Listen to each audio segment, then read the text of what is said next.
Chapter 254, The Young Will Surpass the Old. As expected, it was Ling Feilong plotting behind the scenes. In truth, Shi Feng did not pay any attention to an insignificant character like He Yu Kai. He only wished to find out who was trying to make trouble for him. Since he was able to ascertain that it was indeed Ling Feilong playing tricks on him, he no longer had any use for He Yu Kai. Alright, save your crocodile tears. I'll go up with you. However, my requirement is for you to clearly repeat the words you just said to Headmaster Su. Otherwise, pray for your own future, Shi Feng said calmly as he kicked He Yu Kai away. How could you do this to me? Instantly, He Yu Kai recovered his previous smiling appearance, making it look as if none of the embarrassing scene from before had actually happened. However, there was a hint of hatred hidden beneath his eyes as he looked at Shi Feng. He Yu Kai had already embarrassed Su Wenqing. If he told Su Wenqing of this matter, then he would be adding Ling Feilong to the list of people he had offended. Moreover, Ling Feilong was supported by Zhao Jianhua, who was an even more frightening existence. Even if Su Wenqing were to forgive him, Ling Feilong and Zhao Jianhua would definitely not let him off. A wolf in front, and a tiger behind, even if he did not lose his life, his future would be ruined. Shi Feng was simply too cruel for wanting him to do such a thing. Why can't I do such a thing? I am only asking you to tell the truth. Now, tell me, what is your decision? Shi Feng smiled calmly, completely ignoring the poisonous glare He Yu Kai was sending him. What comes around, goes around. After some contemplation, He Yu Kai took a few deep breaths before coming to a decision. He then shifted his eyes towards Shi Feng, a malicious glint in his eyes as he said, I can agree to your demands, however, you must allow me to join Zero Wing. It seems that you still aren't clear about your current situation. You wish to discuss conditions with me? Then let me tell you, you only have two options right now. You either speak or don't. In my personal opinion, it's best that you speak the truth.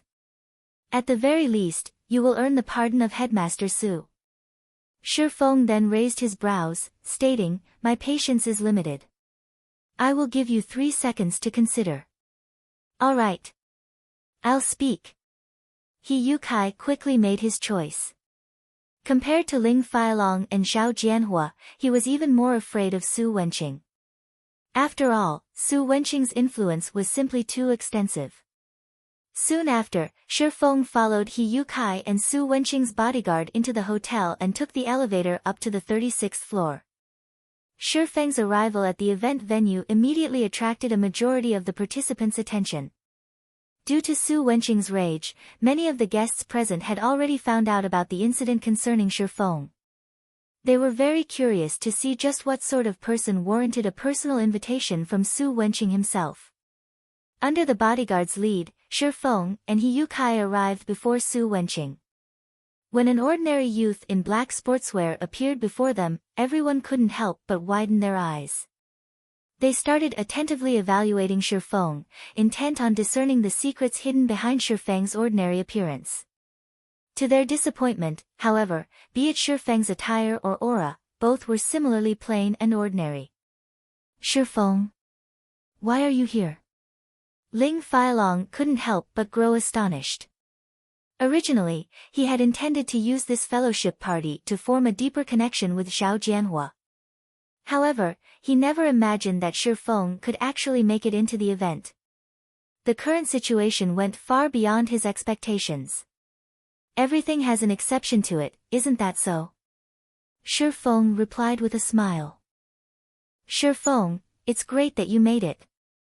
Originally, I planned to go down and look for you, but it seems that won't be necessary now. Zhao Ruoxi said excitedly when she saw the new arrival was Shi Feng.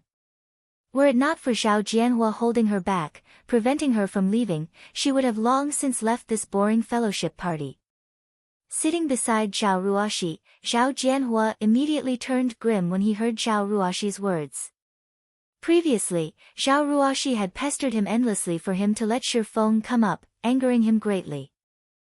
Never would Zhao Jianhua have thought that, not only did this commoner not give up, he had actually entered the event venue now. Didn't I tell the ones below not to let him in?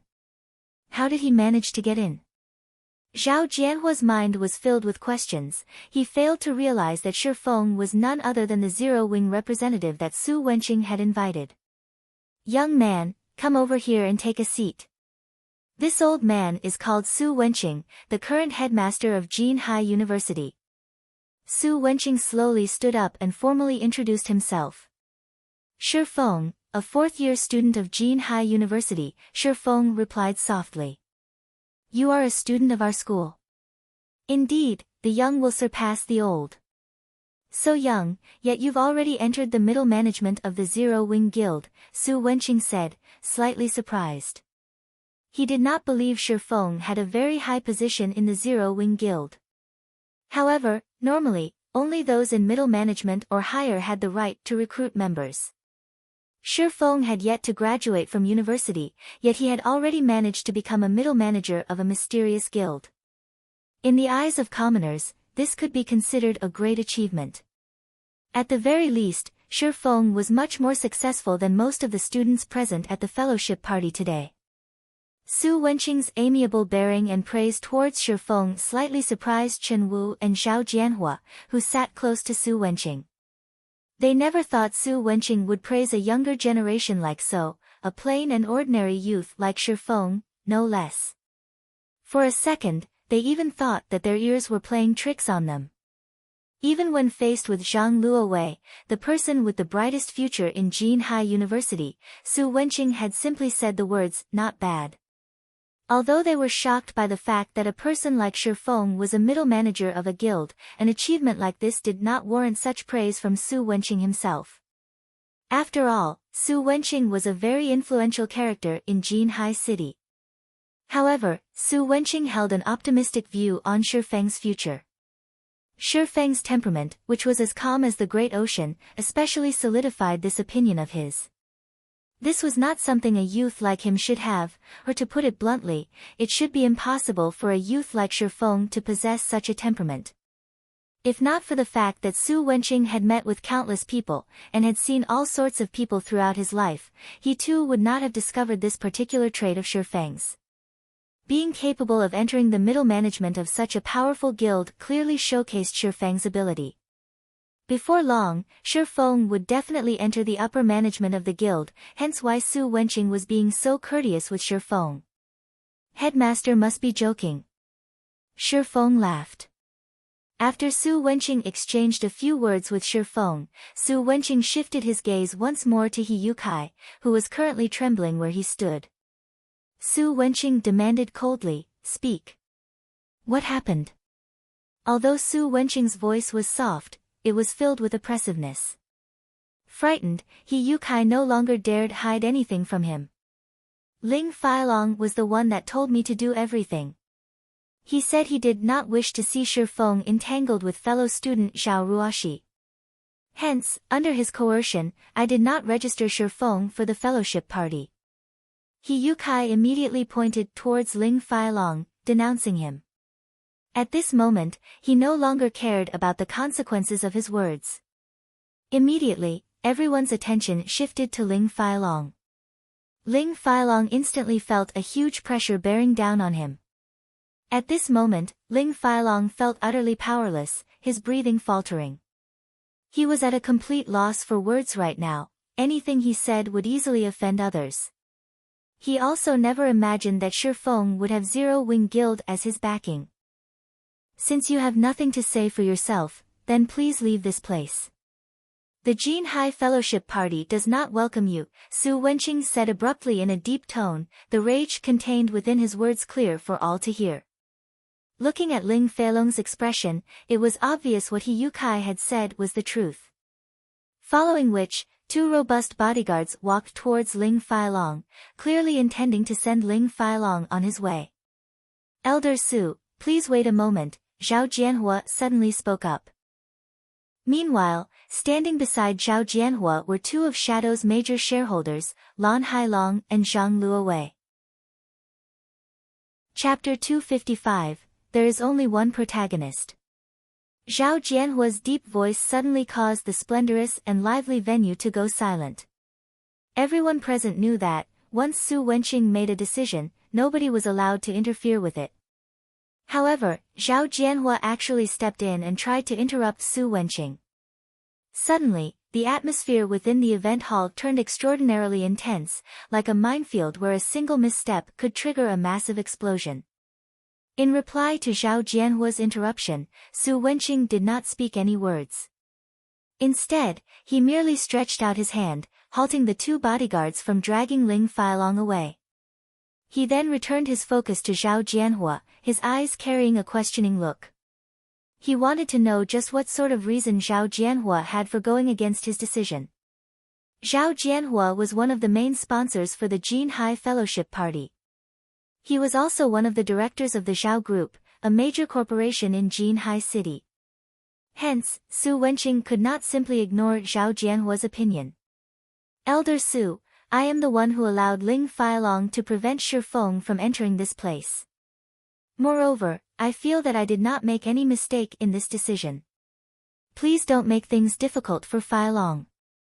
Zhao Jianhua then added with a laugh, as for the reason why I didn't allow Shifeng to enter, it was simply because I did not want him to continue associating with Ruoshi. Please understand my decision, Elder Su. Second uncle, I've already said that our relationship isn't what you imagined it to be. Zhao Ruoshi argued immediately, her crescent brows slightly wrinkled. Listening to the niece and uncle pair bickering with each other, Su Wenqing, with his many years of experience, instantly figured out the crux of the matter. Suddenly, he laughed and said, "It is indeed good to be young. Since it is a matter between young people, then I will not intervene." Ling Feilong immediately let out a sigh of relief when he heard Su Wenqing's words. If he were truly chased out of the fellowship party, then his reputation would be in tatters. Fortunately, he had Zhao Jianhua on his side. Ling Feilong gave Shifeng a look that seemed to say, "So what if you received praise from Elder Su? Aren't I still completely fine right now?" Shifeng merely shrugged at Ling Feilong's provocation, paying him no mind at all. Right now, his sole goal for coming upstairs was to look for the 5 demon generals. Ling Feilong could do whatever he wanted for all Shifeng cared. However, if Ling Feilong dared to actively seek trouble with him again, then he couldn't be blamed for responding in kind. At this moment, the elegant and handsome-looking Lan Hailong sent a glance at Zhang Luowei, who currently stood beside him. "Fellow student Shifeng, please wait a moment." Zhang Luowei stepped forward, hurrying to Shifeng as he shouted, "I have been looking forward to meeting with Zero Wing for a long time now.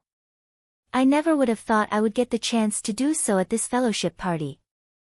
I hear that Zero Wing has plenty of experts, and each and every one of them has extraordinary skills. Fellow student Shifeng, as a middle manager of Zero Wing, I believe that you must definitely be skilled. Hence, I wish to seek some pointers from you. We can also take it as an entertainment for this fellowship party. I wonder, what is fellow student Shifeng's opinion on this matter?" Hearing Zhang Luowei's suggestion, glints flashed through Su Wenqing's, Zhao Jianhua's, Chen Wu's, and everyone else's eyes. They felt that it was a good suggestion. However, they still chose to remain silent as this was a matter for the younger generation. It wouldn't be good for old folks like them to intervene. Among those who showed interest in Zhang Luowei's suggestion, Zhao Jianhua was the most eager for it to take place. Zhao Jianhua knew very well how amazing Zhang Luowei was. After all, even a martial arts master like Chen Wu looked favorably upon Zhang Luowei. Within a few years, Zhang Luowei would definitely become the fighting champion of Jin Hai City. Meanwhile, if Shifeng embarrassed himself in front of Ruoshi right now, at the very minimum, he could make Zhao Ruoshi understand how ordinary Shifeng actually was. Once she knew that they were people of 2 different worlds, she might even decide to give up on her relationship with Shifeng. Is this going to be a martial arts competition? Excellent. To think that I'll get the chance to witness Jin Hai University's champion fighter exchanging moves with an expert from Zero Wing, the money I paid to join this fellowship party is totally worth it. Anticipation started filling the eyes of everyone present within the event venue. Ha ha ha. Fellow student Shifeng, see how everyone is looking forward to an exchange between you and Luo Wei. It wouldn't be good to disappoint everyone, right? You can rest assured, though, since this is only an exchange of pointers, we won't go too far in this competition. We are only doing this to liven things up at this party, Lan Hailong chimed in with a laugh. He continued, I am also a board member of Shadow, and in regard to a guild as powerful as Zero Wing, I had always wanted to learn a thing or two from you all. I wish to take a look at the gap between us so that I can turn Shadow into a guild that would not lose out to Zero Wing. I hope fellow student Shifeng will not refuse this competition. The shrewd Lan Hailong was very good with his words. He had made the simple competition between Zhang Luowei and Shifeng sound as if it were a competition between Shadow and Zero Wing. Lan Hailong was clearly intending to use Zero Wing to raise Shadow's status. Originally, the protagonist for the fellowship party should have been Shadow Guild. However, that role had been hijacked by Shifeng midway, and now, Zero Wing had become the protagonist of the event. Moreover, Shifeng had also managed to recruit plenty of new members with good potential. Lan Hailong and Zhang Luowei naturally couldn't stomach such a scene occurring right before their eyes. Hence, they thought of using Shifeng as a stepping stone. That way, Shadow's fame at this event would instantly surpass Zero Wing. Moreover, Lan Hailong's plans weren't limited to just this one point. He also intended to publicize Shifeng's loss, allowing everyone, both inside and outside of God's domain, to know that an expert from Zero Wing had lost badly to a player from Shadow. At that time, Shadow's reputation would not lose out to Zero Wing by one little bit. As for Shifeng himself, he would definitely be expelled from Zero Wing after turning the guild into a laughingstock. This could be considered Lan Hailong's revenge on Shifeng for stealing Shadow's limelight at this event. Also, now that the event had become so lively, with so many people cheering and calling out Shifeng's name, Shifeng would not have an easy time declining the competition request. How could you say such a thing? Zhao Ruoshi asked, dissatisfaction in her tone. Shifeng is a gaming expert, not some fighting expert. What point would there be for the two of them to have a match with each other? Immediately, many people among the audience came to a realization. Although Shifeng was amazing inside a game, that did not mean he would be equally amazing at fighting in real life. Even if Zhang Luowei defeated him, that did not prove that Zhang Luowei was strong inside the game. Fellow student Zhao Ruoshi, you must be joking. God's Domain is a virtual reality game, and every aspect of the game is extremely realistic. I believe that anyone who has experienced combat in God's Domain would know this. Although being good at fighting in real life does not necessarily make someone good at the game, the same cannot be said for the opposite. If one is good at the game, then it shows that they are equally skilled at fighting in real life. In fact, I know just how amazing fellow student Shifeng is. After all, he was able to defeat Zhou Yuhu, the student who placed third in Jinhai University's fighting competition. With such strength, it would be a pity for the two of them to not compete against each other. Lan Hailong smiled calmly. Contrary to his words, he had absolute confidence in Zhang Luowei obtaining victory. As for Shifeng, although he was relatively powerful himself, he was definitely not a match for Zhang Luowei. The reason being, Zhang Luowei had already reached the standards of a professional. He was on an entirely different level when compared to Zhou Yuhu. What? That Zhou Yuhu was actually defeated by Shifeng? No wonder he managed to become a middle manager of Zero Wing. As expected, Zero Wing is powerful. Many of those present in the event hall was shocked by this revelation, their anticipation towards the competition between Shifeng and Zhang Luowei growing even more intense. It seems that I really can't underestimate young people. To think that he would choose to keep himself hidden despite possessing such skills. It is truly rare for a youngster like him to have such a humble heart, Su Wenqing commented, his evaluation of Shifeng rising even higher now. With such a temperament, his future achievements would definitely be extraordinary. Chief Xiao, don't you think your requirements are a little too high? You should just let the younger folk handle themselves. It wouldn't be right for us older generations to constantly stick a hand into their matters. It can't be true, right? He managed to defeat Zhou Yuhu with a small body like that. Zhao Jianhua looked at Shi Feng suspiciously. He had a good grasp on the standards of the fighting competition held in Jinhai University. It was also the reason why he admired Ling Feilong's achievement of obtaining 9th place in the competition. Alright, then. Since everyone is looking forward to it so much, how could I bear to refuse? Shi Feng laughed. Lan Hailong was still as good with words as he had been in the past. Shi Feng had a very clear understanding of Lan Hailong. Lan Hailong was also the cause for his decade of hard work going to waste. Shi Feng remembered this point very clearly.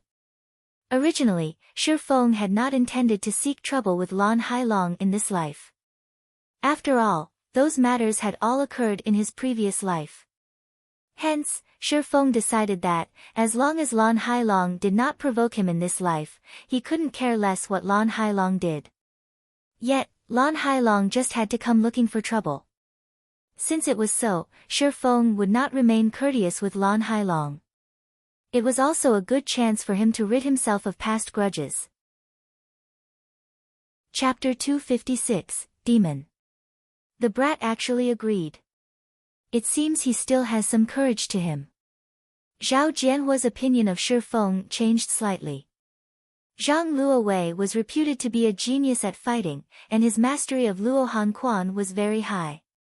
Many professional fighters were not even his match. Meanwhile, Shi Feng was only a gamer. Although his achievement of defeating Zhou Yuhu was indeed praiseworthy, when compared to Zhang Luowei, they were still on entirely different levels. Standing beside Zhao Jianhua, Zhao Ruoxi grew panicked. Why is this Shi Feng acting so foolishly? Zhao Ruoxi was inwardly speechless at Shi Feng's decision. Lan Hailong merely flattered him a little, yet he's already acting so cocky. Doesn't he know that Zhang Luowei is a real martial arts expert? Meanwhile, Ling Feilong stood at a distance, sneering at Shi Feng. He had personally witnessed Shi Feng's fight with Zhou Yuhu, so he knew Shi Feng was pretty skilled as well. However, he still had a long way to go before he was Zhang Luowei's match. Moreover, Zhou Yuhu had taken Shi Feng lightly the last time, resulting in him being caught off guard and losing to Shi Feng in one strike. If Zhou Yuhu had paid more attention to the fight, the final result definitely wouldn't have been so decisive. Currently, Shi Feng and Zhang Luowei were no longer fighting as individuals. Instead, they were representing their respective guilds in a competition. As long as Zhang Luowei defeated Shi Feng, in addition to Lan Hailong wantonly spreading the news about it, Shi Feng would definitely bring great shame to Zero Wing. This was also the part Lan Hailong was brilliant at. Death by overpraising. First, he endlessly praised Shi Feng and spoke of how amazing he was in front of everyone else. Then he made Shi Feng sound as if he was representing his guild in this competition, turning this normal exchange into a contest between two guilds. Finally, once Zhang Luowei defeated this amazingly powerful Shi Feng, Lan Hailong would use this piece of information to showcase just how amazing Shadow was. Even if Shi Feng was a middle manager of Zero Wing, he would definitely still receive a heavy punishment. After all, this matter concerned the reputation of the guild. Lan Hailong's means were indeed cruel and decisive. As the audience started cheering and discussing the competition, the staff members of the event went ahead with preparing a fighting ring for the competition. Who do you think will win? Of course it is Zhang Luowei. He is my idol.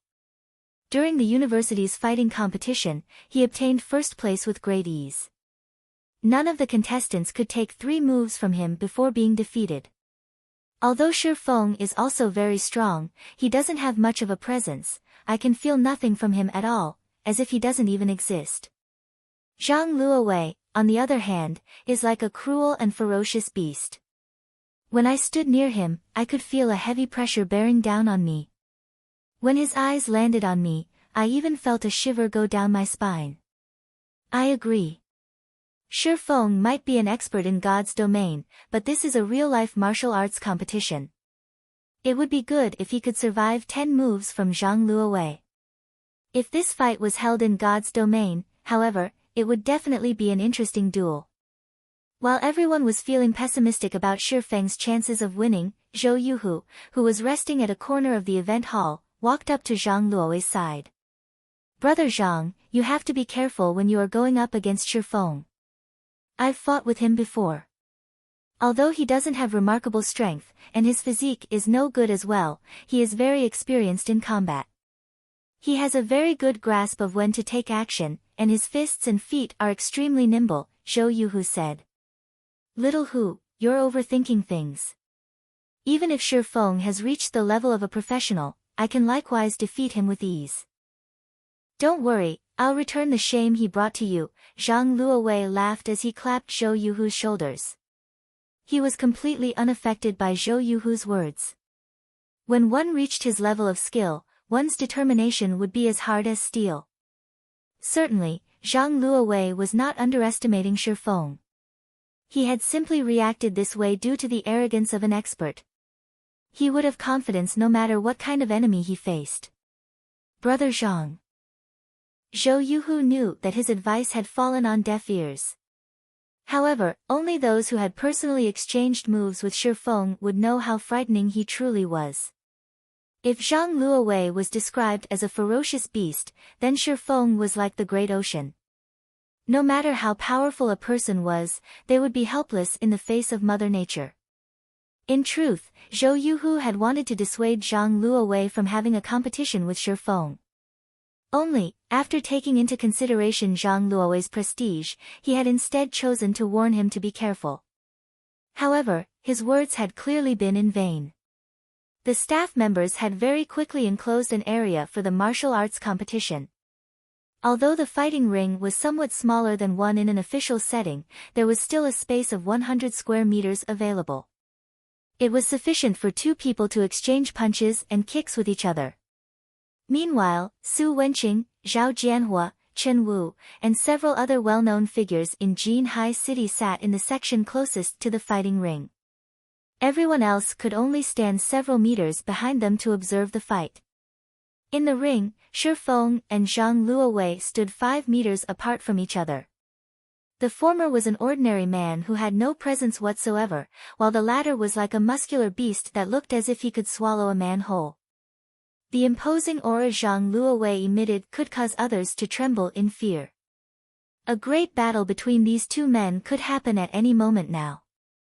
Meanwhile, the audience around the ring started tensing up, their eyes locked on the 2 fighters' every movement. Unlike a fight between ordinary people, which would take a long time to finish, an exchange between experts would end in an instant. Hence, they were deeply afraid of missing out even the slightest detail of the brilliant exchange between the 2. In contrast, Su Wenqing and the other influential characters were currently talking cheerfully with one another. "Master Chen Wu, as an ex-professional fighter and a martial arts master, which of the 2 do you think will win in this competition?" Su Wenqing asked, a small chuckle escaping his lips as he caressed his beard. "I can't say for sure. In a martial arts competition, strength and luck are both equally important. If I were to judge solely based on presence and physique, then Zhang Luowei is clearly a cut above Shi Feng. However, I have never personally witnessed how skilled Shi Feng is, so I can't make a clear judgment." Chen Wu shook his head, not providing a definite answer. If it was anyone else, even if it was the first time for Chen Wu to meet them, he could still determine the person's strength based on the presence he felt. He would then further evaluate the person's physique and make a rough evaluation. In Shi Feng's case, however, Chen Wu could sense nothing from him. Shi Feng's presence was so weak that Chen Wu might overlook him.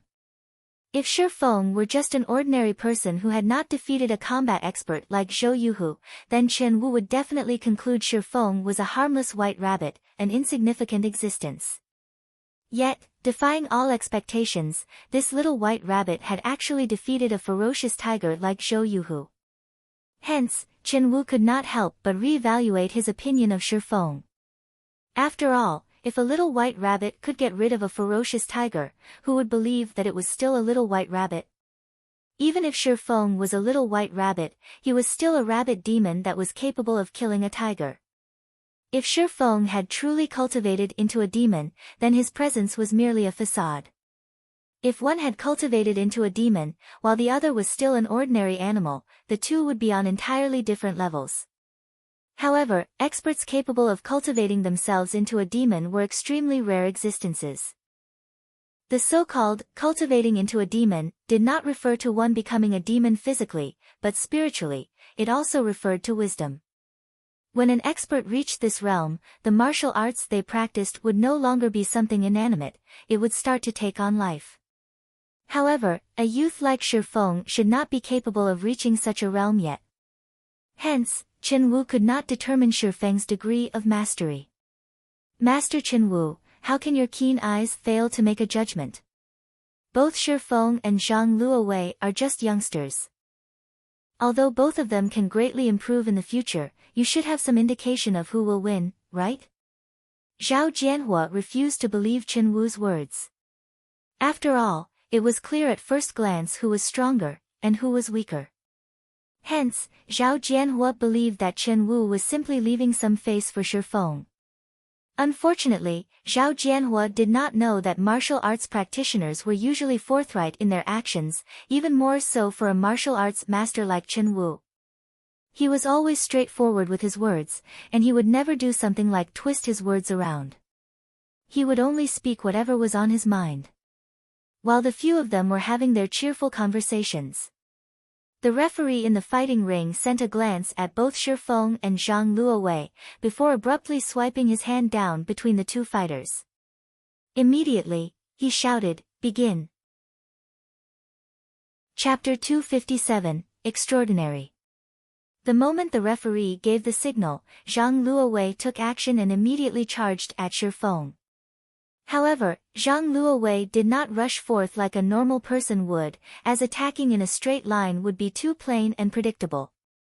Instead, he zigzagged as he moved, his footwork constantly changing as he swiftly weaved his way towards Shi Feng. If it were any ordinary person faced with Zhang Luowei's footwork, they definitely would not know how to react to it properly.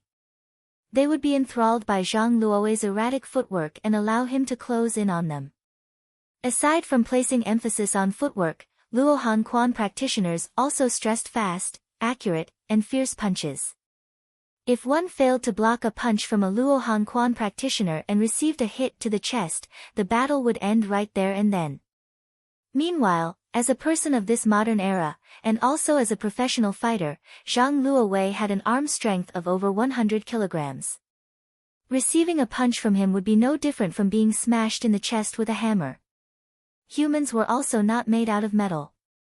Even if they were, after receiving tens of smashes from a hammer, they would still turn into scrap metal, needless to say what would happen to a body made of flesh. With Zhang Luowei's physique, it would be no surprise if he broke most of Shi Feng's ribs with a single punch, sending him flying back 1 to 2 meters away even. However, Shi Feng was no ordinary person. Instead of retreating, he chose to advance and face Zhang Luowei head-on. Shi Feng utilized the swimming dragon steps as he strode forward, his feet moving as if the ground was completely frictionless. Shi Feng immediately slid towards Zhang Luowei, catching the latter off guard. Zhang Luowei never thought Shi Feng would actually know such nimble and irregular footwork. Right now, he could not find any way to land a good punch on Shi Feng. Shi Feng had over a decade of campaigning in God's domain. The combat experience he possessed far exceeded the imagination of an ordinary person. After all, there had been no dearth of martial arts masters and powerful boss monsters to serve as his opponents in the past. On the other hand, Zhang Luowei did not even possess 1,000th of Shi Feng's combat experience. Although Shi Feng's current physique was no match for Zhang Luowei's, Shi Feng made up for it by using the agility and fast reaction speed he gained from his years of battle. When fighting bosses in God's domain, even the slightest mistake could cause players to lose their lives.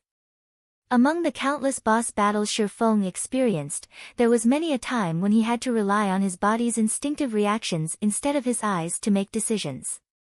Such instinctive reactions were done under an unconscious state. If one wished to train themselves to this level, they needed to experience plenty of battles, regularly treading the line between life and death. However, one would rarely encounter such conditions for training in real life, even as a professional fighter. After all, when faced with a life-or-death situation in the real world, there was a high chance of losing one's life, and once dead, there was no second chance available. On the other hand, players could experience these life-or-death battles countless times without any risk of actual death. They could simply try again once they died in the game. This was also the reason why many professional fighters were obsessed with God's domain in the past. Only when one was placed in a life-or-death situation would one be able to display one's full potential. As long as they survived the battle, the insight they received from the battle could greatly increase their strength. Why did so many experts in the real world train at precipices? It was to experience the feeling of having their life hanging by a thread. They wanted to use the threat of death to stimulate their innate potential. However, taking such a course was extremely dangerous. Normally, only experts dared to do such a thing. If ordinary people tried it, 10 out of 10, they would lose their lives. Meanwhile, when a player died in battle in God's domain, they could just revive with an intact body. An expert in 100 battles. After experiencing 100 battles, even an ordinary person could become a combat expert. Meanwhile, in regard to the countless battles Shi Feng had experienced in the past, even an idiot could become a demon. Not to mention, Shi Feng had learned plenty of martial arts in the past. He had been a top-tier sword king in the past as well, and he had only been a thread away from being promoted to a tier 4 sword emperor. The reason he could not become a sword emperor, however, was not because his techniques had been lacking. After all, Shi Feng's combat techniques had already achieved perfection at that time, and he could easily adopt many techniques to his battles, not limiting himself to just a single style of combat. Although Zhang Luo's footwork was nimble, Shi Feng was clearly a cut above him. Be it a punch, a chop, or a hammer strike, Zhang Luo sent fist after fist at Shi Feng. Zhang Luo's hammer strikes were especially deadly. If a bull received this strike, it would immediately fall to the ground and would not be able to recover within a short period of time.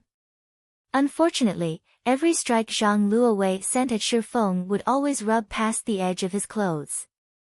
Meanwhile, Shi Feng was constantly drifting around Zhang Luo's side, revolving around him like a true dragon. No matter how Zhang Luo tried to move, he could not escape from Shi Feng's shadow. After exchanging over a dozen moves, Zhang Luo's heart grew panicked. Never had he imagined Shi Feng to be a martial arts expert as well. When Shi Feng executed the swimming dragon steps, he was like a true dragon traversing the 9 heavens, advancing and retreating with ease. However, Zhang Luo also knew that Shi Feng did not dare take him head-on. Yet, if Zhang Luo continued his successive attacks, he would sooner or later exhaust himself completely and definitely be defeated. Scram! Zhang Luo decided to use his finishing move, Fierce Tiger pouncing on its prey, springing at Shi Feng like a hungry tiger. Shi Feng immediately moved his feet, effortlessly dodging Zhang Luo's attack. Zhang Luo took this chance to twist his body around, planting one of his feet forward as he swung his fists around, executing twin peaks piercing the clouds at Shi Feng's side. The moment Zhang Luo's fist struck out, those close to the fighting ring could clearly hear the sound of wind whistling. If Shi Feng was struck by this move, he would be either dead or crippled. Contrary to expectations, Shi Feng reacted calmly and unhurriedly. He simply smiled in reply to Zhang Luo's vicious attack. Putting strength into his toes, Shi Feng immediately did a flip in midair. He then executed the move Swimming Dragon Stable Strike, using his body's momentum to redirect Zhang Luo's fists away, letting them strike nothing but air. Immediately afterwards, Shi Feng's fists opened up, and utilizing the centripetal force of his body's rotation, he struck the major artery on Zhang Luo's neck with his palm. Before Zhang Luowei could properly react, he suddenly felt a chill at his neck, his breathing becoming difficult. Due to his brain receiving a shortage of blood, Zhang Luowei's limbs started to stiffen. However, Zhang Luowei was no ordinary person. He instantly knew he had received an attack from Shi Feng, causing the response of his forelimbs to lag. As a last resort, Zhang Luowei rammed his head at Shi Feng, who was currently full of openings as he hung in midair. Zhang Luowei was fully intent on ending the battle in mutual destruction. If Shi Feng wished to attack him in this situation, Shi Feng would have to receive the ramming attack from him. Good. Shi Feng first felt surprise, then joy. Contrary to expectations, Shi Feng did not choose to retreat and give Zhang Luowei a chance to catch his breath. Instead, Shi Feng executed the move Dragon's Palm, taking advantage of the situation to send another palm strike at Zhang Luowei's neck. With this strike, Shi Feng immediately redirected Zhang Luowei's all-out charge, completely neutralizing the latter's attack. In addition, Shi Feng's attack was further fueled by the force of his body's rotation. As a result, Zhang Luowei's body spun uncontrollably in mid-air after receiving the strike, just like a rotating arrow that was let loose. Right after that, Shi Feng planted his palm on Zhang Luowei's chest and abruptly struck down. Zhang Luowei's body landed heavily, a web of cracks appearing on the marble floor beneath him. At this time, Zhang Luowei fell flat on his back, blood spewing out of his mouth. Shi Feng's attack had fractured many of his ribs, and at this moment, he did not possess even the strength to speak. Zhang Luowei's eyes were filled with disbelief as he lost consciousness soon after. Although this series of complex actions sounded slow when described, in reality, everything had happened within an instant. The audience was stunned into silence. Every one of them looked at the fighting ring with dumbfounded expressions. The two in the ring were clearly locked in battle before. Before anyone could react, Zhang Luowei's body was already falling to the floor, his body not even twitching as he landed. He actually defeated Zhang Luowei. My eyes aren't playing tricks on me, right? Zhao Jianhua rubbed his eyes, thinking that he was hallucinating. However, the fact that Zhang Luowei lay on the floor, unmoving, proved that he was not imagining things. A plain and ordinary person that did not possess the presence of an expert had actually defeated a combat genius. Who could believe such a thing? Second uncle, how are Shi Feng's skills? Zhao Ruoxi proudly asked Zhao Jianhua, who was sitting beside her, her tone making it sound as if Shi Feng's victory was her own victory. Strong, very strong. However, I still feel strange when I look at him. Even though I myself am a martial arts practitioner as well, I couldn't tell what kind of technique he used to defeat Zhang Luowei, Zhao Jianhua said, his heart filled with questions. He then asked, Master Chen Wu, do you know what kind of technique he used? Chapter 258, Increased Backing. Zhao Jianhua's expectant gaze made it difficult for Chen Wu to respond. Previously, he did not have a clear grasp on Shi Feng's actual strength. He had merely felt that it was possible for Shi Feng to have already reached that realm. However, now that he had actually witnessed Shi Feng in action, shock was the only word that could describe his current state. Chen Wu had not dared to imagine that a young man in his early 20s could already attain such a high understanding of martial arts. If Shi Feng's understanding of martial arts had merely achieved perfection, Chen Wu could still attribute it to him being a genius. Yet, when Shi Feng executed his moves, his actions were like nature itself, alive and full of spirit. Such actions were impossible with theoretical understanding alone. One needed to experience extensive combat, and also undergo countless life-or-death experiences in order to attain such a level. Even Chen Wu himself had only recently reached such a level, and he was already 45 years old this year. Ever since he started practicing martial arts at the age of 16, he had participated in hundreds of battles, both large and small. He had even entered actual battlefields before. He could only achieve such a level today after undergoing the baptism of these fields of blood. Chen Wu found it hard to believe that Shi Feng would possess so much hands-on experience. Even if he started participating in life-or-death battles in his mother's womb, it was impossible for him to achieve such a degree of perfection in only 20 years or so. As he isn't limiting himself to a single style of combat, I can't make a good judgment. In Jinhai City, however, there probably isn't another youth like him who has cultivated his martial arts to such a level. Chen Wu sighed, a soft chuckle escaping his mouth. It can't be, right? Master Chen Wu, aren't you appraising him too highly? Zhao Jianhua was shocked by Chen Wu's words. No, my evaluation is not high at all. Although Shi Feng's physique is on the weak side, in terms of actual combat strength, he would have no problem entering the top 10 of the provincial fighting tournament. Chen Wu shook his head, refuting Zhao Jianhua's words. Chen Wu's words instantly shocked Su Wenqing and Zhao Jianhua. Although the champion fighter of Jinhai City could be considered a top-tier expert, on the provincial level, he would not amount to much. After all, there were tens of cities within a single province. Not to mention the top 10, even entering the top 30 in a provincial fighting tournament would be a difficult challenge. Yet, a martial arts master like Chen Wu was confident that Shi Feng could make it to the top 10. The listeners could not help but raise their evaluation of Shi Feng. In the past, Chen Wu had personally entered the top 3 in a provincial tournament, so he had a very good grasp on the standards of the fighters at that level.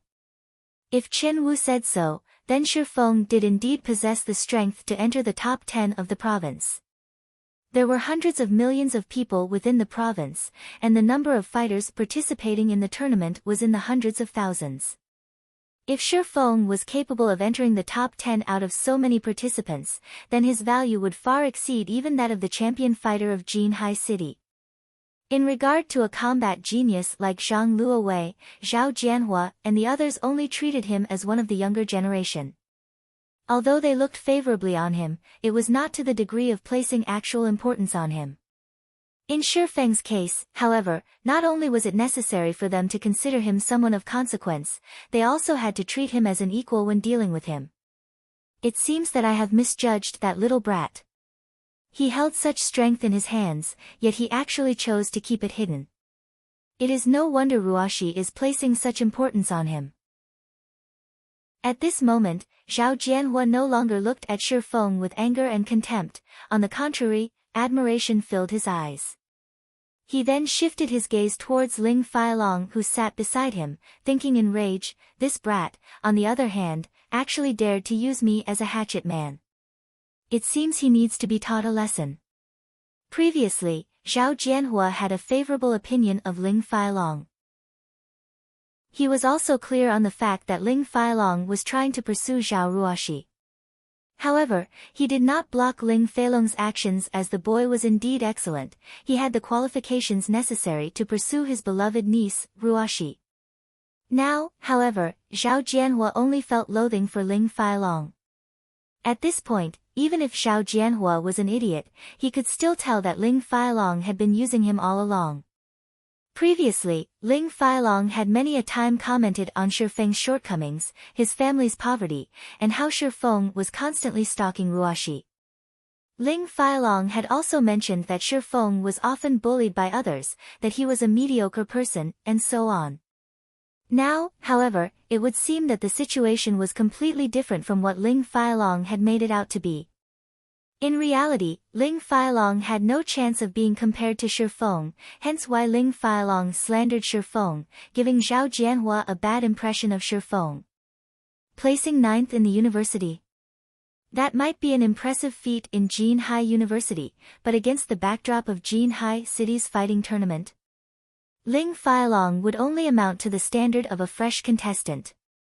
Meanwhile, there were hundreds of such new contestants participating in the city's fighting tournament every year. If placed in a provincial tournament, not even a hint of Ling Failong's shadow would be found. As it were, the gap between Ling Failong and Shi Feng was like the gap between heaven and earth. It seems that my eyes are really growing bad. Indeed, just like Elder Su had said, young people should be left to deal with their own matters. Zhao Jianhua no longer planned to interfere in the matters between Shi Feng and Zhao Ruashi, intending to let nature take its course. As for what the final result would look like, that would depend on Ruoshi herself. Soon after the martial arts competition ended, Shi Feng had undeniably become the main protagonist of the fellowship party this time around. Many students from the university came over to greet Shi Feng, hoping to form a connection with him. By contrast, although Zhang Luowei clearly lay unconscious on the floor, not a single person bothered to check up on him, not even his associate Lan Hailong. Although Shi Feng had long since known about Lan Hailong's personality, he still couldn't help but sigh when he saw this scene. Such was the fickleness of human nature. However, Shi Feng did not sympathize with Zhang Luowei, because Zhang Luowei was also such a person. In the past, Shadow had recruited plenty of new players with good potential. Just when they were about to enter a period of rapid development, a sudden dispute occurred between Zhang Luowei and Lan Hailong. As a result of that dispute, the two had broken off all relations with each other, and Zhang Luowei had chosen to leave Shadow for good. To add insult to injury, Zhang Luowei had also drawn away a significant number of experts from the guild when he left to join World Dominators. Shadow received massive damages due to his actions. If such a split had not occurred in the past, Shadow would not have lagged behind in its development and remained a third-rate guild. Only after Shi Feng had taken over as guild leader did Shadow gradually start to develop into a top-tier second-rate guild. Yet, in this life, things were completely different. Originally, Shi Feng had planned to pay a huge price to compete for talent against Shadow. Now, however, it would seem that all his plans were unnecessary. Zhang Luowei had suffered an overwhelming defeat, causing everyone's opinion of Shadow to fall significantly. By contrast, Zero Wing had become the sole target of the audience now, and Lan Hailong could do nothing but gnash his teeth at this development. If Lan Hailong had known from the beginning that Shi Feng was so powerful, he definitely would not have agreed to Zhang Luowei having a match with Shi Feng. At the very least, he could still have recruited some experts or new players with good potential.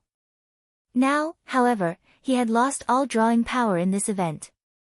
He could only choose from the leftovers of Zero Wing. Fellow student Shi Feng, do you think I can join Zero Wing?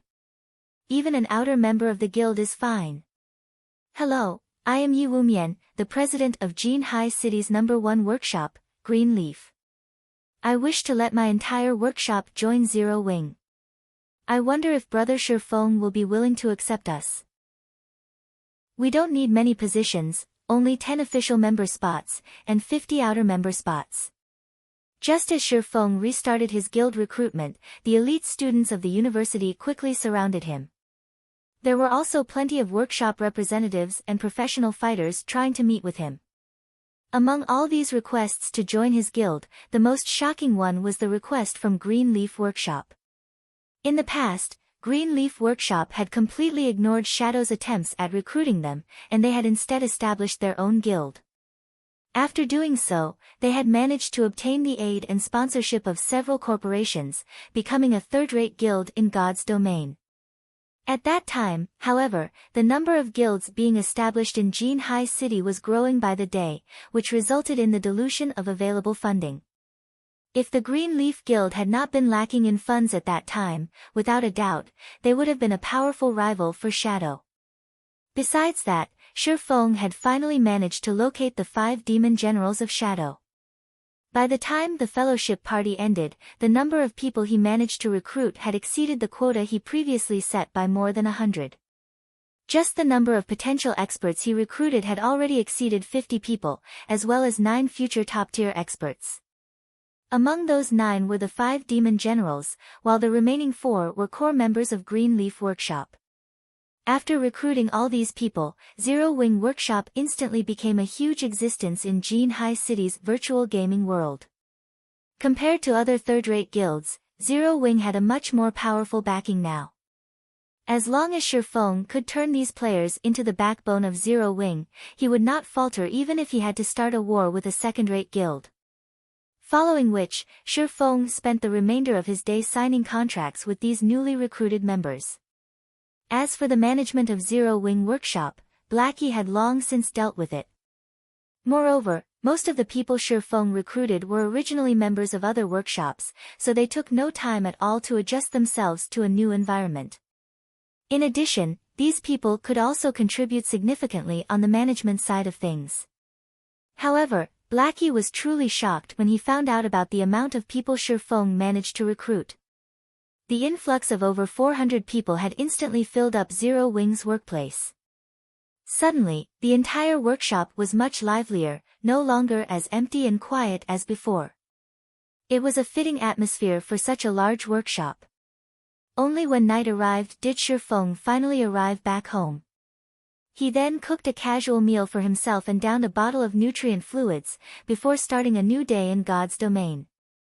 Also, this new day was fated to be extraordinary. Chapter 259, Surging Situation. The first thing Shi Feng did after entering God's domain was to contact Gentle Snow and conduct the transaction for the Arclight shields. Currently, he had exhausted most of his supply of magic crystals to forge the Arclight shields. Moreover, during this period of time, the various large guilds had already started raiding the 3 level 10 large-scale team dungeons.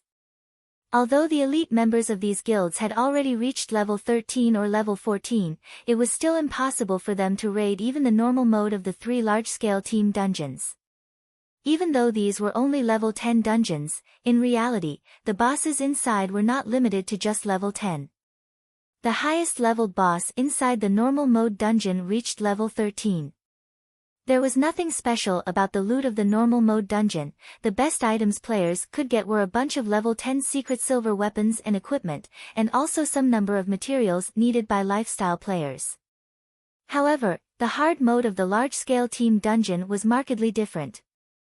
The main reason why they were titled the 3 Great Dungeons was because of the fact that, along with the increase in difficulty, the levels of the monsters inside the dungeon would also increase. For the hard mode of the 3 Great Dungeons, the bosses inside were all level 15. Hence, it would not be an easy endeavor for players at this stage of the game to obtain the first clear of the 3 Great Dungeons. In addition, the loot obtainable from the hard mode of these dungeons was significantly different, as a majority of the weapons and equipment dropped were of fine gold rank. Moreover, they were growth-type weapons and equipment. They were capable of growing from level 10 to level 15. However, they were bound to players upon equipping. As for Hell mode, the bosses inside were all level 18, and the weapons and equipment they dropped were mostly dark gold rank. These items were also capable of growing from level 10 to level 18, and similarly were bound to players upon equipping. The Hell mode of the 3 Great Dungeons was also the most difficult among dungeons below level 20. After level 20, there would be new large-scale dungeons available to players within the White River City region. There were a total of 4 such dungeons, and among them, 3 were 50-man dungeons, while the remaining one was a 100-man dungeon. The difficulty of a 100-man dungeon was on an entirely different level when compared to a 50-man dungeon. The main reason being, as long as someone managed to obtain the first clear of a 100-man dungeon, the achievement would be announced to the entire God's domain. The announcement wasn't just limited to a single country. In other words, this achievement would be seen by the 2 billion players that were playing God's domain. In addition, the achievement would be recorded in the epic list of God's domain, allowing everyone in God's domain look at it. However, it was extremely difficult for players to obtain the first clear of a 100-man dungeon. Even Shi Feng himself did not have a strategy to raid it. Gentle Snow pushed open the doors of one of the parlors of the Starstreak trading firm and entered the room. Gentle Snow's equipment now was quite different from the last time Shi Feng had met with her. Most of the equipment she had on were of secret silver rank. Among them, the silvery white great sword that she carried on her back was even of fine gold rank. Currently, Gentle Snow had already reached level 16.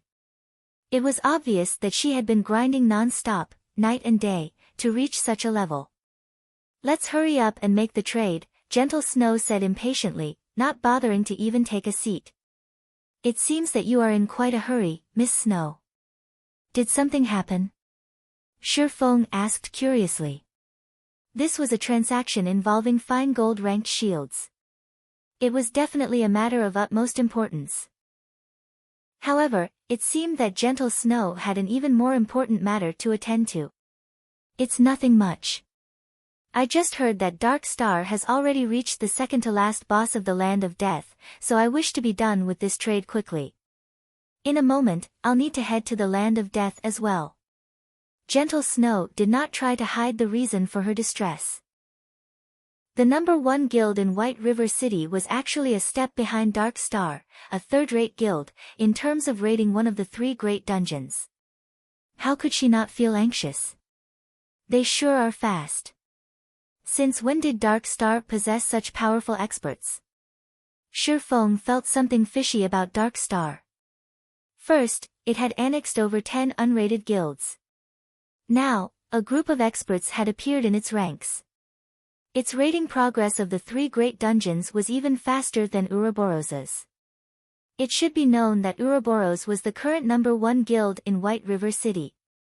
Moreover, in order to better develop the guild in White River City, Gentle Snow had transferred over many experts stationed at Starmoon City. She had even requested for a party from the God-slaying army to be sent to White River City, and each and every member of the God-slaying army was a top-tier expert. Yet, even when these top-tier experts were led by great experts such as Gentle Snow and Zhao Yueru, they still were not a match for Dark Star. Each of the 3 great dungeons had 5 bosses. Meanwhile, Dark Star had already cleared up to the 4th boss, while a powerful team like Ouroboros was only at the 2nd boss. No matter how Shifeng thought about it, Dark Star's progression was simply unbelievable. The difference between second-rate guilds and first-rate guilds lay in the quality of their experts. In order to nurture these experts, first-rate guilds had spent over a decade researching and gaining experience. Meanwhile, for a guild like the Assassin's Alliance, although it was a second-rate guild, in terms of nurturing experts, it was still at the stage of accumulating experience. Compared to a first-rate guild, they were on entirely different levels. However, what did Dark Star amount to?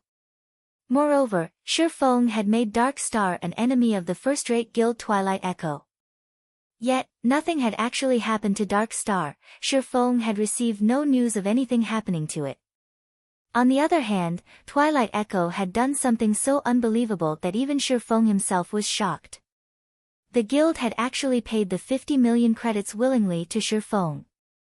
Thinking up to this point, Shifeng felt that the power supporting Dark Star from behind was far stronger than he had imagined. Twilight Echo must have discovered something about Dark Star for it to willingly pay up the 50 million credits. Here are 200 magic crystals. Here are the 4 Arclight shields, please verify them. Gentle Snow was no longer in the mood to discuss Dark Star. She immediately called out her trade window. Shifeng, likewise, tactfully stopped speaking of this topic. Seeing Gentle Snow in such a hurry, it seemed that Dark Star was putting quite a pressure on her. It was possible that Gentle Snow's worries were not just limited to the dungeon, there should be some other matters troubling her. In any case, this had nothing to do with Shifeng. Of course, if Gentle Snow was willing to reveal her troubles to him, Shifeng would naturally offer a helping hand, as a friend. However, Gentle Snow chose to keep quiet about them, so Shifeng could only remain silent as well. Moreover, these 4 Arclight shields should provide quite an upgrade to the MTs of Gentle Snow's team. They should have no problem surpassing Dark Star if they had these shields. The moment Gentle Snow inspected the attributes of the Arclight shields, her eyes immediately glowed, a hint of joy surfacing on her face. Excellent! The attributes on these Arclight shields are simply too good. I will need 2 more of these items. I wonder when you will be able to finish them for me. At this time, excitement was evident on Gentle Snow's face. With these 4 shields, they would definitely have no problem clearing the 2nd boss. The success rate for producing these shields is simply too low. I will need around half a day's time to complete 2 of them, Shifeng replied after giving it some thought. Then, I'll visit again in half a day's time. You better not sell them to anyone else. Gentle Snow nodded her head. She then left the parlor hastily. Shortly after Gentle Snow departed, Fire Dance arrived at the Starstreak trading firm. Guild leader, we've already finished our dungeon raiding preparations. We can head to the demon's castle at any time. Fire Dance looked at Shifeng with passionate eyes. She couldn't help but wish she could immediately show Shifeng how amazing the team she managed was. It's a little too early for that right now. The demon's castle is a 20-man team dungeon. You should also know that Zero Wing Workshop has recently recruited a new batch of members. On average, the level of these players are quite low. There are even some who have just made their accounts and entered the game. I want you guys to power level some of them, bring them up to level 15 quickly, and form a main team to raid the demon's castle, Shifeng said with a smile, passing Fire Dance a name list. Originally, Shifeng had intended to have Aqua Rose send some of her subordinates over to aid them. However, most of her subordinates were currently managing the new recruits of the guild. In addition, Aqua Rose's group was also in the midst of raiding 10-man and 20-man dungeons to upgrade their equipment, preparing themselves to raid the 3 great dungeons. They had neither the time nor energy to help him raid the demon's castle. Hence, Shifeng planned to form a main force for the guild.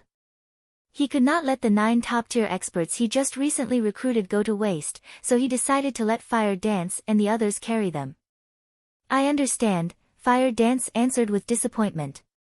However, when she thought about how Shifeng was willing to let her lead even more players and, in addition, become the leader of the guild's main team, she couldn't help but grow joyous.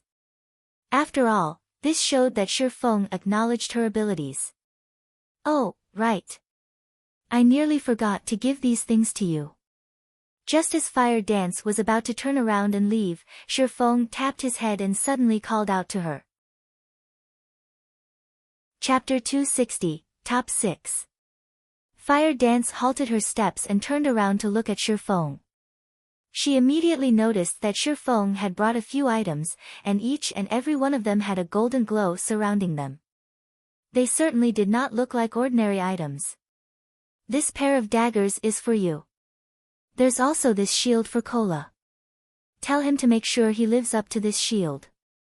Shifeng traded the 3 items to Fire Dance. Of these, the pair of daggers were none other than the fine gold-ranked Ice Thorn and Raging Flames dagger that Shifeng won at the Blackwing auction. As the team leader of the guild's main force, Fire Dance's equipment naturally should not lose out to others. These 2 daggers were just right to give a boost to her current equipment. In addition, there was also the dark gold-ranked Arclight Guard. If Kola equipped this shield, no other Guardian Knight in White River City could even hope to match him. This, Fire Dance was instantly mesmerized by the attributes of the 2 daggers.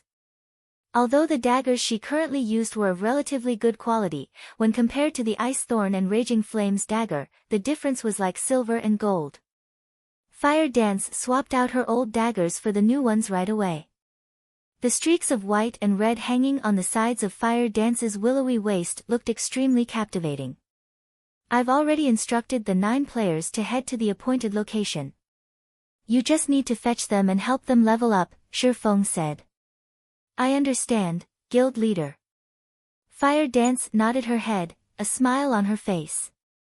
She then took hold of her new daggers, brandishing them, the impatience in her eyes clearly showing her eagerness to test out her new weapons. After Fire Dance left the parlor, Shifeng headed to his forging room on the 4th floor. Now that he had received a new batch of magic crystals, he would naturally resume forging more Arclight shields. As time slowly passed, unknowingly, the competition at the 3 great dungeons of White River City grew even more intense. Dark Star, which was at the forefront in terms of progression, finally started raiding the final boss of the Land of Death. Meanwhile, Ouroboros, which was placed second, started raiding the 4th boss. The advance of these 2 guilds greatly shocked the other guilds in White River City. What did that woman, Gentle Snow, eat? How could their progression suddenly increase so rapidly? The Guardian Knight, Lone Tyrant, felt pressured after receiving the latest report from his subordinate. Don't worry. We spent almost 5 hours raiding the 4th boss. At the very minimum, Gentle Snow would need 2 to 3 hours to finish it. We will definitely clear the dungeon a step ahead of her, the burly-looking ranger standing beside Lone Tyrant said. That's true. We've sent all our elites out this time, and our battle prowess is clearly stronger than Gentle Snow's team by a notch. Lone Tyrant also felt that he was being oversensitive to things. They would definitely be the first one to clear the normal mode of the Land of Death. Although there would be no announcement for being the first to clear a normal mode team dungeon, it would still make other guilds know how fearsome Dark Star was, solidifying their position in White River City. Guild leader, I've just received news that Gentle Snow has somehow managed to obtain 4 Arclight shields. The addition of these 4 shields to their team has greatly reduced the burden placed on their healers, giving more time for the damage dealers to attack. Hence why they could conquer the bosses so easily. Arclight shield. Isn't that the forging design Black Flame got? How could he possibly manage to produce them in such a short amount of time? Lone Tyrant had not even been able to contain his drool when he had heard about Black Flame obtaining the forging design for the Arclight shield. If possible, he had planned to buy one of those Arclight shields as well. However, contacting Black Flame was simply too difficult, making the Arclight shield almost impossible to obtain. Meanwhile, the matter of Ouroboros obtaining the Arclight shields had also quickly spread to the other guilds. They couldn't help but grow envious at this piece of news. The victory or defeat of a boss battle was usually determined by the strength of the MT. Meanwhile, the prerequisite for a powerful MT was equipment. It was especially true for the shield the MT used. Currently, only a few main MTs of the various large guilds possessed secret silver-ranked shields. However, despite having such a shield, these MTs still had a very hard time tanking the bosses of the 3 great dungeons. If they could swap it out for a fine gold-ranked shield, it would undeniably reduce the pressure placed on them, instantly reducing the difficulty of the raid by a large margin. Ouroboros was the best proof. After all, during today's competition for the Land of Death, although a latecomer, Ouroboros had still managed to clear the normal mode dungeon ahead of Dark Star. This achievement dumbfounded every guild in White River City. As for Dark Star's Lone Tyrant, he was currently burning with rage over this matter. He had secretly prepared so much, all in order to surpass Ouroboros. In the end, however, he was instead given a big slap to the face by Ouroboros. Soon after, the various large guilds in White River City started asking around, hoping to find out from the members of Ouroboros what method they used to obtain the Arclight shields. Some guilds had even directly created forum posts offering several hundred thousands of credits to purchase an Arclight shield. Looking at this scene, many players felt that these guilds had gone insane. They were actually willing to spend so much money just to buy a fine gold-ranked shield.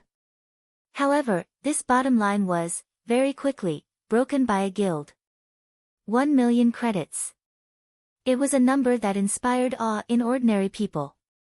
Meanwhile, the goal of spending such a large sum of money was to purchase the Arclight shield. How could this piece of news not bring shock to others? At the same time, the guild offering such an insane price was none other than Dark Star. The players who discovered this matter thought the people of Dark Star were idiots with too much money in their pockets. However, when Shifeng saw Dark Star's offer, he couldn't help but inwardly praise them for their shrewdness. Aside from trying to purchase the Arclight shield, they had also made the post with the intention of directing players' attention towards Dark Star. If they truly managed to purchase the shield for 1 million credits, it would definitely become the subject of conversation for many players. This method they were using was much more effective than directly spending money to create advertisements. A million. Unfortunately, I'm not lacking in credits right now. Shifeng did not intend to let Dark Star gain both fame and fortune by selling the Arclight shield to them. However, this incident also revealed to Shifeng the fact that the various large guilds were starting to pay more importance to the first clear of the 3 great dungeons. If Shifeng had sold the Arclight shields at an earlier time, he definitely would not have obtained such a high price for them. However, due to Ouroboros' efficiency, the various large guilds thought that they could easily clear the normal mode of the 3 great dungeons so long as they possessed the Arclight shield. They could also have a better chance at obtaining the first clear of the 3 great dungeons. After working for half a day, Shifeng managed to produce 6 arclight shields in total. He had also made a large number of basic mana armor kits. Out of the 6 shields he made, he stored 3 in the guild warehouse, allowing guild members to exchange for it. However, it would not be easy to exchange for these shields. After all, if sold outside, one could get at least 25 gold for it. The sight of 3 arclight shields appearing in Zero Wing's guild warehouse brought the newly recruited members even greater hope, despite their not being able to obtain it for themselves. At the same time, Shifeng's actions nearly caused the other guilds in White River City to vomit blood in anger. After all, instead of letting the MTs of the guild use these excellent shields, Shifeng had chosen to put them on display. It was as if these arclight shields meant nothing to Zero Wing. Just recently Zero Wing created a sensation throughout White River City. Now, its member count had already exceeded 5,000. It also had the 8 great experts holding down the fort for them. Zero Wing's strength could no longer be categorized within the levels of only second-rate or third-rate guilds. Now that Zero Wing caused another sensation in White River City, many players could not help but re-evaluate their opinion of Zero Wing. When players tried to further investigate Zero Wing, they were immediately shocked by what they found. Not only was Zero Wing home to the 8 great experts, it also had Aqua Rose, a great expert who was no weaker than the snow goddess, Gentle Snow. In addition, there was also a rumor that the leveling expert, Shifeng, was overseeing the guild. With so many experts there, Zero Wing's strength within White River City did not lose out to the 3 first-rate guilds in the slightest. Although it was weaker than the first-rate guilds in terms of dungeon rating, it had an extremely huge potential for growth. Unwittingly, Zero Wing had become publicly acknowledged as one of the top 6 guilds in White River City. The top 6 guilds were Ouroboros, Emperor's Light, World Dominators, Dark Star, Assassin's Alliance, and Zero Wing. Among these guilds, Ouroboros, Emperor's Light, and World Dominators were all first-rate guilds, and each of them possessed very powerful backgrounds. Even if only a portion of their actual strength was stationed in White River City, second-rate and third-rate guilds were still far from being comparable to them. Shortly after this incident, Shifeng exchanged another 2 arclight shields with Gentle Snow. He then placed the remaining one for sale at the Starstreak trading firm. 30 gold, no negotiations. If converted to credits, one could obtain 30 gold coins simply by spending around 600,000 credits. However, it would still require some effort to fully gather 30 gold coins. Meanwhile, Shifeng had reached level 17 unawares just by forging items. Although his leveling speed was not as fast as that of Blackie and the others, who grinded on monsters on a higher level, nobody else in White River City could be a match for him. Guild leader, they're now all level 15 already. Moreover, we've also raided a few hard mode team dungeons, so their equipment are all of acceptable quality now. What should we do next? Fire Dance spoke through the communicator. Nicely done. Gather up everyone from the main team. Let's meet up at the Demon's Castle half an hour from now. Shifeng was a little surprised by Fire Dance's revelation. He never imagined that Fire Dance would bring him results so quickly. Originally, Shifeng had estimated that she would take a full day's time to complete the task. In the end, she barely took half a day to complete his request. It was completely beyond his expectations. Chapter 261, Magnificent Lineup. What? You're saying Starstreak is selling an arclight shield right now? Are you sure about this? Lone Tyrant grew excited when he received this piece of news. Boss, how could I be mistaken? The arclight shield is being sold at a special counter on the 2nd floor, but they're selling it for 30 gold coins. Many people were stunned by the price, and they could only drool as they looked at it, an assassin that kept watch on the Starstreak trading firm affirmed. I understand. I'll go purchase the coins we need right now. You can stop lining up for the mana armor kits for now. Go keep an eye on the arclight shield for me. You're not allowed to take even a half step away from it. As soon as I gather enough money, I'll send someone over to buy it, Lone Tyrant said. Although 30 gold coins was not a small sum for any guild, Lone Tyrant did not hesitate as he made this decision. The reason being, Lone Tyrant knew how vital the Arclight shield was. If one wished to clear the 3 great dungeons, one must first possess a sufficiently powerful MT. Meanwhile, the best shield available to players was currently the Arclight shield. Hence, he needed to obtain it no matter what. Just as Lone Tyrant received this piece of news, the other guilds based in the 8 cities where the Starstreak trading firm had shops also received this information, because all items sold by the Starstreak trading firm were interconnected. As long as an item was sold in one of the shops of the Starstreak trading firm, the item would also appear in the 7 other shops. As a result, the competition to purchase the Arclight shield was made even more intense now. Just as the many guilds were desperately raising coins, Shifeng had already arrived in front of the demon's castle. The demon's castle was once a lord's territory. However, the lord of this place had been bewitched by a demon and turned into a demon himself, gaining tremendous power in return. The lord had then turned this place into a demon's lair. Now, the area surrounding the demon's castle was filled with level 15 or so demonkins. Compared to other monsters, demon-type monsters were born with very high magic resistance, and they also possessed very high magical perception. Hence, their magic attacks were very powerful. Even a normal fireball from a level 15 demonkin could take away a quarter of a level 15 berserker's total HP. If it was a skill that possessed great destructive force such as the Great Fireball or Flame Explosion, then a single attack could take away half of a level 15 berserker's total HP. To make matters worse, these demonkins never acted alone, they normally moved around in groups of 3 or 4. If a solo player met a group of these demonkins, the result would be an instant kill. Hence, players normally only came to the demon's castle after forming a party or a team. However, even though this was a dangerous location, many players still chose to come here. As demons were greedy by nature, they were very fond of money and gemstones.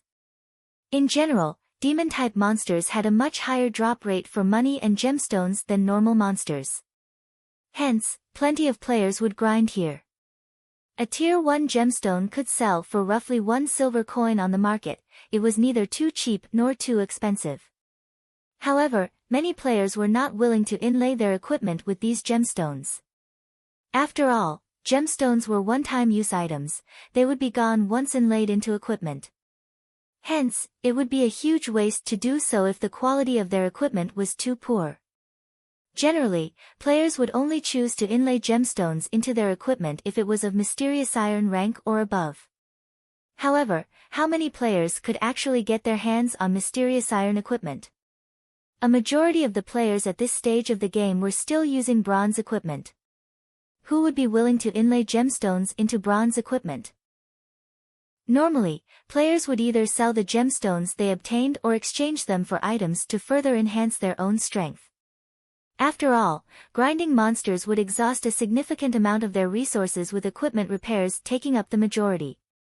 However, this situation was exactly what Shifeng had been hoping for, hence why he had been secretly purchasing gemstones all this time.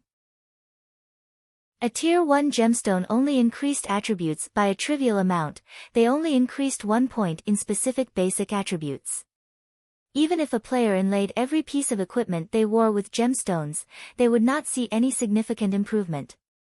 However, in the case of tier 2 gemstones, it was an entirely different story. Tier 2 gemstones increased specific attributes by 2 to 3 points. If players could fully inlay all their equipment with tier 2 gemstones, then they could obtain an additional 20 to 30 attribute points. The difference between the benefits provided by a tier 1 gemstone and a tier 2 gemstone was as clear as day. Such an increase was the equivalent of possessing an additional piece of equipment, thus, the prices for tier 2 gemstones would naturally be high. Although tier 1 gemstones could only sell for around 1 silver, a tier 2 gemstone could sell for at least 10 silvers. Also, Shi Feng knew of a secret that nobody else knew right now. Tier 1 gemstones could be used to synthesize Tier 2 gemstones. Moreover, only 3 Tier 1 gemstones were needed to do so. In truth, this wasn't any great secret at all. As long as someone managed to clear the 3 great dungeons, the alchemy synthesis system would be unlocked for White River City. Players could then just head to an alchemist to synthesize Tier 2 gemstones. At that time, the prices of Tier 1 gemstones would abruptly soar. They would sell for at least 3 to 4 silvers. For now, however, nobody but Shi Feng knew of this secret. Meanwhile, Shi Feng had been hoarding Tier 1 gemstones non-stop as he waited for someone to activate the alchemy synthesis system. Once that happened, he could easily earn back double or triple the original cost. However, Shi Feng hoped that this time the activation of the alchemy synthesis system would come a little later. That way, he would have more time to hoard even more Tier 1 gemstones. Through the Starstreak trading firm, not only could Shi Feng obtain Tier 1 gemstones from White River City, he could also purchase them from 7 other cities. His current acquisition rate was much faster than before he became the manager of the Starstreak trading firm. Naturally, the longer it took for players to clear the 3 great dungeons, the more money he could earn. Guild leader, what did you call me here for all of a sudden? Aqua Rose asked in a confused tone as she arrived at the entrance of the Demon's Castle dungeon. As a 20-man level 15 team dungeon, there were very few guilds that possessed the strength to challenge this place right now. However, even if these guilds did possess the strength to do so, they would not attempt to raid this dungeon. The reason being, they were all held up by the hell mode of the level 10 team dungeons, and also the 3 great dungeons. Moreover, the level requirement for the Demon's Castle was simply too high. Also, if they were unable to clear the hard mode of the Demon's Castle, raiding it would bring little improvement to their team's equipment, making it a waste of time. It would be much better for them to place their focus on the hell mode of level 10 team dungeons. Hence, Aqua Rose felt curious as to why Shi Feng would call her to this place. Of course, it is to raid the Demon's Castle, Shi Feng said, chuckling. Aqua Rose was shocked by his words. Immediately, she said, Guild leader, isn't it a little too early to raid the Demon's Castle? It would be better for us to focus on raiding the level 10 Hell Mode team dungeons. Although our guild started slower than the others, we can still try to compete with the other guilds over the 3 great dungeons.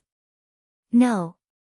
Aqua, our guild will not be competing over the 3 great dungeons. Our goal is the level 20, 100-man dungeon, the Thunder Palace. So, we need to start preparing for it now. Once we're done with this raid, you should get everyone to level up as quick as possible. Don't intentionally suppress their levels. It won't be a worthwhile thing to do, Shi Feng said, confidence filling his eyes as he shook his head. Aqua Rose was rendered speechless by Shi Feng's words. She couldn't help but sigh as she felt pessimistic about Shi Feng's whimsical thoughts. Let alone the 100-man dungeon, Thunder Palace, it was not even possible for them to obtain the first clear of the Demon's Castle. Although she believed in Shi Feng's strength, the equipment of their team was simply insufficient. They're here. Shi Feng looked towards a group of a dozen or so players walking over. They were none other than Fire Dance and her team. They? Aqua Rose turned towards the direction Shi Feng was looking at and was immediately shocked by what she saw. She discovered more than 10 players walking over, each of them looking extremely dazzling. It was especially true for the sexy beauty walking in the lead. The 2 daggers by the woman's waist were actually giving off the glow of a fine gold-ranked weapon. In addition, quite a few members of this team also possessed gorgeous-looking equipment. They all wore secret silver equipment. Although the cursemancer of this team had hidden the special effects of his staff, judging by the delicate make of the weapon, it should be of fine gold rank at the very least. As for the team's guardian knight, the equipment he wore were mostly of secret silver rank, with 2 pieces of fine gold equipment mixed in. Although the guardian knight had likewise hidden the special effects of his shield, based on looks alone, it shouldn't be lower than secret silver rank. It was possible that not even the main force of Ouroboros could compare to this dazzling team. When Aqua Rose took a closer look at this group of players, she was surprised to discover that each and every of them sported a six-winged emblem. They were actually members of their Zero Wing. Aqua Rose's delicate mouth suddenly parted in disbelief. "Guild leader, I've brought everyone here," Fire Dance said, walking up to Shifeng.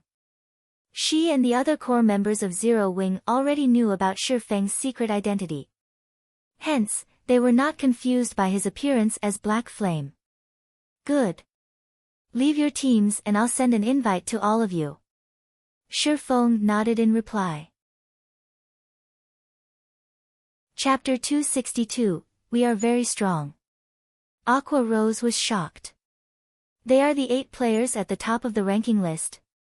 Aqua Rose whispered in silence.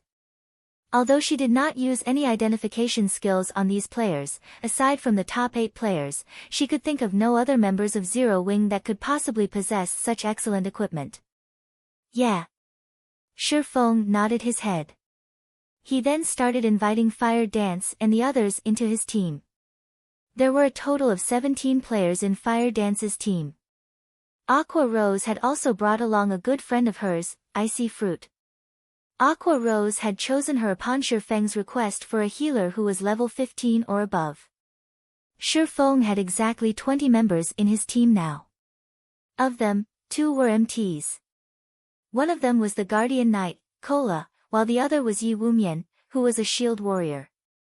There were also a total of 4 healers in the team. It was a standard composition for a 20-man dungeon raiding team. Just as Shifeng was about to enter the dungeon, another team came walking over to the dungeon's entrance. The members of this team were out of the ordinary. Let alone possessing mysterious iron equipment as their lowest ranked equipment, there were also several of them with secret silver equipment. This was a sight impossible to be found in an independent team. Yet, contrary to expectations, these players were not guild players but independent players. None of them wore a guild emblem on their bodies. "War Wolf," Fire Dance said in astonishment when she saw the slim-looking man walking over. "Oh. Is it an acquaintance?" Whether it was his memory of this life or his past life, Shifeng had no recollection of the man who looked to be the leader of this team. However, if these players were able to come into possession of such quality weapons and equipment, they could definitely be considered an expert team. In theory, they should not be unknown existences. Could they have stopped playing midway in the past? Shifeng inwardly wondered. "Hello.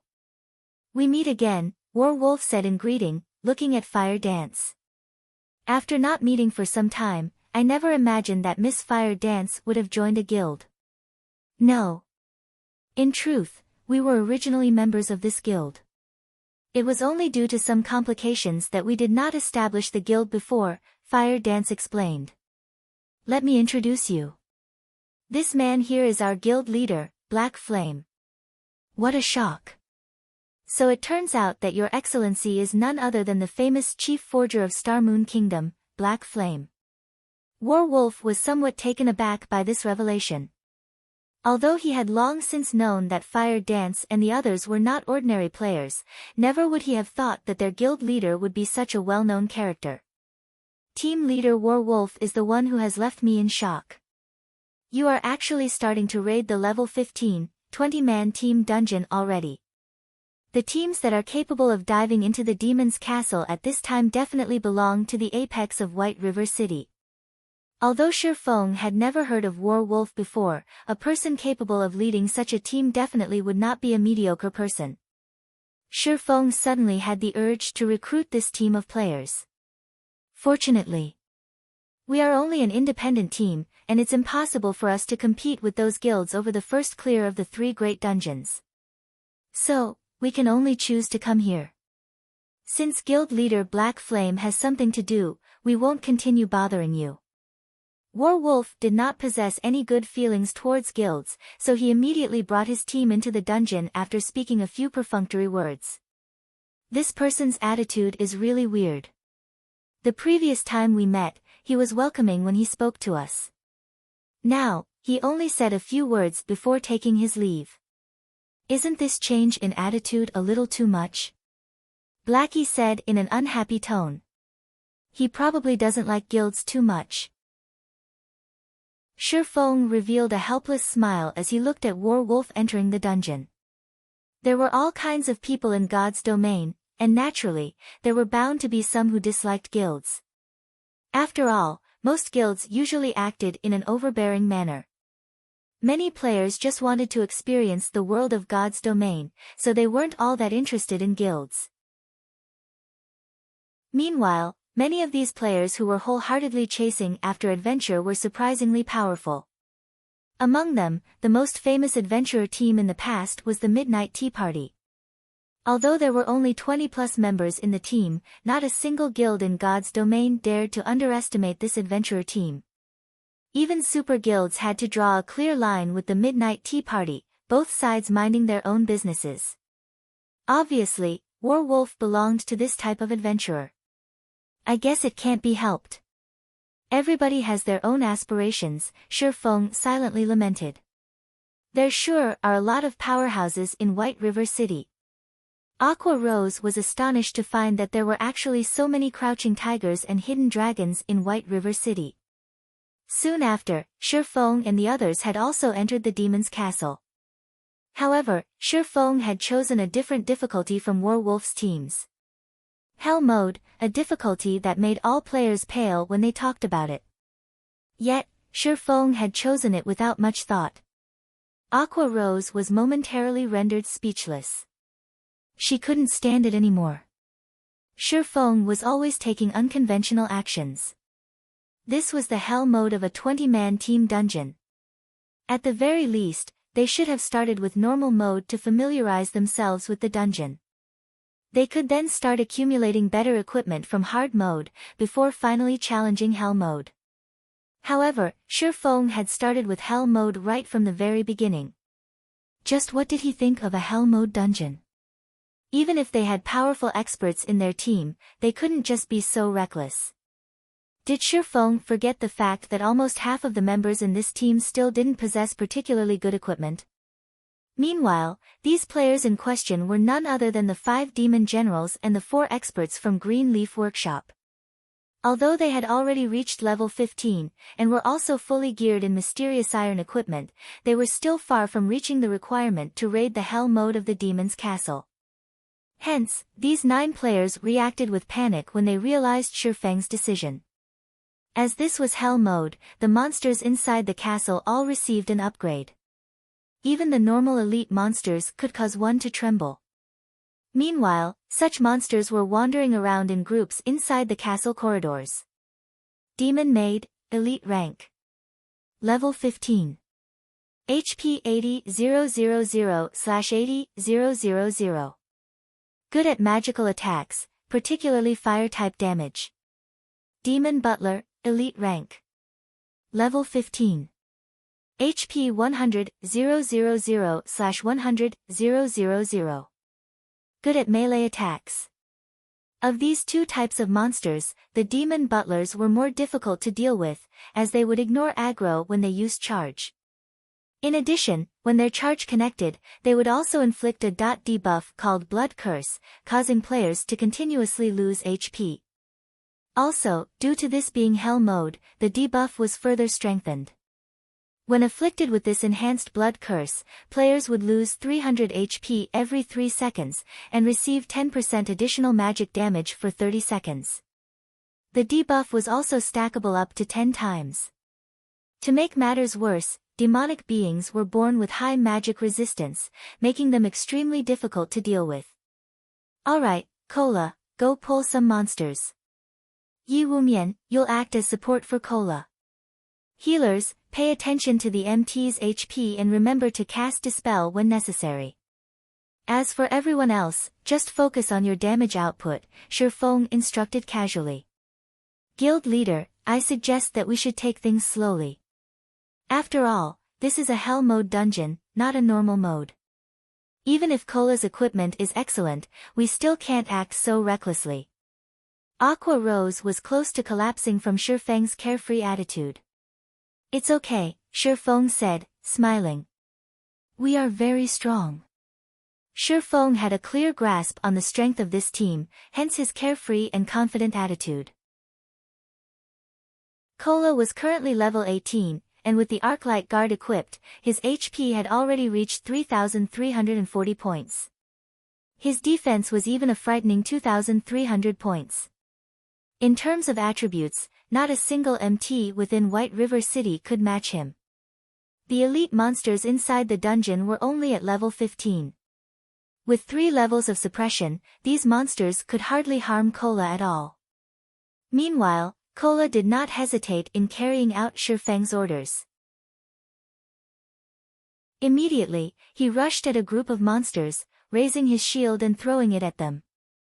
In a blink of an eye, the shield struck 5 elite monsters, causing over 300 damage and placing a silenced effect on each of the monsters, preventing them from using magic for 6 seconds.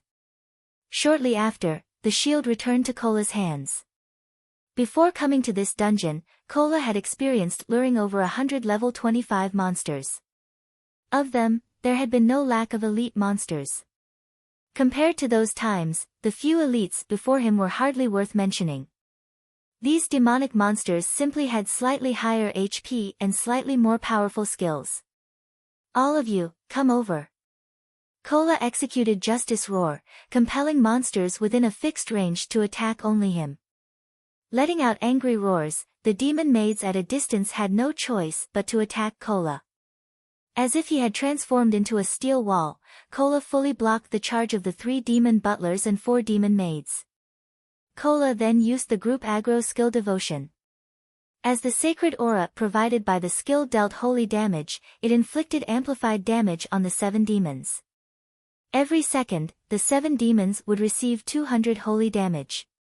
Before long, the aggro Kola had on these monsters was unshakably stable.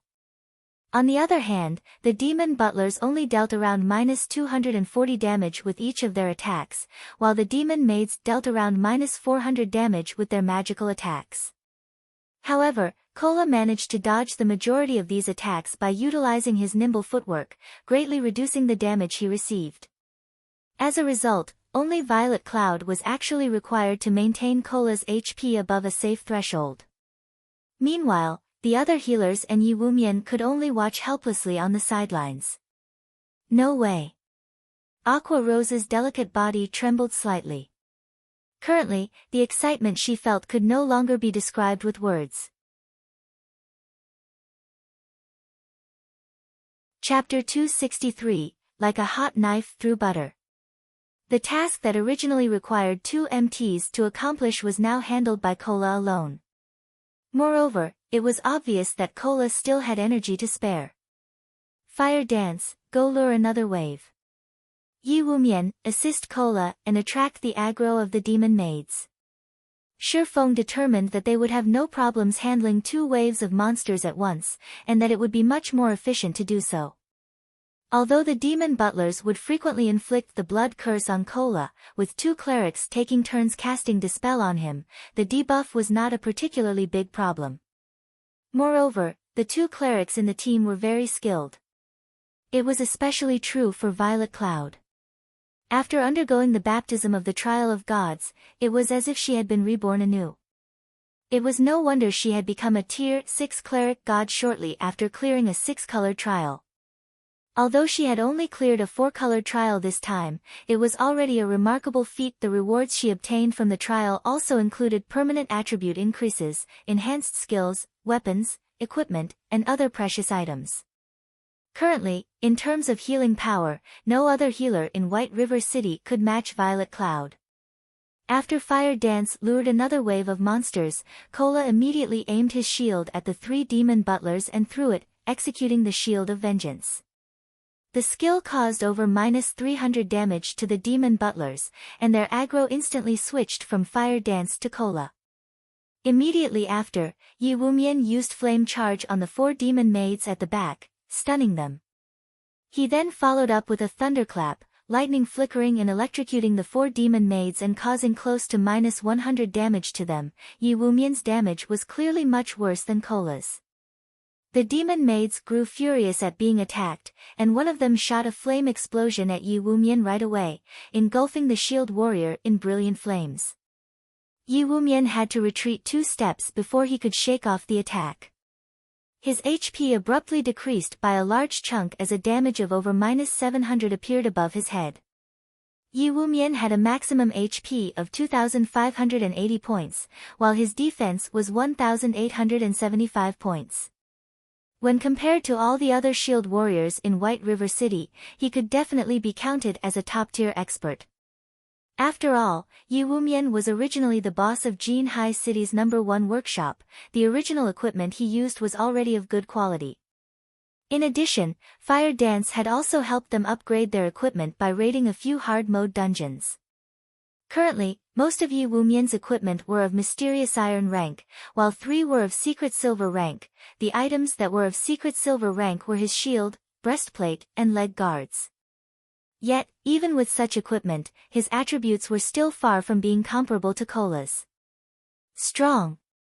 When Aqua Rose witnessed the difference between Cola and Yi Wumian, she could not help but look at Cola, who was handling 10 monsters simultaneously, in shock.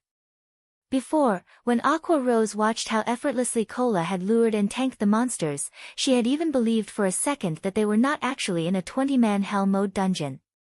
However, now that she had witnessed Yi Wumian tanking, she immediately woke up from her stupor.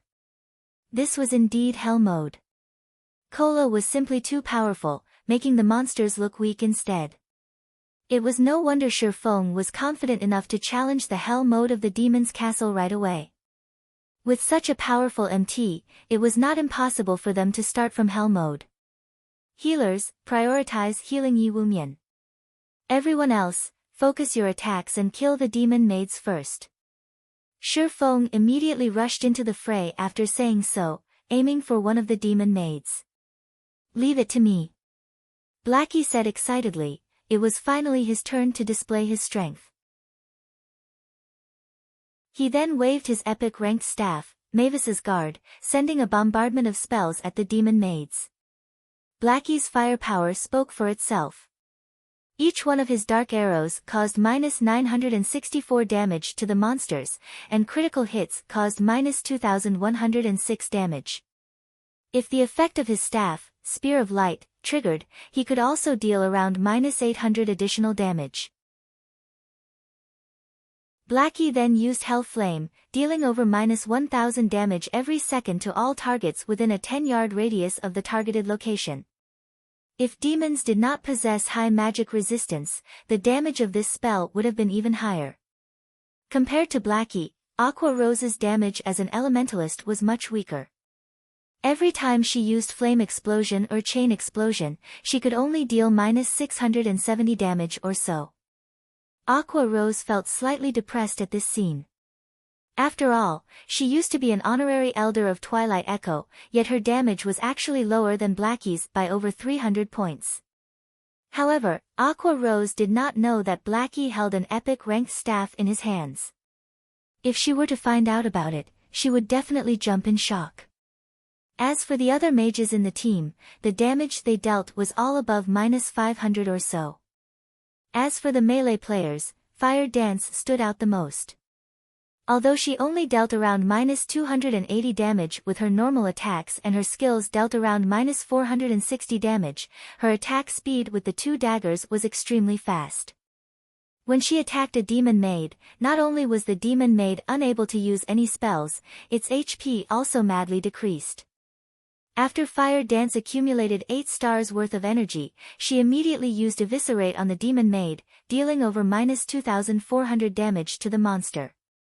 As for Lonely Snow the Berserker, although his weapon was only a level 15 Secret Silver ranked 2-handed axe, his normal attacks still dealt over -500 damage, his attacks that achieved a critical hit dealt over -900 damage.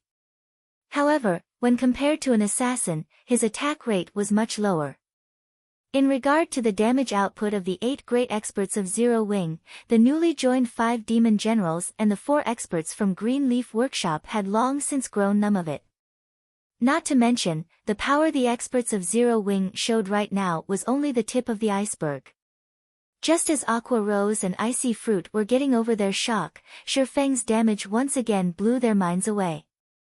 Shifeng looked just like the Grim Reaper when he brandished the Abyssal Blade and the Silver Lake, sweeping through the monsters like a violent tornado. Just his normal attacks alone dealt over -350 damage. However, that was not the end. When his attacks achieved a critical hit, they dealt over -700 damage. Sometimes, triple critical hits would even appear, dealing over -1000 damage in a single attack. Meanwhile, due to Shifeng's high attack rate, the chances for double critical hits were also very high. It was a very pleasing sight to behold. Shifeng then used Thundering Flash, 3 arcs of lightning passing through all the elite monsters. Instantly, damages of -510, -721, and -1020 appeared above the monsters' heads. Some of the monsters had even received critical hits, multiplying the damage they received by 2-fold, and even 3-fold. Immediately after, Shifeng activated Dark Violent Dance, the skill enabling him to spread 40% of the target damage towards enemies within a 12-yard cone in front of him. Every time he slashed his sword, the 14 elite monsters behind his main target would receive over -100 damage. If he executed the level 10 chop, the 14 monsters would instantly receive over -300 damage. Although Shifeng's damage was frightening, it was not his most amazing aspect. Instead, the area he excelled at the most was his perfect grasp of timing and the overall situation. As long as these elite monsters showed the slightest signs of leaving the group, he would immediately execute Thunder Flame Explosion, placing all these elite monsters into a fainted state. As a result, the two MTs would have more time to react to the situation, readjusting their positions and retaking the aggro of the monsters. Although Aqua Rose had long since known of Shifeng's strength, she still could not help but be shocked when she personally witnessed Shifeng's damage output. After killing these 2 waves of elites, Shifeng took a look at the team's damage output list. "Ha, I'm no good anymore. It's been too long since I upgraded my equipment. I never thought I would deal only this little damage." Shifeng smiled bitterly. Although Shifeng's total damage ranked at the very top of the team, his damage exceeding even Blackie's, in terms of single attack output, he was far from being Blackie's match. All this time, Shifeng had been busy making money and increasing his guild's backing. Hence, he did not get much of a chance to upgrade his own equipment. Presently, he was still using the level 10 Mysterious Iron set equipment, the Wind Extinguisher set. He only had 3 pieces of secret silver equipment on his entire person, and they were even level 10 equipment only. Shifeng depended mainly on the Abyssal Blade and his pseudo-extraordinary item, the Blazing Meteor, to produce his frightening damage. Without them, he would only rank around 5th or 6th place at best within the team. However, Shifeng's words had immediately earned him the contemptuous gazes of everyone in the team. If Shifeng, who ranked first in terms of damage output, said he was no good, then what were they supposed to be? Following which, under Shifeng's command, everyone advanced deeper into the castle, killing hundreds of elites and a dozen or so special elites. Of the latter, the demon hounds were extremely ferocious. Moreover, these demon hounds moved in groups of 4. Fortunately, Kola was capable of tanking 3 of these monsters at once, leaving the remaining 1 to Yi Wumian. If Kola had not been sufficiently strong, they would have definitely team-wiped. Naturally, the team's harvest was also bountiful. Aside from a few Tier 1 gemstones, and bronze, and mysterious iron equipment, they had also obtained 2 pieces of secret silver equipment. One of them was a cloth armor chest piece for elementalists, which was promptly distributed to Aqua Rose. The other item was cloth armor shoes for clerics. As Violet Cloud already had excellent equipment, she had no need for the shoes at all. Hence, the equipment was given to the other cleric in the team, Icy Fruit. The profits of a 20-man Hell Mode team dungeon is truly high. We have obtained so many mysterious iron equipment just from the elite monsters. The special elites even drop secret silver equipment, Aqua Rose exclaimed. Just the harvest they reaped from arriving at the first boss was already comparable to the harvest of raiding a hard mode team dungeon. If they could kill 1 or 2 bosses this time, they would definitely make a huge profit. It's still too early to get excited. Save your joy for after we finish raiding this boss before us. Shi Feng's pupils contracted, focusing his gaze towards the center of the arena. A tall heavy-armored knight with bloodshot eyes stood there, an aura of bloodthirst surrounding it. Knight Captain Justin Freed, demonic being, Lord rank. Level 16. HP 880000/880000. Chapter 264, Nemesis. Such a high HP. Aqua Rose couldn't help but wrinkle her brows at this sight. The amount of HP a boss was correlated with the amount of time needed to kill it, and the more HP a boss had, the higher the demands on the damage dealers. The bosses of level 10, 20-man Hell Mode team dungeons would have 700,000 HP at maximum. Even so, not a single team in White River City had managed to clear one such dungeon yet. Meanwhile, the boss before them had 880,000 HP, Aqua Rose instantly felt despair at this sight. Fire Dance and the others, on the other hand, felt nothing much about it. They were simply waiting for Shi Feng's orders. Feeling everyone's fervent gaze on him, Shi Feng smiled as he said, "Cola, go test the waters. Gluttonous Mouse, you'll be responsible for healing him. Everyone else, pay close attention to the boss's movement patterns and habits, be sure to take a video recording. Afterwards, we'll think of a way to raid it." As the Knight Captain of the Demon's Castle, Justin Freed excelled in melee combat. Even though Cola boasted excellent equipment, he could survive 3 hits at most from this boss. If it were any other MT, they would definitely die in 2 hits. Aside from possessing high attack power, Justin Freed was a heavy-armored knight and his defense spoke for itself. Now that he had been converted into a demon, his natural magic resistance was also very high. Justin Freed was practically a boss without weaknesses. Justin Freed had 2 major skills, and if not taken with caution, either one of these skills could easily wipe out their entire team. Moreover, these 2 skills were further strengthened by the Hell Mode difficulty, making them extremely hard to deal with. The first skill was called Demon Summoning. Periodically, Justin Freed would summon 3 demon guards. If players failed to kill these 3 demon guards within a set amount of time, they would be absorbed into Justin Freed's body, replenishing the boss's HP.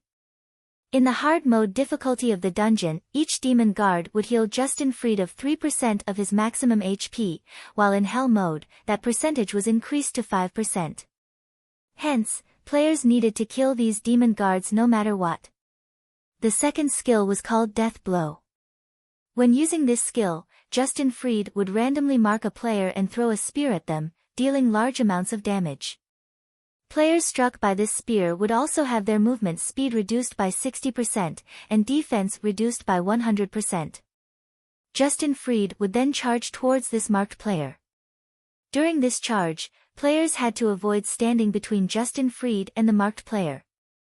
Otherwise, both the marked player and the players standing in Justin Freed's way would die without question. Hence, when a player was marked by Justin Freed, they needed to run as far away from everyone else as possible.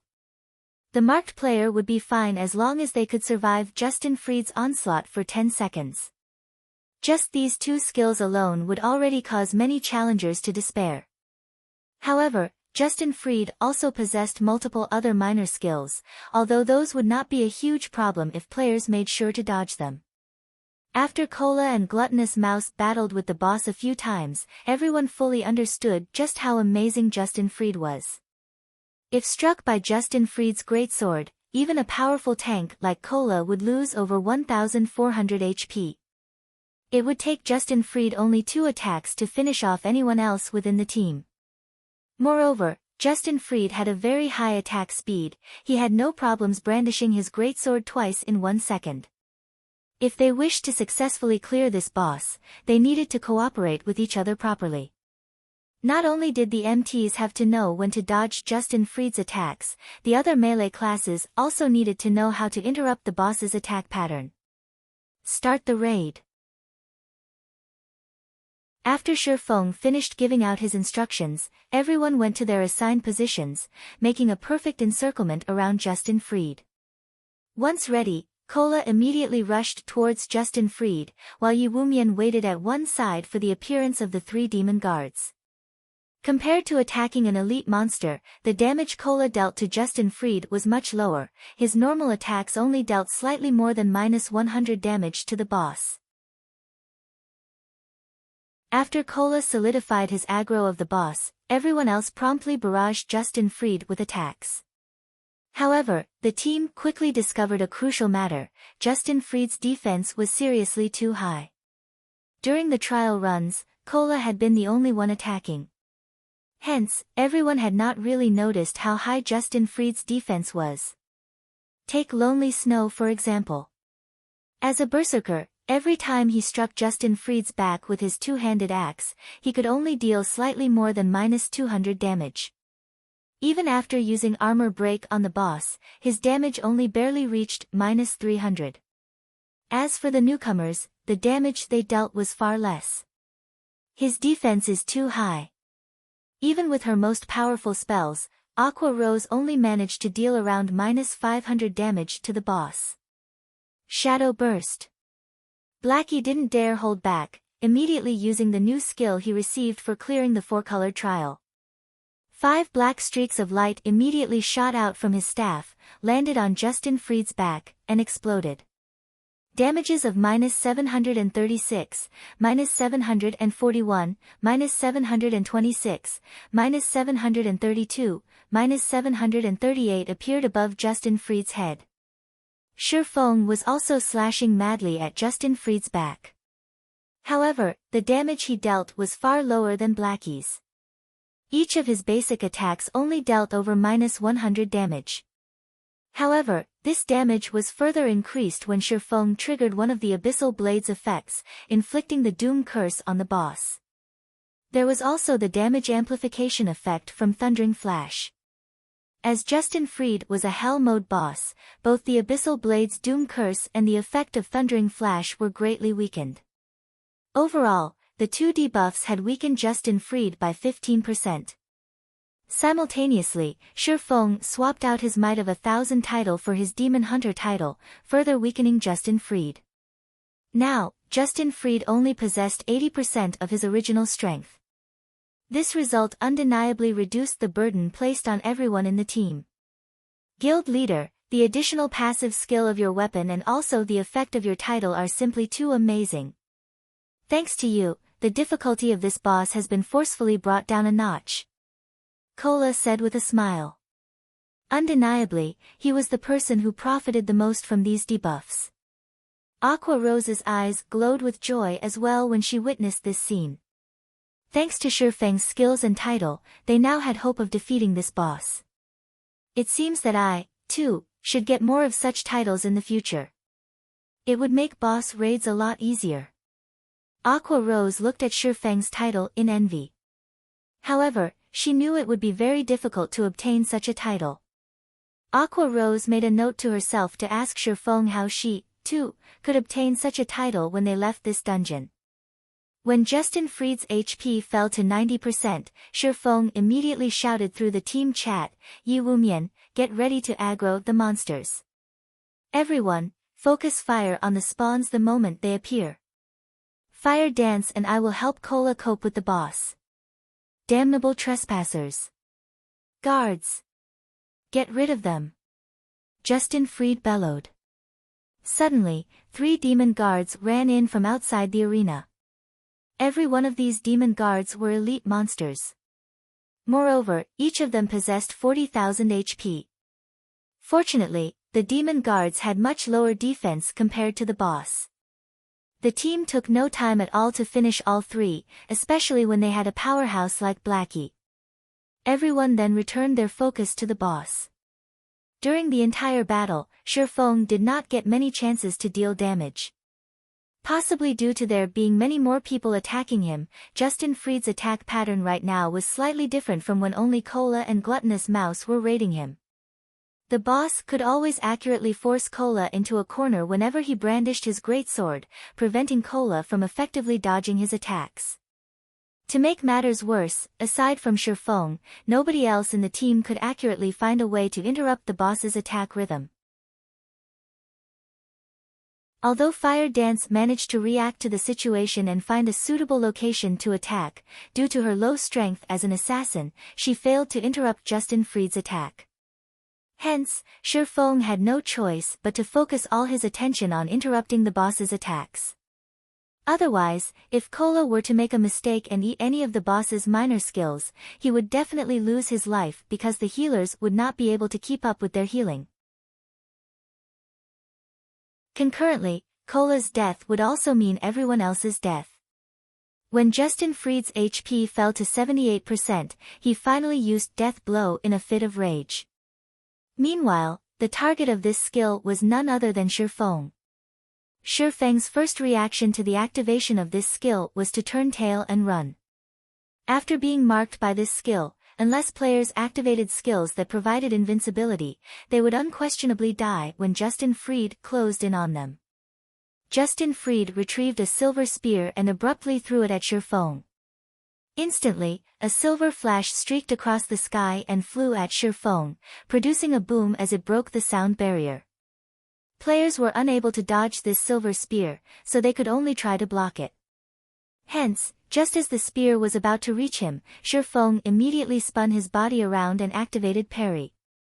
The spear smashed into the abyssal blade, generating brilliant sparks as metal clashed against metal. Shifeng was forced to retreat over a dozen steps before he could shake off the attack and stabilize his body. Both his hands felt numb after blocking Justin Fried's attack, and he had very nearly lost his grip on his swords. He then took a glance at the abyssal blade, finding a clear scar on the blade of the sword. Unbelievable. To think that this move could even damage a magic weapon. If it were a secret silver weapon taking this hit, wouldn't it get destroyed instantly? Even a fine gold weapon might not survive this attack. Shifeng secretly rejoiced that he had not used the silver lake to block this attack. Otherwise, the sword would have been finished. After seeing his spear blocked, Justin Fried grew furious. Ignoring Cola, he charged at Shifeng with large strides. Without hesitation, Shifeng immediately activated Windwalk, increasing his movement speed by 30%. He then started moving in circles around the arena. As Shifeng did not receive any damage from Justin Fried's spear, he also did not receive the movement speed reduction debuff. Hence, no matter how hard the boss tried to chase Shifeng, he simply couldn't catch up. In the end, Shifeng kited the boss around the arena for the full 10 seconds. With both of Justin Fried's major skills dealt with, everyone returned to their positions and resumed their attack on Justin Fried. Later on, no matter how many times Justin Fried used his major skills, the end result was still the same. After a dozen minutes passed, even when Justin Fried entered his berserk state, he still could not change the inevitable. The reason being, Cola had protection blessing to stave off the boss's increased damage. Cola also had the Arclight Guard's additional skill, Time Arc. The effect of this skill was the equivalent of providing Cola with 9 seconds of invincibility. It also allowed him to reset the cooldown of any skills he had used during Time Arc's duration. One way or another, Cola had managed to endure and survive through the 20-second duration of the boss's berserk state. In the end, Justin Fried let out a scream of resentment as he fell to the ground, his body leaving behind a pile of dazzling items as it disappeared.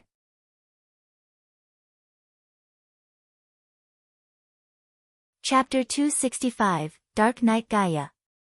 It's a jackpot. Our karma must be too good. I wonder what we'll get. This is the hell mode of the demon's castle. A jackpot should give us at least a dark gold weapon, right? Justin Fried's death allowed everyone to breathe a sigh of relief. However, when they saw the pile of items on the ground, everyone knew that their luck had come. Just a brief glance told them that Justin Fried had dropped more than 10 items. It was an obvious sign that this was one of those rare karmic jackpots. Alright, don't get too excited right now. Rest and recover for now.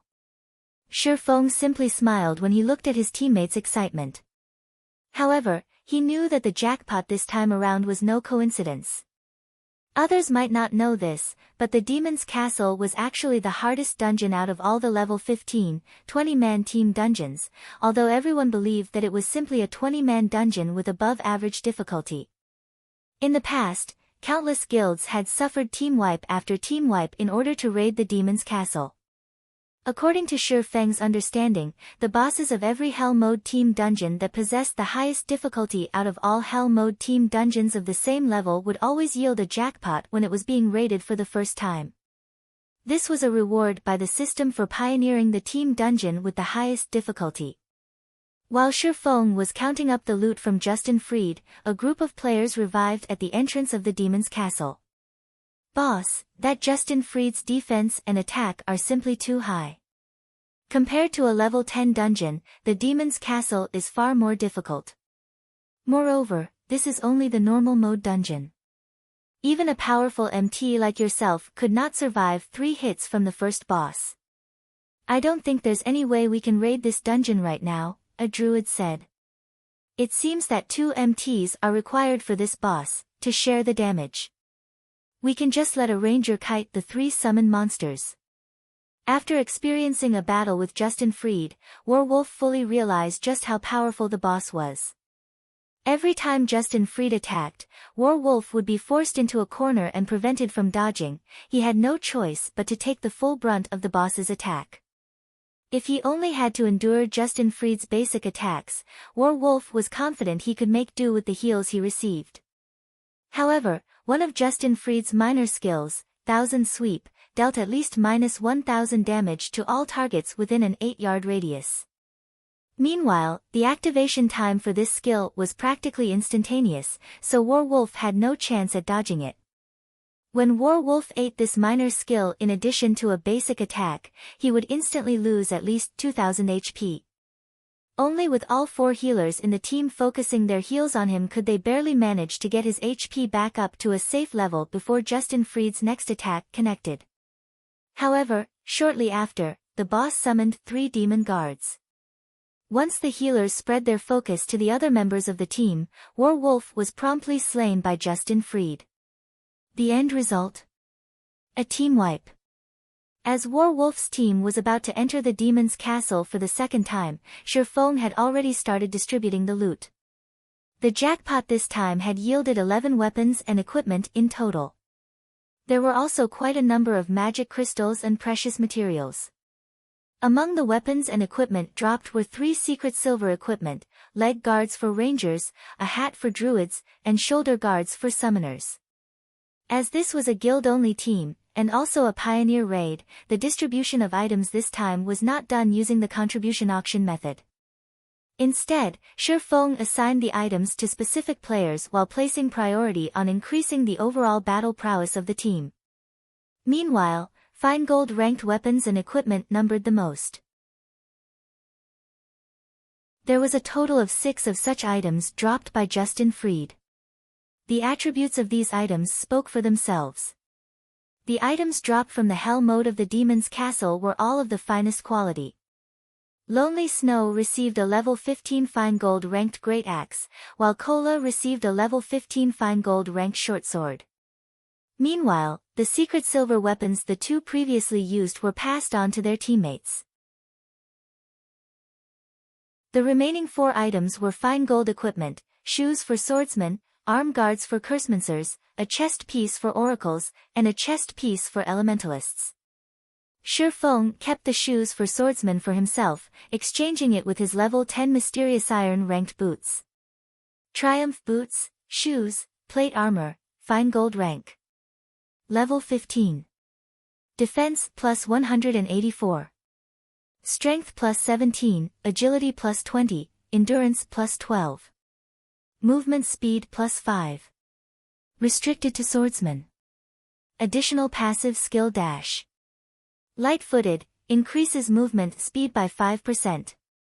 Feng then handed the fine gold-ranked arm guards to Blackie, the chest piece for oracles to Gluttonous Mouse, and the chest piece for elementalists to Aqua. The final 2 items were of dark gold rank. One was a pitch-black longsword, while the other was a dark gray-colored staff that emitted black mist. Demon Bane, one-handed sword, dark gold rank. Level 15. Attack power plus 183. Strength plus 20, agility plus 21, endurance plus 10. Attack speed plus 3. Durability 100/100. Additional passive skill dash. Demon Bane, deals 20% additional damage towards darkness-type monsters. Although the Demon Bane was only at the level of being satisfactory in terms of attributes, the passive skill that came along with it was perfect for raiding the demon's castle. Feng just happened to be able to replace his level 10 dark gold weapon, the Silver Lake. Although the Silver Lake was a personal exclusive weapon, in terms of attributes and attack power, it was much weaker than the level 15 Demon Bane.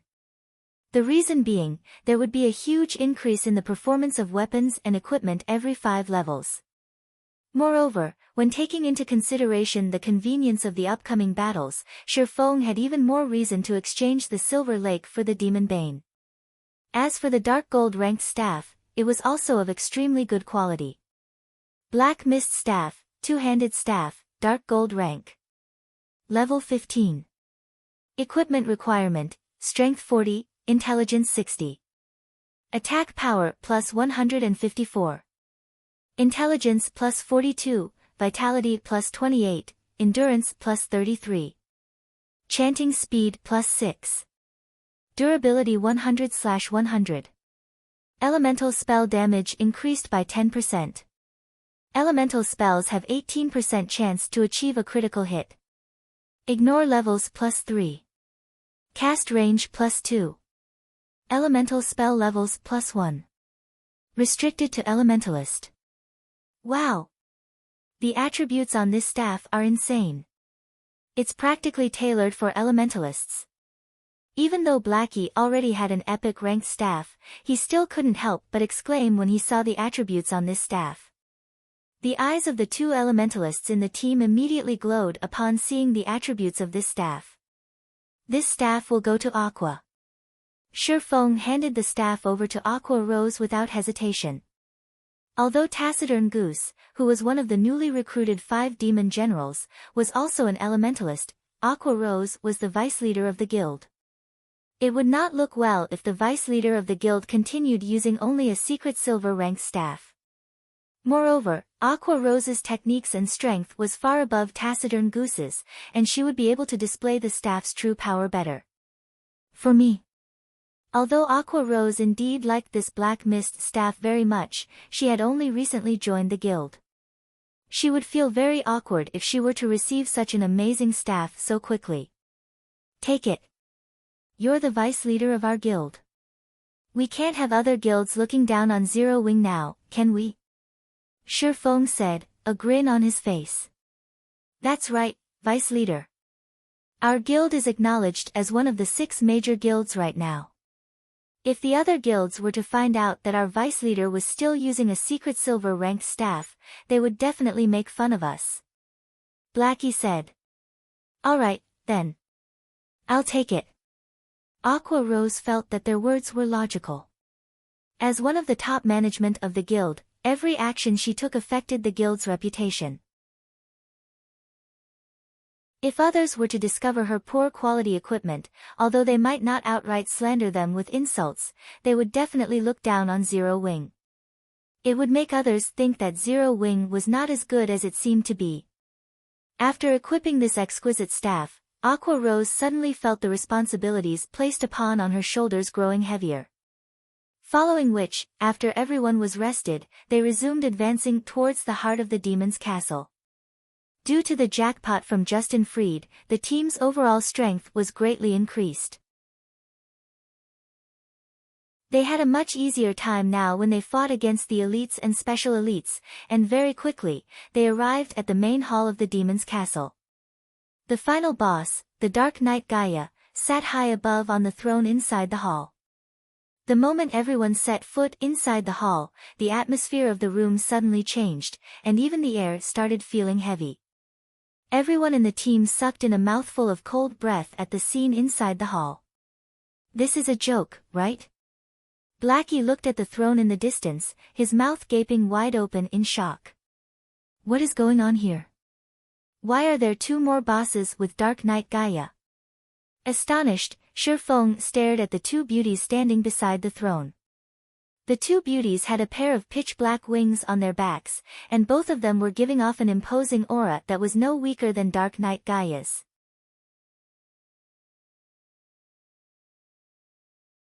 Chapter 266, Holy Light. Just Dark Knight Gaia alone was a challenge for them to deal with. Yet, there were two more bosses of equal strength now. Even Shifeng felt powerless at this sight. However, the fact that there were three bosses in this hall was not the most important point. The key point was that even a single boss was enough to cause everyone to despair. The difficulty of this quest is too high. Shifeng's head ached when he looked at the three bosses. He never imagined that Weissman's quest would be so difficult. If it were the normal Hell Mode Demon's Castle, Shifeng would still have a way to clear it. However, if he had to face the three bosses before him simultaneously, then there really was no hope for clearing this dungeon at all. Dark Knight Gaia, High Lord Rank. Level 16. HP 4000000/4000000. Fallen Angel Heir, High Lord Rank. Level 16. HP 3/600,000/3/600,000. Fallen Angel Lara, High Lord Rank. Level 16. HP 3/600,000/3/600,000. Not only did the quest increase the number of bosses, it had also greatly increased their strength. With a frightening 4 million HP, even if their healers exhausted all their mana, they still wouldn't be able to kill Dark Knight Gaia. It was also highly possible that Kola would die with a single stab from Dark Knight Gaia's spear. Guild leader, I think we should withdraw. There must be a problem with the system. 4 million HP is just ridiculous, Kola said, shaking his head while sighing. I think so as well, Brother Feng. Maybe we should go out and reset the dungeon, Blackie said. The others had similar thoughts as well. Even if this was Hell Mode, the difficulty of these bosses was simply preposterous. Since we've already come this far, let's give it a try. There should be a special mechanism in place if the bosses are set to be so powerful. Shifeng did not think there was an error with the system. It definitely had its own reasoning for making the bosses this powerful. So, they might as well test the water. Who knows? They might even discover some secret trick that will allow them to defeat these bosses. Since Shifeng had already spoken, the others naturally did not oppose his decision. At worst, they would simply waste some of their EXP, and EXP was something they could easily obtain. Hence, like the previous time, Kola and Gluttonous Mouse went ahead to gauge the standards of the bosses. Like before, Kola threw his shield at the three bosses, activating Shield of Vengeance. Yet, the moment Kola's shield struck the three bosses, everyone in the team was stunned by what they saw. -1, -1, -1. Only 1 point of damage appeared above each of the three bosses. Their frightening defense rendered everyone in the team speechless. You are seeking death. Dark Knight Gaia spoke in a tone that was neither enraged nor arrogant. Rather, his voice was only filled with coldness and indifference. He spoke just like a machine, emotionless. Gaia then slowly got up from his throne. He did not rush to attack Kola, instead choosing to abruptly focus his eyes on Kola. Kola instantly felt a chill overcome his body. Although this was a game, the pressure he felt was nothing but real. Similarly, the two fallen angels by Gaia's side did not take any action. They did not even give Kola a single glance, as if saying Kola was not worth their attention at all. I refuse to believe it yet. Kola summoned up his courage as he used punishment on Dark Knight Gaia. However, just like before, his attack only dealt 1 point of damage to the boss.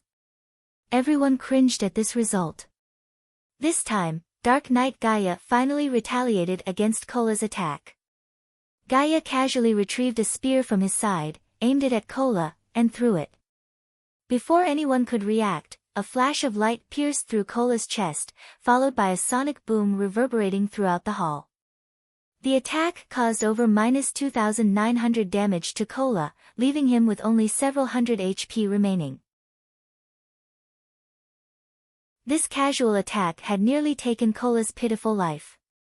Just as Dark Knight Gaia was about to attack for the second time, a pillar of holy light descended from the sky, enveloping Kola. When Gaia's spear clashed against the holy light, it was as if the spear had struck an impenetrable wall. The spear could not advance by even an inch. There was a trick to it as expected. Shifeng smiled faintly when he saw the holy light descending from the sky. He also discovered the silhouette of a person floating amidst the pillar of holy light. Hence, Shifeng shouted in the team chat, "Everyone, together. Healers, get Kola's HP back up first." Previously, everyone merely had the intention of giving the bosses a try, they did not hold any hope of actually killing them. Now that a chance had appeared, how could they easily give it up? The atmosphere surrounding the team instantly changed. No longer were they shrouded by despair. Huh? Why is it her? When the person inside the pillar of light walked out, Shifeng discovered a familiar face. When he caught a clearer view of that saintly appearance, his mind immediately turned sluggish. The person that walked out of the pillar of holy light was actually the Tier 3 divine official Charlene. Wow! My goddess! Blackie's eyes widened upon seeing Charlene, his drool nearly leaking out of his mouth. Putting aside Charlene's peerless appearance and graceful figure, just that extraordinary aura that she exuded would attract others to her. Gifted with both appearance and aura, Charlene was even more mesmerizing than the snow goddess, Gentle Snow. After Charlene descended into the hall, she did not look at the people behind her. Instead, she focused her attention on the black throne, at Dark Knight Gaia and the 2 fallen angels by his side. Dark Knight Gaia no longer maintained his look of indifference when he noticed Charlene's appearance. Instead, a hint of fear showed on his face. "Gaia, leave that woman to us. You take care of those ants and activate the teleportation gate. It is about time we let this continent be filled with fear and death once more," Fallen Angel Air said. "Yes, Lady Air," Dark Knight Gaia answered respectfully. At the same time, Charlene whirled around to look at everyone, saying, "Adventurers." For his selfish gains, Gaia has turned the past inhabitants of this castle into demons, letting them live a life that is worse than death. Now, he is even trying to open a gate to the demon world, summoning the Legion of Dead to attack White River City. You must stop Gaia from doing so at all costs and prevent a terrible fate from befalling the inhabitants of White River City. Finished speaking, Charlene immediately chanted some divine incantations. She then pointed a finger at the players before her. Suddenly, everyone in the team received a buff. Blessing of Holy Light. Increases all attributes by 200 points. This blessing is insane. My magic damage is over 1,000 points. My HP is also over 5,000. This feels awesome. Blackie said in exhilaration. Everyone else shared Blackie's feelings. Their bodies felt full of power, and they felt that they could easily go back and trample the previous boss, Justin Freed. Just the HP of the ranged players had already exceeded the 5,000 threshold. The other melee players also had their HPs increased past the 6,000 threshold. As for the monstrous MT of the team, Kola, his HP had already gone past the 7,000 threshold. Kola was practically a mini-boss now. After Charlene and the 2 fallen angels departed to do battle, Dark Knight Gaia immediately charged towards the team of players, intending to massacre them quickly. At this time, everyone in the team no longer looked at Dark Knight Gaia with fearful eyes like before. Even if Kola received close to -3,000 damage from a single spear throw from the boss, the Guardian Knight presently had over 7,000 HP. Moreover, the healers also had their magic damage increased from the blessing. Now, a casual heal from any one of them could replenish over 1,000 HP for Kola. They had no problems coping with Dark Knight Gaia's frightening damage. Taking the lead, Kola immediately slashed his sword at Gaia, following up the attack with a punishment. -328, -641. 2 damages appeared above Dark Knight Gaia's head. Meanwhile, Shi Feng had used silent steps and arrived at Dark Knight Gaia's back. Executing Chop, he slashed his sword down at Gaia's neck, immediately causing more than -1,200 damage to the boss. His follow-up normal attacks also caused around -600 damage. However, compared to physical damage classes, the mages had a much greater improvement. Each of Blackie's dark arrows caused over -2,000 damage to the boss, over -4,000 damage if it was a critical hit. As for Aqua Rose, her flame explosion dealt over -1,500 damage to the boss. The other mages in the team could also deal over -1,200 damage with each of their attacks, which was very impressive. On the other hand, Dark Knight Gaia's damage towards Kola was slightly reduced. Each of his attacks only dealt slightly over -2,400 damage to Kola now. One side was strengthened, while the other, weakened. Even if Dark Knight Gaia had 4 million HP, everyone still felt confident of defeating him. As Dark Knight Gaia's HP continuously fell, his attack rate also grew fiercer, and the damage he dealt also became greater. From the initial -2,400 damage, Kola now received around -2,700 from each of Gaia's attacks.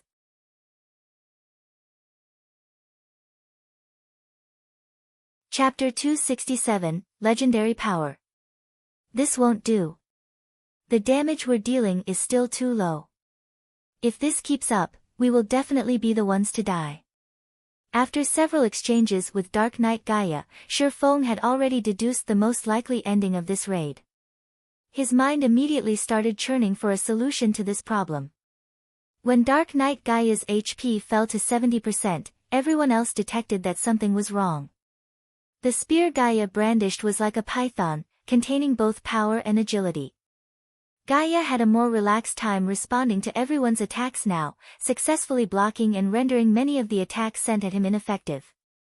Currently, Gaia was like the reincarnation of the spear god. Dark Knight Gaia abruptly swept his spear in a circle, sending Shi Feng and the others, who were attacking his back, flying. Shi Feng reacted quickly and used parry without hesitation, preventing any harm from reaching him. Unfortunately, everyone else in the team was not as quick to react. As a result, each of them received over -2,000 damage from the attack, suddenly increasing the burden placed on the healers. Meanwhile, the main target of Dark Knight Gaia's attack, Kola, had to retreat a handful of steps before stabilizing his body. A frightening damage of -4,300 also appeared above his head. Guild leader, the boss is getting more powerful the longer we fight. I don't think I will last long if this situation continues. At this moment, the Guardian Knight, Kola, was no longer as calm and composed as he was before. Currently, the Dark Knight Gaia would deal around -3,000 damage each time he attacked Kola. If the boss triggered a critical hit or used a skill, he would deal over -4,000 damage. Even if Kola had over 7,000 HP, the pressure placed on him was huge. His HP constantly hovered around the safety threshold, which was a very dangerous situation. This was exactly where the Dark Knight Gaia excelled. The longer he fought, the braver he got. On the surface, Dark Knight Gaia did not seem to use any major skills. However, in reality, he had been using them constantly. Blood Rage. With this skill, the longer Dark Knight Gaia battled, the higher his damage would become. His attack speed would also rise as time passed. Just this skill alone was already sufficient to make any team that dared challenge him kneel and accept defeat. In addition, Dark Knight Gaia also possessed an AoE skill, Blood Domain. The skill had an effective area of 100 yards. When used, a blood demon would spawn behind all enemies within this range. These blood fiends each had 10,000 HP, contrary to expectations, these blood fiends would not attack players. Instead, if these blood fiends came within 3 yards of their locked target, they would self-destruct. The resulting explosion had an effective radius of 20 yards, and in Hell mode, the explosion would deal -2,000 damage.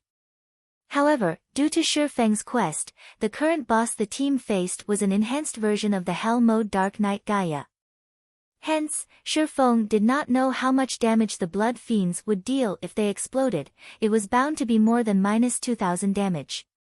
If they could not deal with these blood fiends quickly, leaving the monsters to self-destruct without control, the end result would, without a doubt, be a team wipe.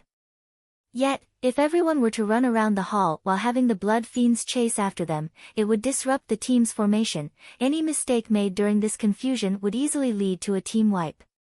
Hence, the moment these blood fiends appeared, they needed to deal with them within the shortest amount of time possible. Just depending on the blessing of holy light won't be enough to deal with this boss. If we can't increase our damage output, we will die sooner or later. Shifeng took a look at the mana levels of the 4 healers and discovered that all of them only had around half remaining. However, Dark Knight Gaia still had 65% of his HP left. If this situation continued, they wouldn't be able to last until the end. Not to mention, Dark Knight Gaia hadn't used Blood Domain yet. At that time, the burden on the healers would definitely be huge. Brother Feng will definitely be team-wiped if this continues. Should I use Stars of Light now? Blackie secretly sent a private message to Shifeng. Stars of Light was the most powerful skill of the epic ranked staff, Mavis's Guard. Its might surpassed even that of a Tier 2 spell. It was a spell that could devastate both heaven and earth. Unfortunately, this powerful spell had a cooldown time of half an hour. Hence, it was a trump card that could only be used once in a boss battle. As a result, whenever Blackie was in a party together with Shifeng, he would always seek Shifeng's advice, letting Shifeng decide when he should use the skill. No, it's still too early for it. Shifeng had long since planned for Blackie to use Stars of Light when Gaia used Blood Domain. The might of the skill would instantly evaporate the blood fiends that spawn. Yet, if they did not use the skill now, they might not even survive to see Dark Knight Gaia use Blood Domain. With 2 difficult options at hand, Shifeng was at a loss which to pick. In the end, we still aren't strong enough. Shifeng smiled bitterly. Even though their team was already so powerful, it was still not enough to clear this quest. Shifeng truly did not know how those players in the past had managed to complete this quest. However, it was also a fact that the players had already completed their Tier 1 class promotion when they completed this quest. With a team of Tier 1 players with top-tier level 20 equipment and weapons, it would be a simple walk in the park for them to conquer the enhanced Hell mode of the Demon's Castle. Also, even if nobody in the team had reached level 20, if everyone's weapons and equipment were of Dark Gold rank or above, Dark Knight Gaia would still have no choice but to submit to them. To put it bluntly, they were lacking in preparations. As expected, our current equipment is still too weak. Shifeng could not help but lament as he watched the boss getting stronger as time passed. Suddenly, however, a flash of realization came to Shifeng. That's right. If it's equipment, don't I have the fragmented legendary item? Shifeng thought of the ring that had been left asleep inside his bag. The Heavenly Dragon's Breath. As a fragmented legendary item, it possessed the strength to change a player's tier. Yes, tier, not level. Previously, Shifeng had never managed to reach the requirements of the fragmented legendary item. Now, however, he had already achieved it. Heavenly Dragon's Breath, Ring, Fragmented Legendary Rank. Equipment requirement, Strength 200, Agility 200, Intelligence 120. Strength plus 40%, agility plus 40%, intelligence plus 30%, endurance plus 30%. Movement speed plus 20%. Attack speed plus 30%. Ignore levels plus 10. All item level requirements reduced by 10 levels. Additional skill 1, Dragon's Authority. Suppress all enemies in the surroundings with the might of the Heavenly Dragon, inflicting the fear status onto enemies within a 30-yard distance, reducing their attack power by 20%, attack speed by 20%, and movement speed by 20% for 1 minute. Cooldown, 3 minutes. Additional skill 2, Dragon Breath. Inflicts 6x damage in a 305-yard line in front of you. There is a 20% chance to induce the fainted state for 2 seconds. Cooldown, 5 minutes. Additional skill 3, Heavenly Dragon's Power. Allows the user to temporarily possess the power of the Heavenly Dragon, increasing HP by 300%, strength by 100%, and defense by 300%, and grants immunity to all controlling effects for 2 minutes. Cooldown, 3 hours. The Dragon Slayer Mekaseru once owned the Heavenly Dragon's Breath. It was originally a legendary ranked item possessing the suppressed strength of the Dragon tribe. Due to damage resulting from a war between gods, its might has greatly decreased. However, the Heavenly Dragon's Breath possesses an incomparably strong magic power and possesses the potential to restore itself.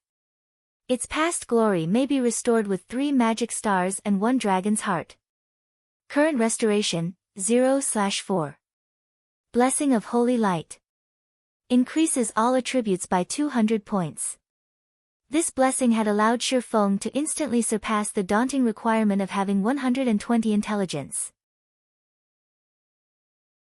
Without wasting any more time, Shifeng immediately retrieved the Heavenly Dragon's Breath from his bag. The instant he wore the ring, he immediately felt it transmit a boundless power into his body. Not even the blessing of Holy Light could compare to this power. Good. The raid officially starts, now.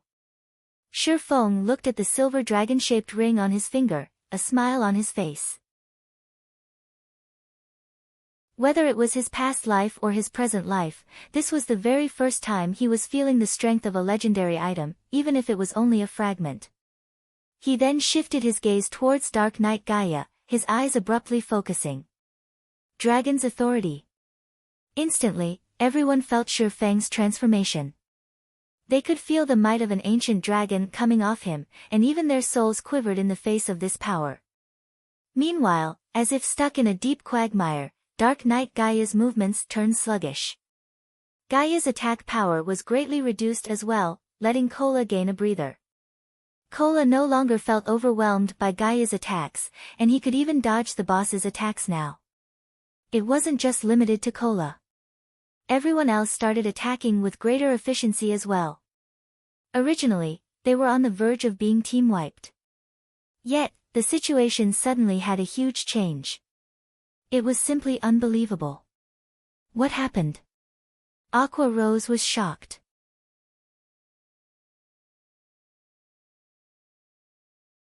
Chapter 268, Everything is Insubstantial.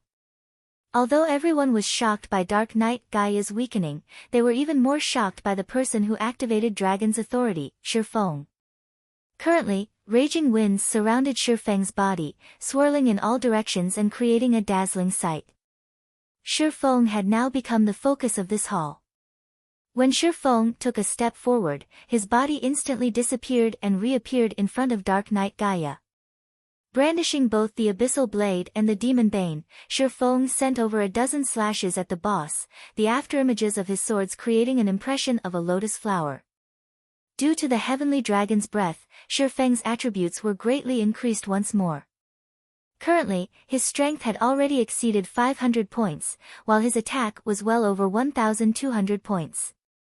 His agility had also exceeded 600 points. Whether it was his attack power or attack speed, both were far above the standards of even a Tier 1 swordsman. Right now, Shifeng could even give a Tier 2 sword master a run for his money. This was the power of a legendary item. Even though Shifeng only had a fragmented version of it, the increase in combat power he received could allow him to challenge enemies of a higher tier. Damages of over -1000 appeared one after another. Some of his attacks had even dealt over -2000 and -3000 damage. Dark Knight Gaia, who had previously been like an immovable mountain, was currently being forced to retreat step after step by the torrent of sword slashes. He could not even enter a basic stance due to the incessant attacks. Meanwhile, Kola was having a relaxed time going against the boss, expending almost no effort on evading the boss's attacks. However, Shifeng's onslaught had yet to end. Thundering Flash. Chop. Double Chop. Earth Splitter. Thunder Flame Explosion. Every skill dealt over -2000 damage. Of them, the level 8 Thunder Flame Explosion had even achieved a critical hit, dealing over -6000 damage to the boss. Shifeng's damage far surpassed even that of Blackie now. Guild leader, what sort of potion did you take? How did you suddenly become so awesome? Kola was extremely curious about Shifeng's sudden transformation. Previously, Shifeng's single output damage was even below Blackie's and Aqua Rose's. Now, however, his damage had completely left that of the two in the dust. If Shifeng said it was nothing, not even a ghost would believe him. Potion? Kola, you're thinking too highly of potions. This is the trump card of our guild. Blackie said, a grin on his face. He had a fair idea of what was actually going on. After all, he had also been present when Shifeng obtained the Heavenly Dragon's breath. Brother Black is right. Kola, you're looking down on guild leader too much, Lonely Snow chimed in with a proud tone.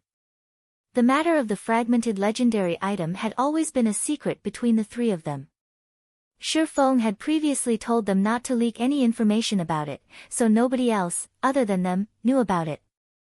After all, just an epic ranked item alone could entice a first-rate guild to take action. If it was known that their guild possessed a fragmented legendary item, rivers of blood might start to flow in White River City. It's not a potion. Aqua Rose was also surprised. However, after she gave it a thought, their words felt right. It should not be possible for potions to provide such a powerful upgrade. Yet, if it was not a potion, what else could allow Shifeng's battle strength to increase so tremendously? Suddenly, Aqua Rose started growing more confused about the guild known as Zero Wing. It was clearly a recently established guild. It could even be described as a blank slate. Yet, shortly after she had joined the guild, she received one shock after another. Aqua Rose had even begun to suspect that Shifeng was an elder of one of those super guilds, and that he had come to White River City to play the role of a pig to devour the tiger. Only a dozen seconds passed since the battle resumed, and already, Dark Knight Gaia had lost 5% of his HP, currently, he only had 54% of his HP remaining. If this trend continued, his life would end before 3 minutes even passed. However, Shifeng was still not satisfied with this result. The reason being, along with the passing of time, Dark Knight Gaia would grow stronger and stronger. Moreover, Dragon's authority lasted for only 1 minute. After the minute was up, Dark Knight Gaia would once again be like the reincarnation of a spear god. With Kola's equipment, he would not last long under the boss's onslaught. Just as Dark Knight Gaia was about to recover his battle strength. I wonder how well this move will perform. The abyssal blade in Shifeng's hand suddenly ignited in flames, the fire-type mana within a 30-yard radius frantically gathering around the weapon. The light from the scorching flames illuminated the dark hall, while the heat evaporated the moisture in the air. Currently, the abyssal blade in Shifeng's hand was like a miniature sun. This was none other than Shifeng's ultimate move, Flame Burst. Due to his increased attributes, the current Flame Burst was much stronger than the last time Shifeng used it. Before anyone could react, the abyssal blade turned into a shooting star, smashing into Dark Knight Gaia's chest. Gaia's previously impenetrable armor was like tofu when it met with the abyssal blade. The abyssal blade easily pierced Gaia's steel armor and body like a hot knife through butter, creating a large hole in Gaia's chest. However, this was not the end of Shifeng's attack. Shifeng then followed up with 5 more slashes, each of his slashes dealing over -6,000 damage. Some of them had even achieved a critical hit, dealing over -13,000 damage. Meanwhile, the armor on Dark Knight Gaia's body was instantly shattered, the sundered metal fragments smashing heavily against the stone pillars at the sides of the hall. These stone pillars completely collapsed at the impact of the metal fragments. Receiving these 6 continuous attacks, Dark Knight Gaia instantly lost over 60,000 HP. This scene absolutely dumbfounded everyone in the team. Right now, Shifeng looked more like the boss here with Dark Knight Gaia as the player. The situation was so shocking that Cola and everyone else in the team even forgot to attack Dark Knight Gaia. Oi! Stop daydreaming. The boss is still alive. Shifeng smiled helplessly as he received everyone's fervent gazes. After Shifeng's reminder, Cola and Yi Wumian quickly reacted and charged at the boss. Maybe because he no longer had his armor, Dark Knight Gaia was actually receiving an additional 30% damage from everyone's attacks now. The raid progressed at a much faster rate right away. You ants have angered me. Accept the punishment of darkness. The moment Dark Knight Gaia bellowed, the entire hall turned bloody red. Immediately, 20 ferocious-looking blood fiends appeared within the hall. Meanwhile, these blood fiends each had 20,000 HP, and each of them quickly ran towards their locked targets after being summoned. Blackie. Shifeng said in the team chat. Got it. It's finally time for me to show off. Blackie chuckled as he waved his staff. A gigantic magic circle appeared above the hall, and in the blink of an eye, a dazzling star emerged from the magic circle and crashed downwards. The stars of light had a very wide coverage. Hence, Blackie easily enveloped all the blood fiends within the skill, the enraged Dark Knight Gaia included. Each star caused over -5,000 damage. After over a dozen stars came crashing down, not even ashes remained of the blood fiends. As for Dark Knight Gaia, he was left in a miserable state after the duration of the skill ended. Everyone else in the team took this chance to use their most powerful moves on the boss, holding nothing back. Before even a minute passed, Dark Knight Gaia's HP fell to 30%. Instantly, the boss went into a berserk state, his body doubling in size. In this state, both his attack power and defense were greatly increased. Even when Cola had Protection Blessing activated, the skill reducing any damage he received by 50%, he lost over 3,000 HP the instant Dark Knight Gaia's spear connected with his body. Just in time. Shifeng had been waiting for this moment all along. Did he think going berserk was amazing? In front of a dragon, everything was insubstantial. Shifeng immediately activated Heavenly Dragon's power, increasing his HP by 300%, strength by 100%, defense by 300%, and also becoming immune to all controlling effects for 2 minutes. After the activation of Heavenly Dragon's power, Shifeng's body underwent a transformation. Dragon scales suddenly covered his skin, making him look as if he was wearing dragon scale armor. With the addition of these dragon scales, Shifeng's originally ordinary appearance suddenly became tyrannical.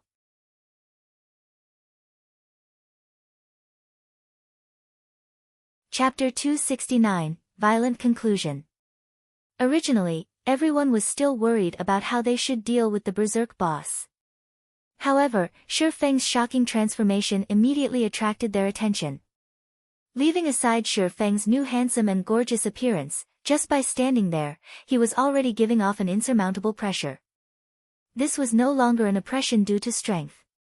Instead, this pressure was the instinctive reverence for a primordial life form. Just what is going on here? Aqua Rose asked in shock. It was a known fact that players could not transform their bodies. Yet, Shifeng had actually transformed in defiance of that notion. Moreover, That frightening pressure he was giving off was much more terrifying when compared to the berserk Dark Knight Gaia. Let alone the others, even Blackie and Lonely Snow, who knew about the fragmented legendary item, were greatly astonished by Shifeng's sudden transformation. They never thought that a player could actually become so powerful after activating the Heavenly Dragon's power. I think the guild leader can kill me in a single hit now, Lonely Snow said, a bitter smile on his face. Let alone you, even Cola might not survive a single hit from Brother Feng. With the activation of the Heavenly Dragon's power, Shifeng's strength received a several-fold increase, which meant that his attack power had increased as well. When Blackie thought about how his most powerful skill, Stars of Light, already failed to match Shifeng's previous strength. If Shifeng used a skill, even Cola, who had over 7,000 HP, would be reduced to ash. The Heavenly Dragon's power is strong, as expected, Shifeng thought as he shook his fists. He could feel boundless power coursing through his body. In addition, after activating this skill, Shifeng could feel his mind becoming much clearer than before, allowing him to reach a peak condition that he had never experienced. Shifeng's strength now exceeded 1,000 points. His attack power was also over 2,300 points, while his HP was over 15,900. In addition, his defense had gone past 4,500 points, almost twice that of Cola's. Currently, he could easily be considered a mini-boss. Cola, leave tanking the boss to me. Shifeng wanted to test his new body. Moreover, it would be much more effective for him to tank the boss instead of Cola right now. Apart from having higher attack, defense, and HP, Shifeng's current dodging capabilities were miles ahead of Cola's. Alright. Although Cola was still shocked by Shifeng's transformation, he managed to muster a reply. With more than 15,900 HP, nobody was a more reliable MT than Shifeng. After relieving Cola of his duties, Shifeng immediately slashed a sword at Dark Knight Gaia. Like a lightning bolt, Shifeng's sword smashed into Dark Knight Gaia's body with the might of 1,000. The attack dealt over -2,000 damage to the boss, and the strength behind the attack forced the boss to retreat 3 steps. Each step the boss retreated left behind a deep footprint on the hard-tiled floor. This was the benefit of increasing one's strength. Compared to increasing just attack power, if players with physical damage classes increased their strength, not only could they gain additional attack power, their increased strength would also create a suppression effect during battle. This effect would further raise the damage they dealt their enemies. When attacking, players could also cause their enemies to lose their balance. In a battle, if one could not maintain a proper stance, it would be very easy for problems to arise. Hence, compared to purely increasing one's attack power, it would be much more beneficial to increase one's strength instead. This was a kind of invisible support, and many players only discovered the importance of basic attributes after playing the game for a long time. Currently, Shifeng's battle with Dark Knight Gaia was in full swing, and the other melee classes had no chance to get close to the boss at all. The reason being, aside from MTs like Cola and Yi Wumian, the other melee classes could not even survive a single hit from Dark Knight Gaia. In this situation, only the ranged players could continue attacking without worry. Although Dark Knight Gaia had gone berserk, he was merely an insignificant being in the face of the Shifeng who had the Heavenly Dragon's power activated. The battle between the two of them was just like a battle between two boss monsters. Although Shifeng's HP was only a tiny fraction of Dark Knight Gaia's 4 million HP, in this battle, Shifeng was the only one doing actual damage. Whenever Dark Knight Gaia attacked Shifeng, the latter would either dodge the attack or block it. Dark Knight Gaia was unable to deal any real damage to Shifeng. Moreover, every time Shifeng brandished his 2 swords, Dark Knight Gaia would be forced to retreat. Each of Shifeng's attacks dealt over -2,000 damage, but more often than not, his attacks would achieve a critical hit and deal over -4,000 damage. A critical chop also dealt over -6,000 damage. On the other hand, Dark Knight Gaia could only deal around -2,000 damage to Shifeng with each attack. With close to 16,000 HP, the healers could take their sweet time healing Shifeng.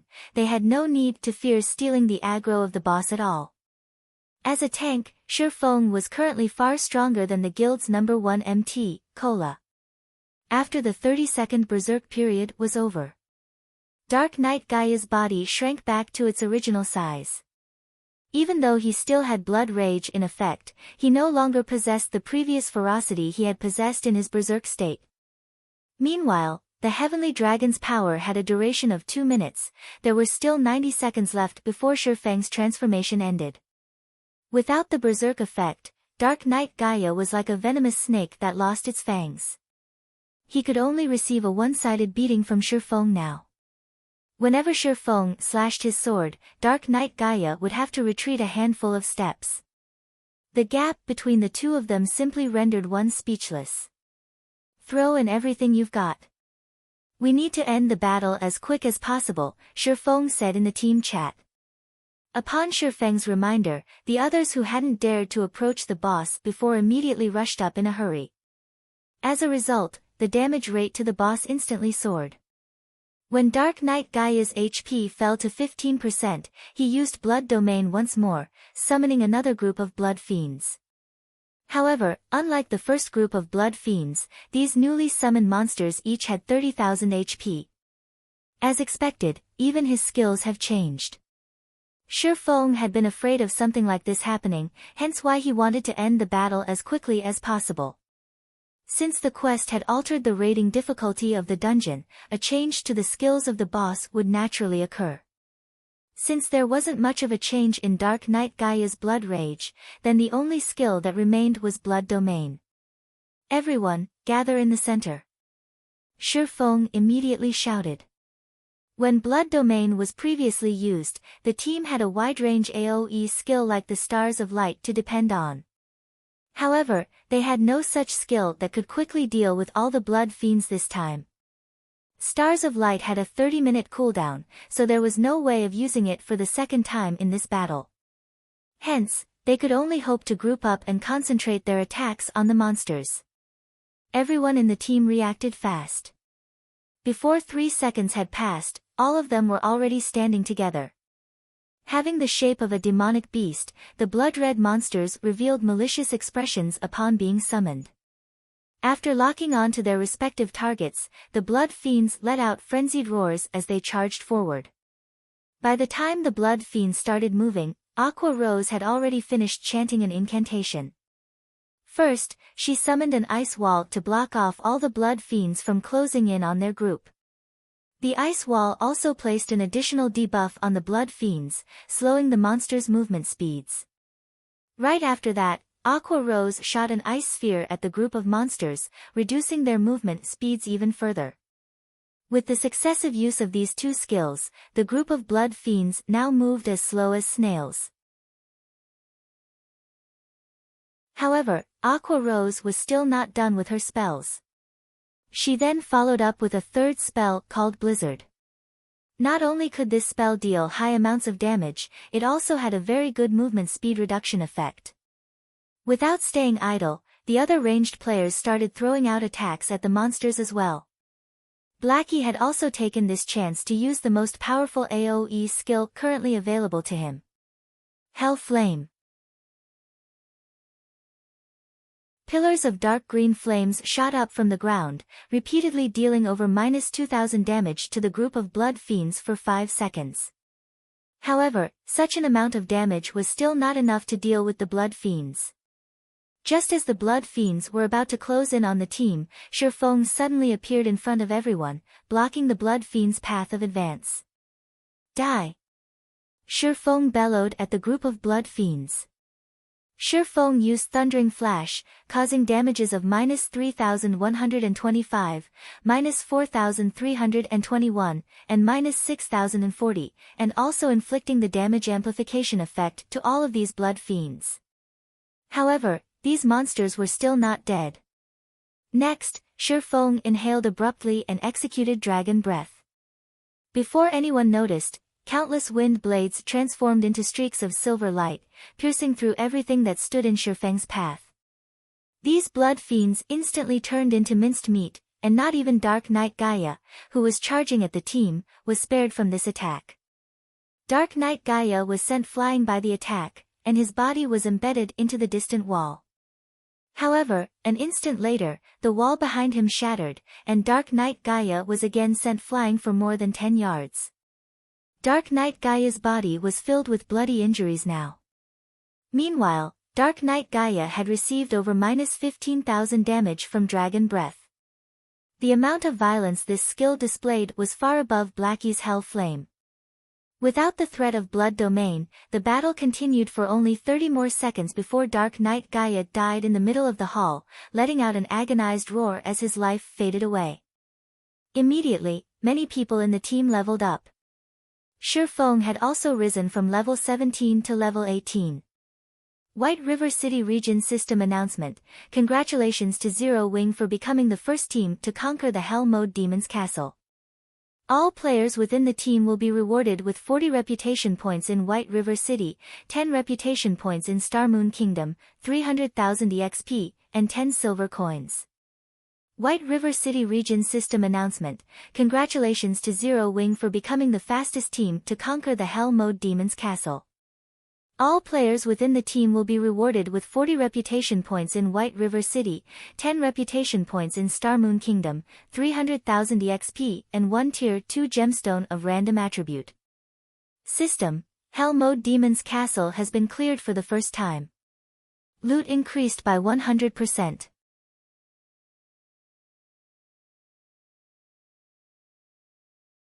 Chapter 270, Ennobled. Outside one of the 3 great dungeons, the Land of Death, there were many guilds that had established a base of operations to facilitate raiding the dungeon. Meanwhile, inside Dark Star's base of operations, the Arclight shield is already in our hands now, so the MT problem has been dealt with. The next thing we need to do is to snatch the first clear of the Land of Death right in front of everyone, Lone Tyrant said in high spirits. Lone Tyrant had spent a lot of effort in order to acquire the Arclight shield. In order to quickly collect the required 30 gold coins, he had played the role of the gullible fool and purchased them at an overpriced value of 700,000 credits. However, now that the actual item was in his hands, Dark Star would officially become the second guild in White River City to start raiding the hard mode of one of the 3 great dungeons. Previously, the main reason why Dark Star had been surpassed by Ouroboros was the insufficient strength of their MT. Now, however, the situation was different. With their newly acquired Arclight shield, Dark Star would be competing with Ouroboros on a level playing field. As for the other guilds, Dark Star had no reason to be fearful of them. Even if Zero Wing already had their own Arclight shields, they were only a recently established guild. They did not possess the backing required to raid the 3 great dungeons. At this moment, however, a system announcement rang out. White River City Region System Announcement: Congratulations to Zero Wing for becoming the first team to conquer the Hell Mode Demon's Castle. All players within the team will be rewarded with 40 reputation points in White River City, 10 reputation points in Star Moon Kingdom, 300,000 EXP, and 10 silver coins. White River City Region System Announcement: Congratulations to Zero Wing for becoming the fastest team to conquer the Hell Mode Demon's Castle. All players within the team will be rewarded with 40 reputation points in White River City, 10 reputation points in Star Moon Kingdom, 300,000 EXP, and 1 Tier 2 gemstone of random attribute. The announcement was repeated 3 times. Lone Tyrant was dumbfounded by this announcement. He was very clear about what sort of dungeon the Demon's Castle was. If not for the fact that the first clear of the 3 great dungeons was too important to them, Dark Star would have long since started raiding the Demon's Castle. However, Zero Wing had gotten the drop on them and secretly taken the first clear of the Demon's Castle. Moreover, it was the first clear of the Hell Mode Demon's Castle. Currently, Ouroboros was the only guild in White River City that could successfully raid a 20-man hard mode dungeon. However, that capability was limited to the level 10 low difficulty dungeons, and not a level 15 high difficulty dungeon. How did they do it? Aren't they just a recently established guild? Lone Tyrant could not make sense of the situation. Did the Yifeng help them in secret? Even so, they still shouldn't be able to clear it. That's a 20-man dungeon, there is a limit to one person's strength. Boss, do you want us to go investigate? An assassin asked. No need. The 3 great dungeons takes priority. Zero Wing has only obtained the first clear of the demon's castle. By the time we obtain the first clear of the land of death, Zero Wing would only serve as a foil to make Dark Star look even better. Lone Tyrant shook his head, a contemptuous smile on his face. Although Lone Tyrant acted dismissively towards Zero Wing's achievement, the other guilds in White River City did not. In addition, the independent players in White River City were also greatly astonished by Zero Wing's achievement. Before, not everyone felt that Zero Wing really deserved to be ranked as one of the top 6 guilds of White River City. After all, the only real achievement of the guild was its monopoly of the top 8 positions on the ranking list. Nothing else about the guild was worth mentioning. Now that they had obtained the first clear of the Hell Mode Demon's Castle, it showed that dungeon raiding was no longer a weakness of Zero Wing. This situation had caused many gaming experts who were previously hesitant about joining Zero Wing to change their minds. The reason being, Zero Wing was the second guild in White River City to have successfully cleared a 20-man Hell Mode dungeon. Moreover, the dungeon they had cleared was a level 15 dungeon, the highest leveled dungeon that players could currently enter. This showed that their strength had surpassed the other guilds by a large margin. Just as the players in White River City were fervently discussing this matter, Shi Feng's team started distributing their spoils of war. Originally, aside from the Hell Mode bosses of the 3 great dungeons, Dark Knight Gaia could be considered as the strongest boss below level 20. After receiving the frightening enhancement from Shi Feng's quest, Dark Knight Gaia had become even stronger than the final boss of the Hell Mode of the 3 great dungeons. Hence, the loot he dropped would naturally be excellent. Dark Knight Gaia had dropped a total of 27 items, 9 weapons and equipment, 1 forging design, 1 tailoring design, 1 potion recipe, 1 cooking recipe, 3 precious production materials, 10 magic crystals, and 1 demon's heart. The last item was also Shi Feng's quest item this time around. Among the 9 weapons and equipment, 5 were of dark gold rank, and all of them were items that could level up from level 15 all the way up to level 20. Of the 5 items, 1 was a staff for clerics, and 1 was a cloth armor chest piece for clerics. Both items were given to Violet Cloud. Meanwhile, Blackie received a hat for Cursemancers, Aqua Rose received shoulder guards for elementalists, and Yi Wumian received arm guards for shield warriors. The remaining 4 weapons and equipment were of fine gold rank. The leather armor chest piece and shoulder guards were both given to Fire Dance. There was also a longbow for rangers, which was given to Sentimental Memories, one of the 5 demon generals. Lastly, the Berserker, Water Buffalo, received a great sword. After having distributed all the equipment, the team's battle power greatly increased once again. With such equipment, no other team in White River City could even hope to compare to them. As for the other items, Shi Feng promptly kept them for himself. We've got a good harvest this time. Shi Feng felt exhilarated when he looked at the designs and recipes in his bag.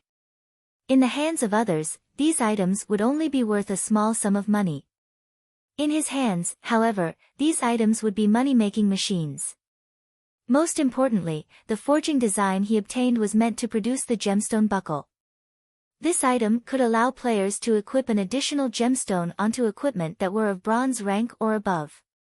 Meanwhile, players could apply up to 3 gemstone buckles on their characters, meaning they could have up to 3 additional gemstones.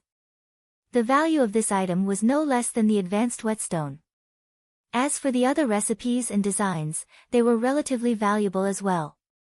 Only, they were not as valuable as the gemstone buckle. After leaving the demon's castle, Shi Feng allowed everyone to go ahead with their own agendas while he headed to the City Hall of White River City. When Shi Feng arrived at the reception room of the City Hall, the Tier 4 wizard Weissman was still as leisurely as he was before. Weissman currently stood by the window, a peaceful expression on his face as he observed the plaza outside the City Hall. Young man, you're here. I've already heard about your achievements from that little girl, Charlene. Before Shifeng had even entered the room, Weissman had already detected his presence. At this time, Weissman moved away from the window and walked towards Shifeng.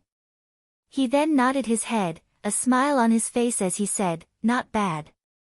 Truly not bad at all. I never imagined a day would come when this old man would misjudge somebody. Ha ha ha. Not only have you slain Gaia, you have also saved the entire White River City. I don't even know how I should reward you for your efforts. How about this? With the power vested in me, from this day onwards, you are a Viscount of White River City. With your strength, I believe you should be able to protect that place. Take this Blacksteel's contract here and head over to that place, then. System, Unique Quest, Demon's Heart, completed. Quest rewards, Position of Viscount in White River City, Blacksteel's contract, 500,000 EXP, 50 free mastery points, and 2 gold coins. Shifeng was momentarily dumbfounded by the unexpected rewards. These rewards were simply too bountiful, especially the position of Viscount. In the entire White River City, perhaps only Shifeng would understand the importance of this position. Right, I nearly forgot to mention, that little girl, Charlene, said she has some matters that she needs to speak with you about. She is at the Stargazing Tower right now. If you have nothing else to do, you should go see that little girl. You don't want to miss out on a rare opportunity, Weissman said, giving Shifeng a meaningful smile.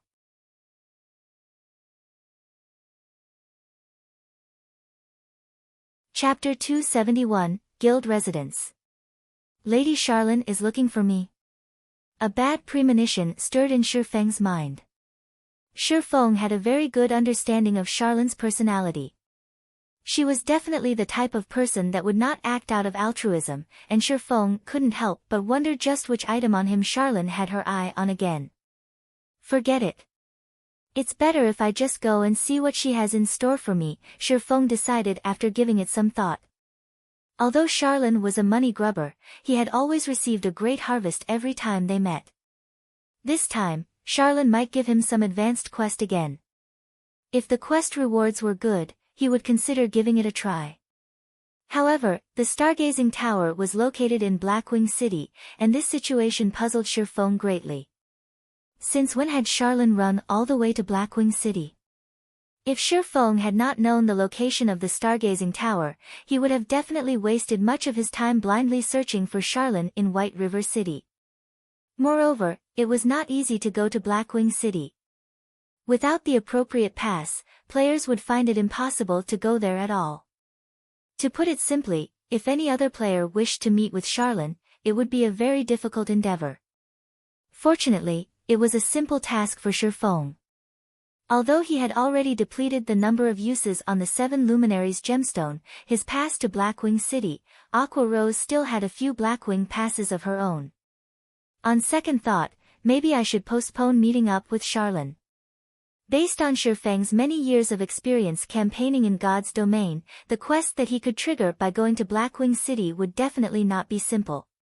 He also had many things he needed to do right now, so it was better for him to just push this matter to a later time. After leaving the city hall, Shifeng called for Aqua Rose and Fire Dance to meet up with him. They then headed towards the Purple Sun Mansion located in the trade area of White River City.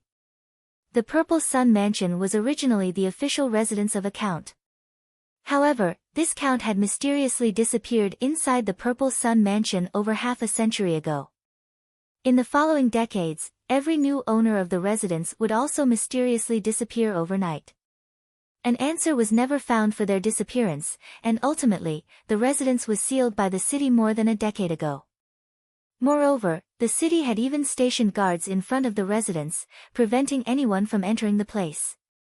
It went without saying that the area the Purple Sun Mansion occupied, as the official residence of a count, was one of the largest within the trade area of White River City.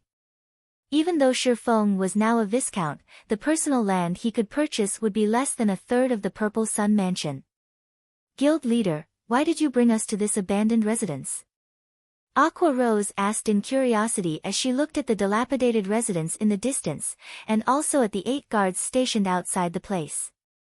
Their guild had just recently obtained the first clear of the Hell-Mode Demon's castle, and the resulting fame had attracted many players to apply to join the guild right now. As a result, Aqua Rose was swamped with work. Although Blackie was also helping out with management, he was mainly focused on managing the workshop side of things. The guild within the game, on the other hand, was left to Aqua Rose to manage. As for Fire Dance, she was responsible for leading the main force of the guild. Each of them had their own respective duties. However, the management of the guild was the most onerous task out of the 3. Zero Wing had been established only recently, so there were still many problems on the management side of things. Aside from the guild perk system still being imperfect, their guild was also not prepared to recruit so many players. Therefore, Aqua Rose could only carefully select whom to allow into the guild. Meanwhile, her criteria for selection were not based on a player's level. Instead, she chose players based on how skilled they were in battle, and such strict selection criteria were very laborious and time-consuming. Aside from recruitment affairs, Aqua Rose also had to manage the daily affairs of the guild, and this, in turn, had made Aqua Rose a very busy woman. If Shifeng had not called her over, most likely, she would still be occupied with the matter of recruitment right now. What do you think of this residence? Shifeng asked, a smile on his face. What do I think of it? Aqua Rose carefully scrutinized the Purple Sun Mansion. Although it was currently daytime in God's domain, with the sun shining brightly up in the sky, the Purple Sun Mansion was surrounded by a depressing atmosphere. It even gave others an eerie feeling. However, this residence occupied a very large plot of land, and it was also situated in the heart of White River City. It was definitely prime real estate. Although it looks shabby, its location is very strategic. Both the bank and auction house are only 2 streets to the west, while the Adventurers Association is 3 streets to the east. There are only 5 such strategic locations throughout White River City, and 4 are already owned by major nobles. Only this place is left without an owner. Moreover, out of the 5 residences, the Purple Sun Mansion occupies the largest area. Unfortunately, it is not for sale, and it is also protected by guards. If a guild can establish a guild residence here, it would be very beneficial towards the guild's development in the future. Aqua Rose replied with eloquence. She was extremely familiar with the real estate of White River City. Her eyes were filled with yearning when she looked at this dilapidated residence. However, since they could not obtain it, there was not much point in talking about it. Not to mention owning private territory within the trade area, they did not have the power to purchase land in even the outermost sectors of the city right now. Indeed. Within White River City, the Purple Sun Mansion could be considered the best location to establish a guild residence. Shifeng nodded his head in agreement. He then said with a soft chuckle, however, from today onwards, this Purple Sun Mansion belongs to us, Zero Wing. After Shifeng finished speaking, both Aqua Rose and Fire Dance were instantly dumbfounded.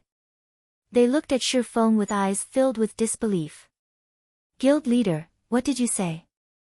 Aqua Rose couldn't believe the words she just heard. This prime real estate belonged to Zero Wing from now on. No matter how she thought about this matter, it was simply impossible for it to be true. This Purple Sun Mansion will be Zero Wing's guild residence from now on, Shifeng said with a smile. Guild leader, stop joking around. For such prime real estate, not to mention now, even if another month passed by, it would still be impossible for anyone to obtain it. Aqua Rose had a clear understanding about guild residences. Currently, not a single guild in White River City possessed a guild residence of their own. Yet, Shifeng was saying that this hot property was now under the ownership of Zero Wing? If what Shifeng said was indeed true, then it would be even more shocking than Zero Wing obtaining the first clear of one of the 3 great dungeons right this instant. It was simply unbelievable. I knew you wouldn't believe me, which is why I brought you over to take a look. Shifeng shook his head and laughed. If Zero Wing wished to develop rapidly, a guild residence was a must. Meanwhile, Aqua Rose was the manager of the guild, so Shifeng naturally had to bring her over to take a look at their future guild residence. It would allow Aqua Rose to better plan for the future. After all, it was one thing to obtain the land for the guild residence, actually establishing it was an entirely different matter. It would be better for them to plan ahead. Just as the three of them arrived in front of the steel gate of the Purple Sun Mansion, the captain of the station guards walked up to them, blocking their paths. This is a forbidden location of White River City. Those unrelated, please leave, the guard captain berated. Don't tell me even I am not allowed entry. Shifeng revealed his title of Viscount. So it is Lord Viscount. Forgive this humble one for not recognizing my lord. However, Magistrate Weissman has personally given orders that nobody is allowed entry into this place, and even if it is you, Lord Viscount, I am afraid that I cannot allow you to enter. The guard captain suddenly grew respectful when speaking to Shifeng. What about this? Shifeng took out the Black Steel's contract this time. The guard captain was shocked after seeing this piece of paper. After all, this paper was the deed to the Purple Sun Mansion. In other words, from this moment onwards, the Purple Sun Mansion was the private territory of the Viscount before him. Since Lord Viscount has already become the owner of this place, of course this humble one would not stop my lord from entering, the guard captain said carefully. He then added, however, there is something very strange about this Purple Sun Mansion. If my lord is planning to enter, please exercise caution. I understand. Shifeng nodded in reply. Following which, the 8 guards moved away from the entrance, allowing the 3 of them entry into the residence. Meanwhile, both Aqua Rose and Fire Dance were shocked by Shifeng's revelation. He was actually a Viscount of White River City. Nobility was unlike levels. One could not get ennobled simply by wishing for it. Instead, one needed a large amount of reputation to do so. Currently, all the guilds in White River City were busy trying to raise the White River City reputation they had. Although there were already players who had become citizens, there had yet to be a single person who achieved nobility even until now. Meanwhile, nobility could be categorized into 5 tiers, which were Duke, Marquis, Count, Viscount, and Baron. Just the difficulty of becoming a Baron had made all the guilds in White River City lament over their powerlessness, not to mention obtaining the position of Viscount, which was 1 tier above Baron.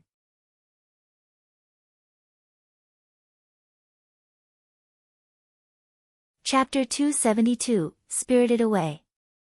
Based on Aqua Rose's knowledge about the authority of barons, aside from being able to purchase private territory within White River City, they could also hire their own guards.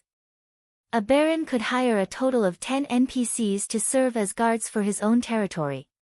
However, a baron was the lowest rank of nobility. Only when one was promoted to Viscount would one be counted as one of the true nobles of the city. A Viscount could not only purchase private territory, one could recruit up to 40 NPCs as guards, as well as have 2 personal guards. Having personal guards was a special privilege available only to true nobles. The normal guards hired by players were not capable of growth, unlike personal guards. In other words, after recruitment, the levels of normal guards would not change no matter how much time passed. On the other hand, personal guards could be leveled up. They would also receive bonus attributes from leveling up, making them much stronger than normal guards. The difference between the two was like the difference between a common monster and a boss monster. Meanwhile, if their guild had these personal guards protecting their guild residence, at this stage of the game, the defense of their guild residence would definitely be foolproof. Furthermore, they could even have these personal guards participate in boss battles. Although the levels of these NPCs would be suppressed, they would still be a lot stronger than the average player. With these personal guards, Zero Wing would have a greater advantage over other guilds when contesting for field bosses. Thinking up to this point, Aqua Rose couldn't help but reevaluate her opinion of Shifeng once again. Guild leader, The more I get to know you, the less I actually understand about you. Not only have you managed to obtain such an excellent location for a guild residence, you are also a Viscount of White River City. If other guilds were to find out about this matter, they would definitely go insane. Aqua Rose giggled, blinking her shining large eyes. Indeed, they will definitely hunt me down like maniacs, Shifeng laughed. The moment a guild possessed their own residence, they would be like a seedling that had finally set down roots. They would no longer be at the mercy of the winds and rain. Only by growing roots could a plant thrive and have the possibility to grow into a towering tree. In the past, a player had once joked that a guild without their own guild residence was like a gang of mountain bandits, while a guild that had their own guild residence was like the lord of a region. The reason being, only with a guild residence could a guild gradually perfect the many benefits they provided. It was especially true for guild quests. At this stage of the game, as nobody possessed their own guild residence yet, the NPCs within the city were unable to privately publish quests to the guilds. Hence, players could only accept some daily quests from the Adventurers Association to earn guild reputation. In comparison to the individual quests that players received from the Adventurers Association, the private guild quests published by NPCs rewarded much higher guild reputation. If a guild was sufficiently powerful, there was even the possibility that a quest rewarding an epic ranked item would appear. Moreover, unlike at the Adventurers Association, the number of quests available to guild members was not just limited to 2 or 3. As long as a guild was sufficiently powerful, there would be several hundreds, even thousands of guild quests being published in the guild residence every day. With so many quests available, players would be able to level up and upgrade their equipment more efficiently than if they were limited to grinding monsters. Also, statistical analysis made by professionals in the past showed that guilds with guild residences made at least double, or even triple, the amount of money of guilds without guild residences. Moreover, only with a guild residence would a guild officially have a stable source of income. The reason being, whenever a guild member completed a guild quest, the guild would automatically collect 15% of the quest reward as processing fee. The fees collected would then be stored inside the guild bank to serve as funding for the guild. This was the reason why guild residences were so important. The location of the guild residence was also very important as this correlated to the number of guild quests a guild would receive. A newly established guild residence would be an unknown existence in White River City. To be precise, it would be unknown to the NPCs of White River City, and that anonymity would prevent many of these NPCs from commissioning quests with such newly established guild residences. If, however, a guild residence was established in a high-traffic location like the trade area, it would be easily noticed by NPCs. As a result, the number of quests the guild residence received would increase. Meanwhile, as the number of quests resolved by the guild increased, the fame of the guild among NPCs would also rise. And the number of NPCs willing to commission quests would also increase in turn. Such a snowball-like development speed would be unstoppable once it started. Hence, if the guilds in White River City were to find out about Zero Wing coming into possession of a guild residence, they would definitely hate Shifeng down to the bone. Fortunately, Zero Wing had already grown past the stage of a fledgling guild. Unrated guilds would not dare to make an enemy out of Zero Wing. Only third-rate guilds or above would pose a threat. However, once Zero Wing officially establishes its guild residence, not even third-rate guilds would dare to become its enemies. While Shifeng and Aqua Rose were having their merry discussion, the three of them arrived inside the main building of the Purple Sun Mansion. After remaining vacant for over a decade, the interior of the mansion was fully covered in a layer of dust. Weeds could even be seen growing in certain locations inside the mansion. The interior of the building looked extremely dilapidated, as if it could collapse at any moment. Not to mention people, even rats would not want to live in this place. It seems this place needs to be completely demolished and rebuilt, Shifeng said in heartache as he swept a glance at the interior of the mansion. For privately owned territories, any expenditures spent on it had to come out from the owner's own pockets. However, Not to mention building a guild hall meant for an entire guild. Even the cost of building an ordinary house was insanely expensive. It was a price that no normal person could afford. Only a large guild with immense wealth could afford such a price. Guild leader, you are the wealthiest player in White River City, yet you're actually crying about being poor? Aqua Rose rolled her eyes at Shifeng. She knew for a fact that Shifeng had spent over 100 gold coins without even blinking when he bought the Arclight shield forging design. Shifeng could only shake his head and bitterly smile in reply to Aqua Rose's teasing. What Aqua Rose did not know was that a fee of 200 gold coins was required in order to construct even the most common guild hall. Meanwhile, such a guild hall only had a capacity of 500 players. If it were a guild hall with a capacity of 1,000 players, the construction fee would be 500 gold coins. With the area the Purple Sun Mansion occupied, Shifeng could build an advanced guild hall with a capacity of 3,000 players, at the very least. However, the price tag for an advanced guild hall was 3,000 gold coins. 3,000 gold was an astronomical sum for any one guild. Even though Shifeng indeed had the ability to construct an advanced guild hall, he still had the burden of 30,000 gold from the Gospel Project quest bearing down on him. He dared not randomly spend his money. The only reason he had spent over 100 gold for the Arclight shield forging design was because he was confident of earning back the money through sales of the shields he produced. In the case of the guild hall, however, it was a one-way expenditure. Just as Shifeng's group arrived at a flight of stairs, Shifeng suddenly felt a gust of cold wind blowing over his face. He could also hear an indistinct voice whispering by his ears, as if calling him to descend the stairs. Instantly, Shifeng felt all the hairs on his body stand up. Without hesitation, Shifeng immediately unsheathed the abyssal blade and the demon bane, raising his 5 senses to their very limits.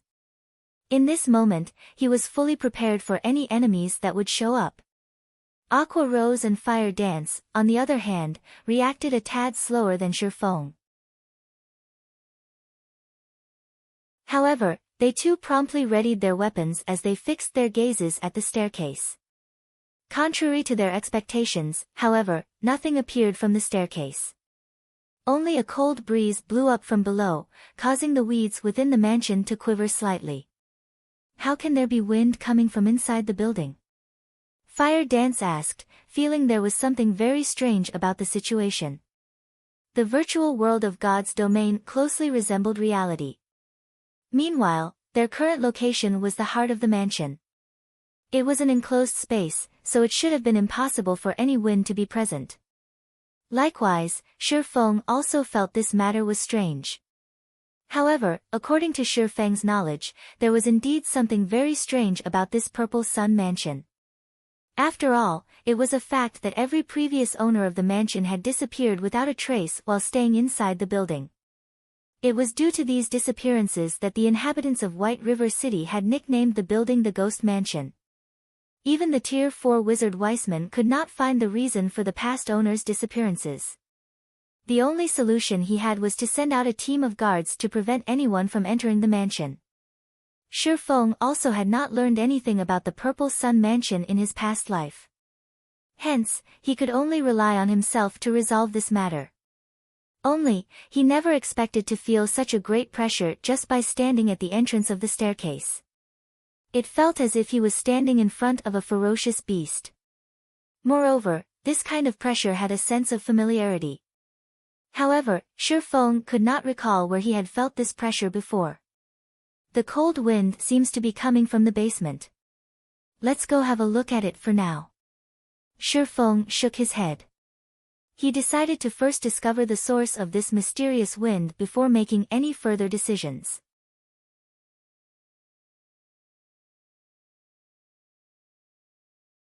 Chapter 273, Forgotten Lands.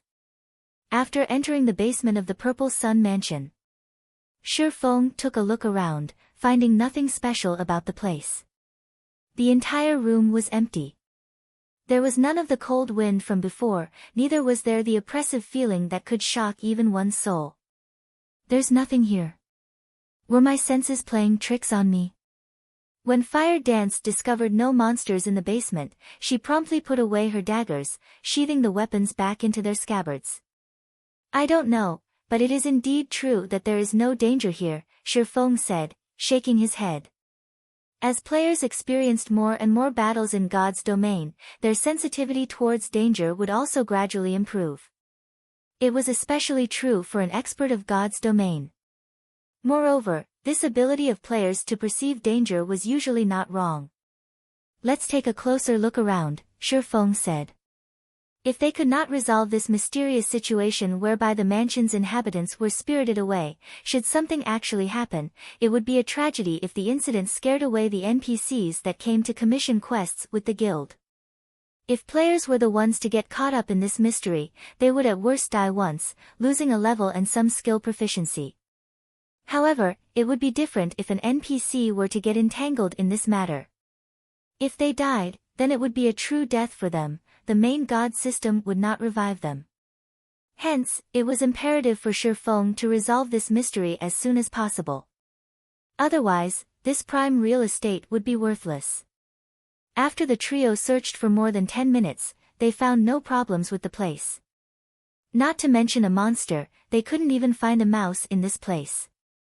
However, Shifeng did not think that the enormous pressure he felt before was an illusion, especially since he had also felt this pressure previously in his past life. It was just that he could not recall when he had felt it exactly. After searching for a long time and getting no results, Shifeng's group had no other choice but to return upstairs. What's going on here?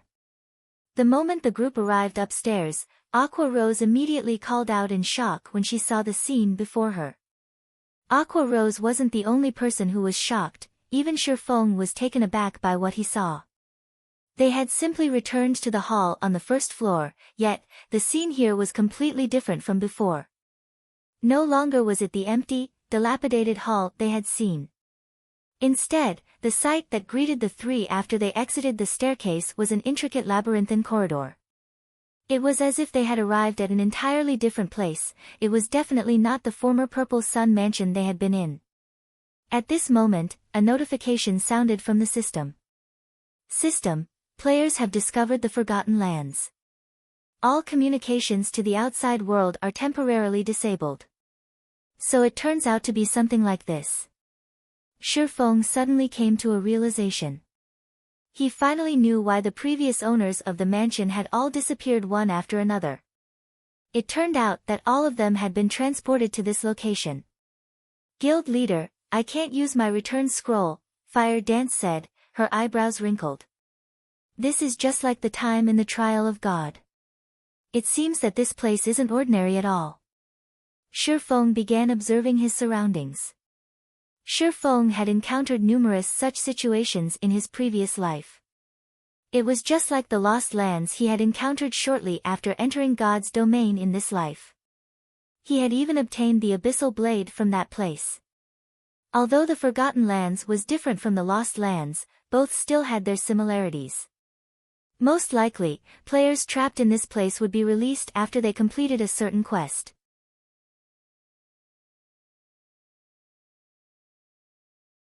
In any case, they had not met with any dangers so far, and it would be much more efficient if they explored the map separately. Unwittingly, a day passed by without anything happening. Only on the second day did Aqua Rose find something new in the region she explored. Aqua Rose discovered a large magic array. According to the speculations of Shifeng and an elementalist like Aqua Rose, it should be a magic array that was tier 5 or above. However, as to what this magic array was used for, not even Shifeng with his bountiful experience could guess. Unless there was a tier 5 wizard or a tier 6 mage god before them. Following which, after spending the rest of the day exploring the place, Fire Dance discovered a second magic array that looked exactly the same as the first one. Other than this discovery, the trio found nothing else. They did not find even a single monster throughout their exploration, nor did they receive any quest notifications.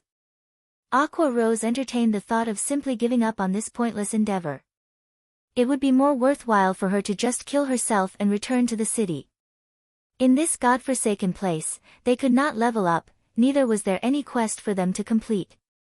They were simply wasting their time by staying here. Moreover, she was the manager of the guild, she still had many things she needed to do. How could she afford to waste so much precious time in this place? Moreover, there was still the matter of the guild residence.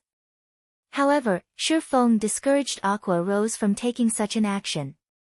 The reason being, there was no guarantee she could return to the city even if she killed herself. In the event that she could not return, she would have lost a level for nothing. Listening to Shifeng's words, Aqua Rose had no choice but to give up on this idea of hers as she continued exploring this forgotten lands. When the third day arrived, after exploring a majority of the forgotten lands, the group discovered 3 more magic arrays.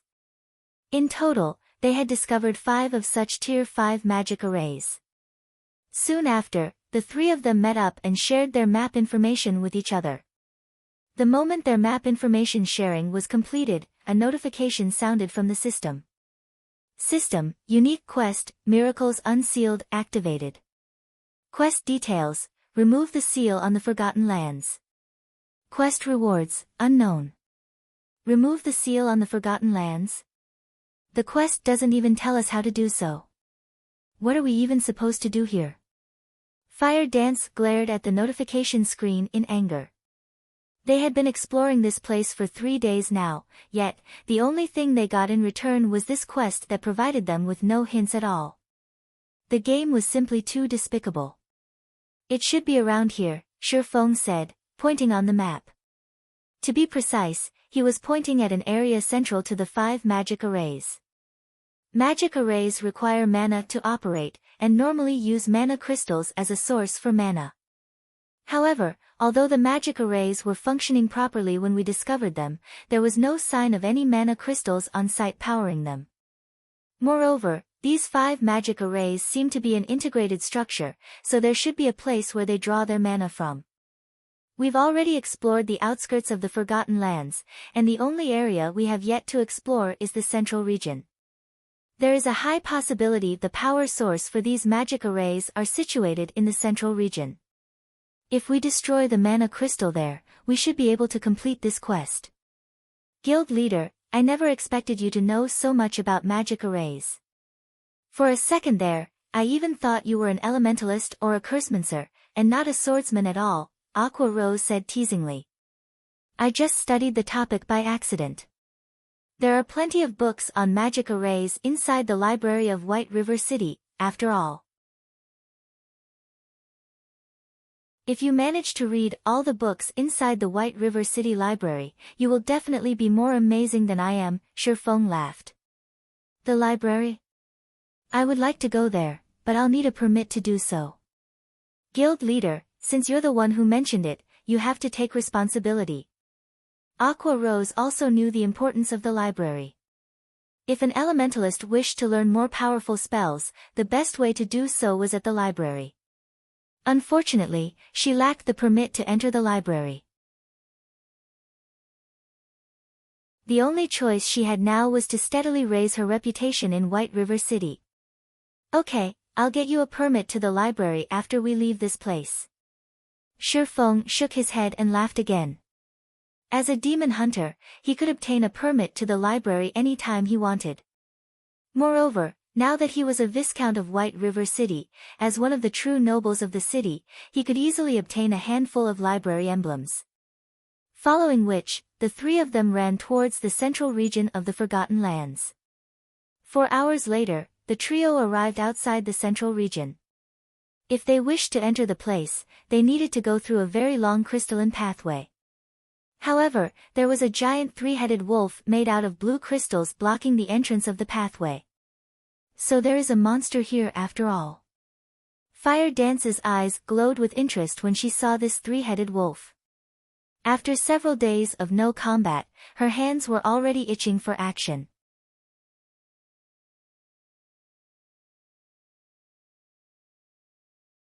Chapter 274, Dark Gold Treasure Chest.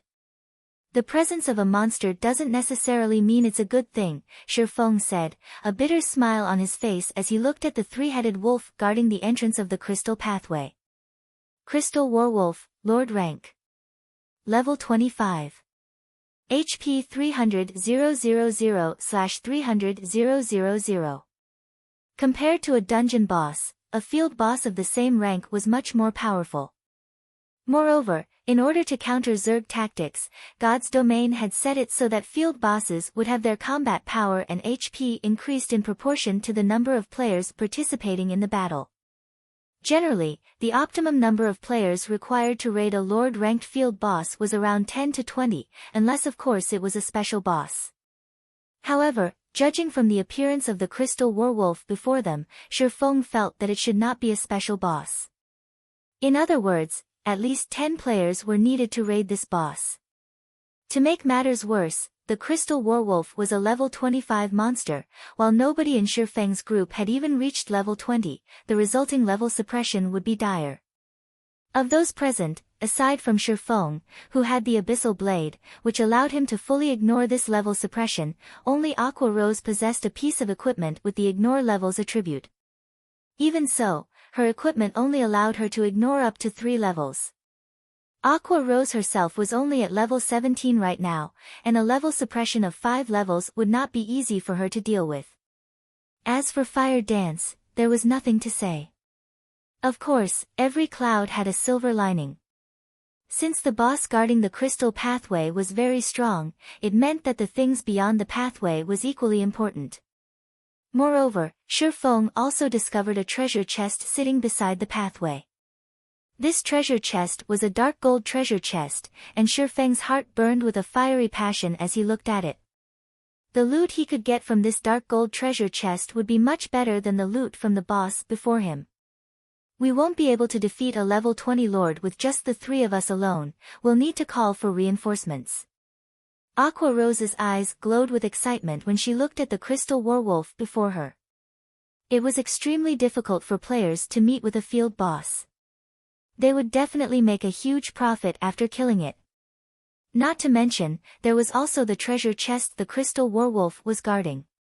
Following which, Aqua Rose temporarily logged off the game to contact Blackie, who was at the Zero Wing workshop, telling him to bring the main force of Zero Wing to the Purple Sun Mansion and enter the staircase to the basement, in order to meet up with them at the Forgotten Lands. Meanwhile, Shifeng ceaselessly observed the crystal werewolf and the surrounding terrain, trying to think of a strategy to raid the boss. 10 minutes later, Aqua Rose logged back into the game. How did it go? When will they be arriving?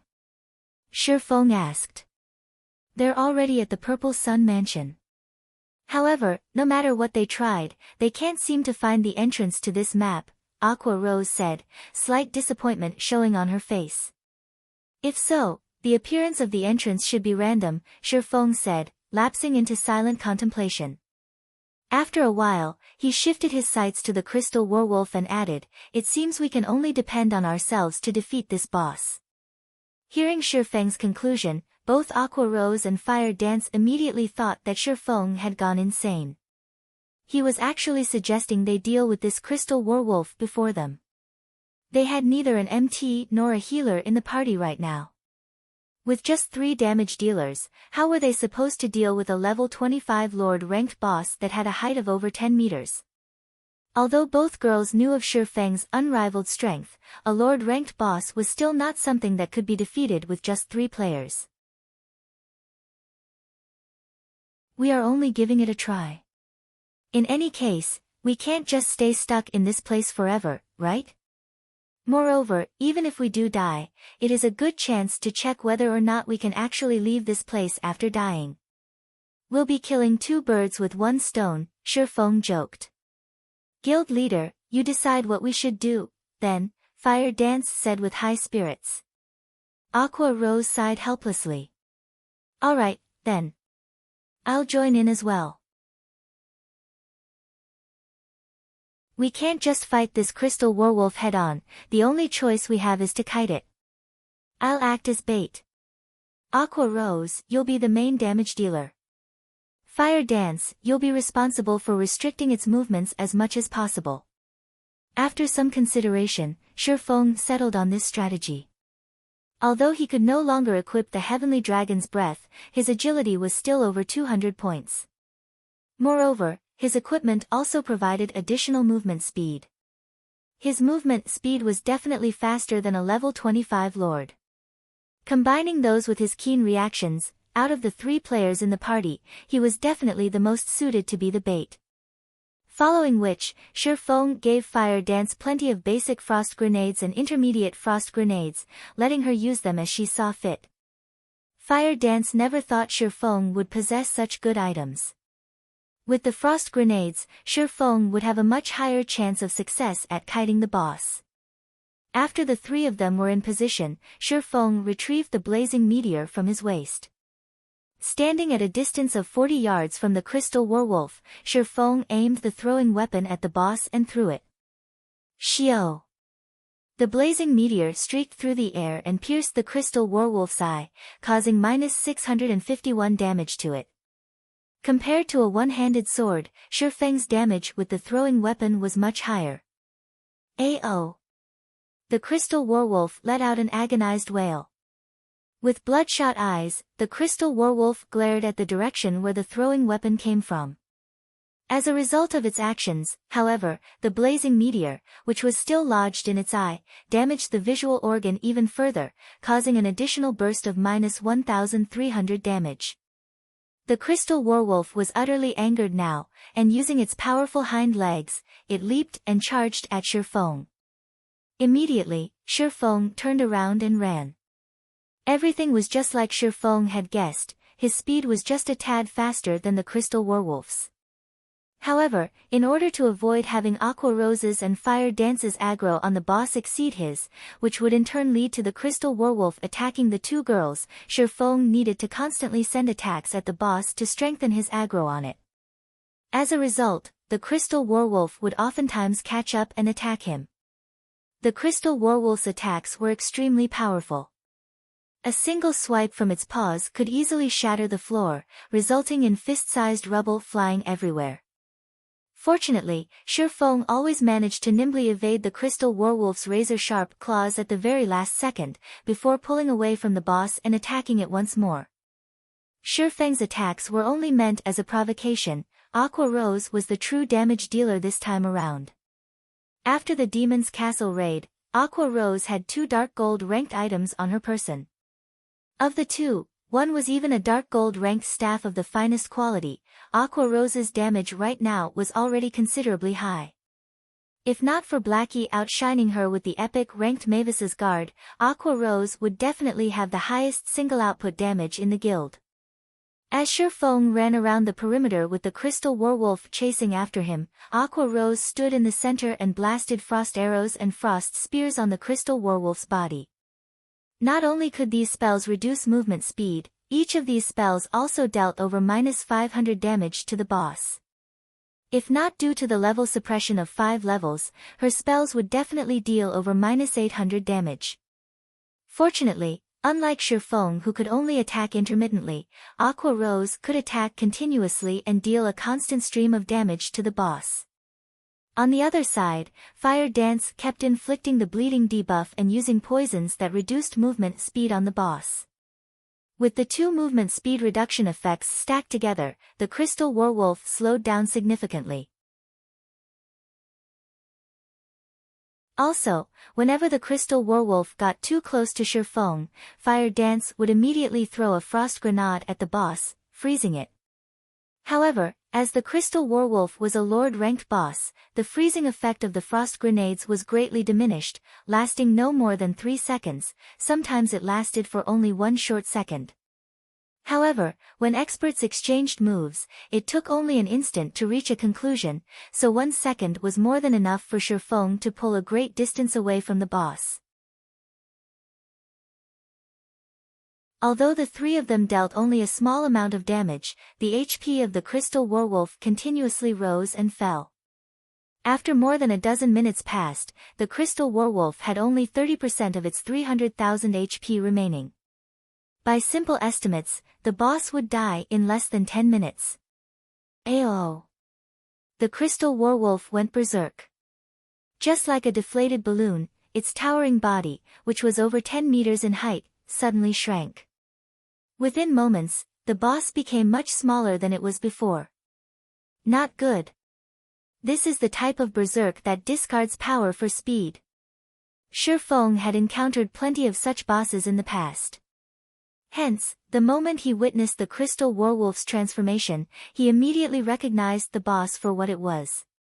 Fire dance, keep on using the frost grenades to slow it down. Understood. Fire dance knew that this was a crucial period. Hence, she tossed out the frost grenades in her hands one after another without pause. However, something unexpected happened.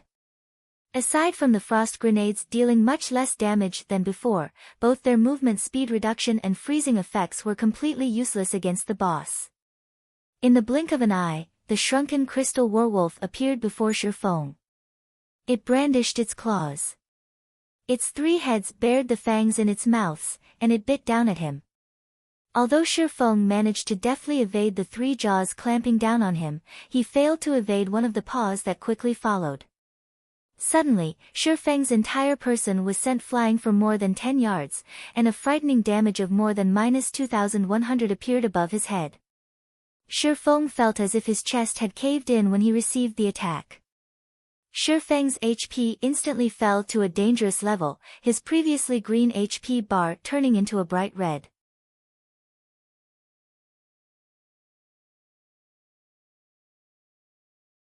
Chapter 275, 7 Luminaries Key. The moment Shi Feng landed on the ground, the crystal werewolf arrived at his back like a savage gale. Without giving Shi Feng any chance to defend, the 3 heads of the crystal werewolf opened their jaws to bite down on Shi Feng. Guild leader. Fire Dance was greatly shocked. Immediately, she closed in on the crystal werewolf, sending a 3-star kidney strike to its body.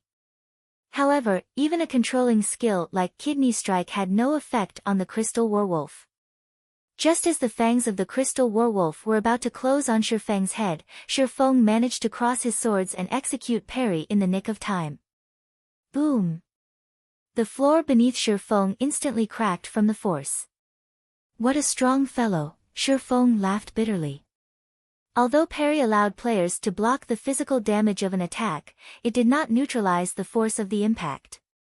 There was no healer in the party right now. If Shi Feng ate another attack, he would definitely lose his life. From this brief exchange, Shi Feng had also gotten a general understanding of how much more powerful the crystal werewolf had become. In Shi Feng's estimation, although the crystal werewolf had not received much of an increase in terms of strength, its current speed was at least 30% faster than before it went berserk. At this moment, only by equipping the heavenly dragon's breath could Shi Feng have a chance at grasping victory. Otherwise, he would only receive unilateral abuse from the boss.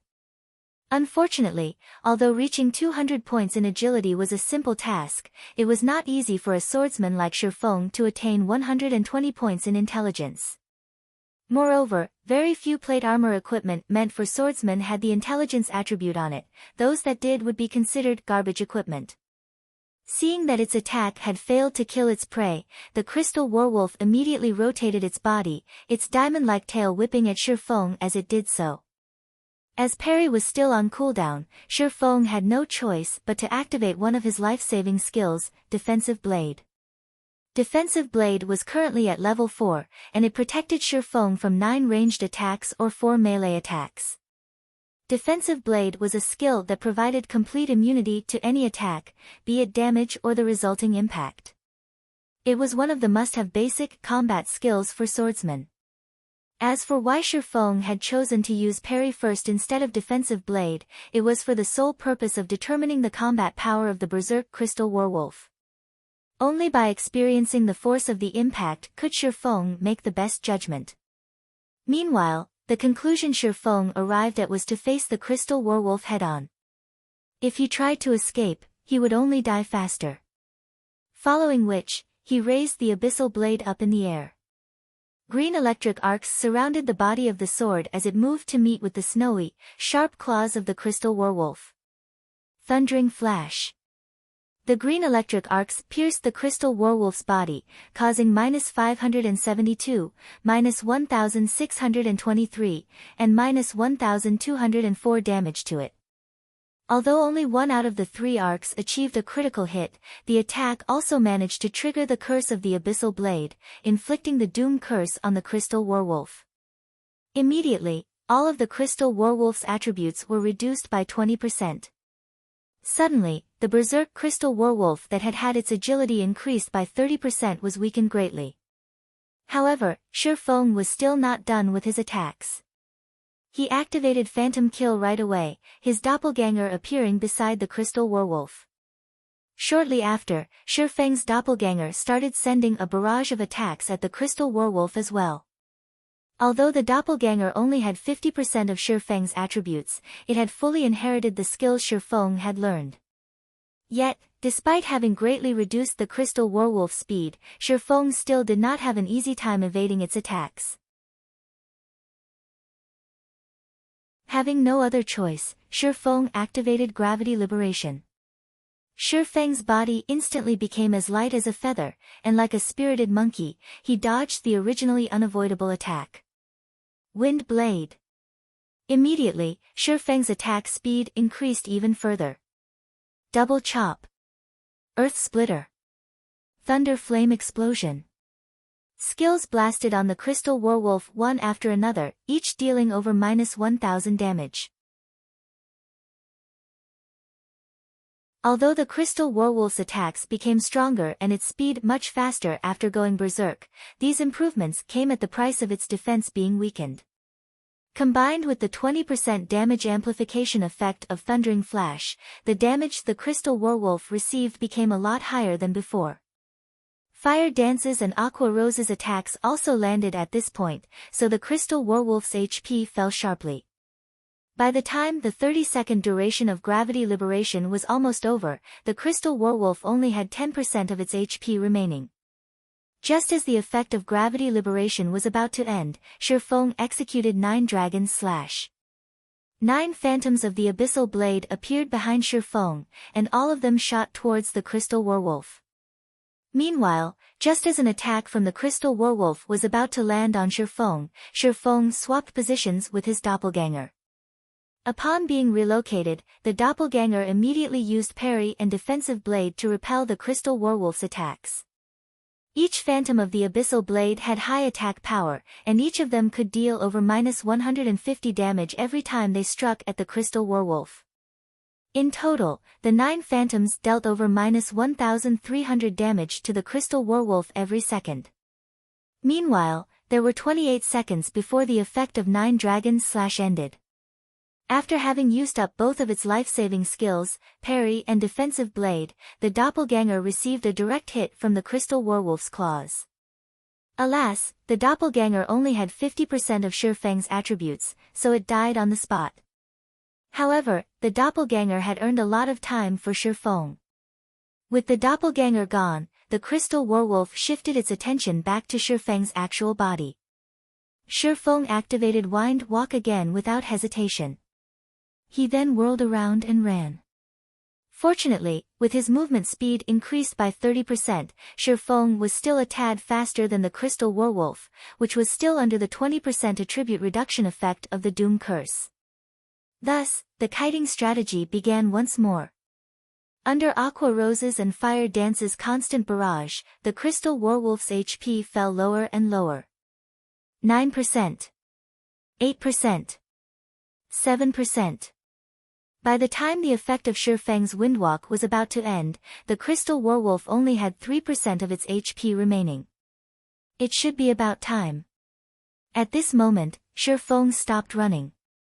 He then turned to face the Crystal Werewolf, pointing the Abyssal Blade at the monster.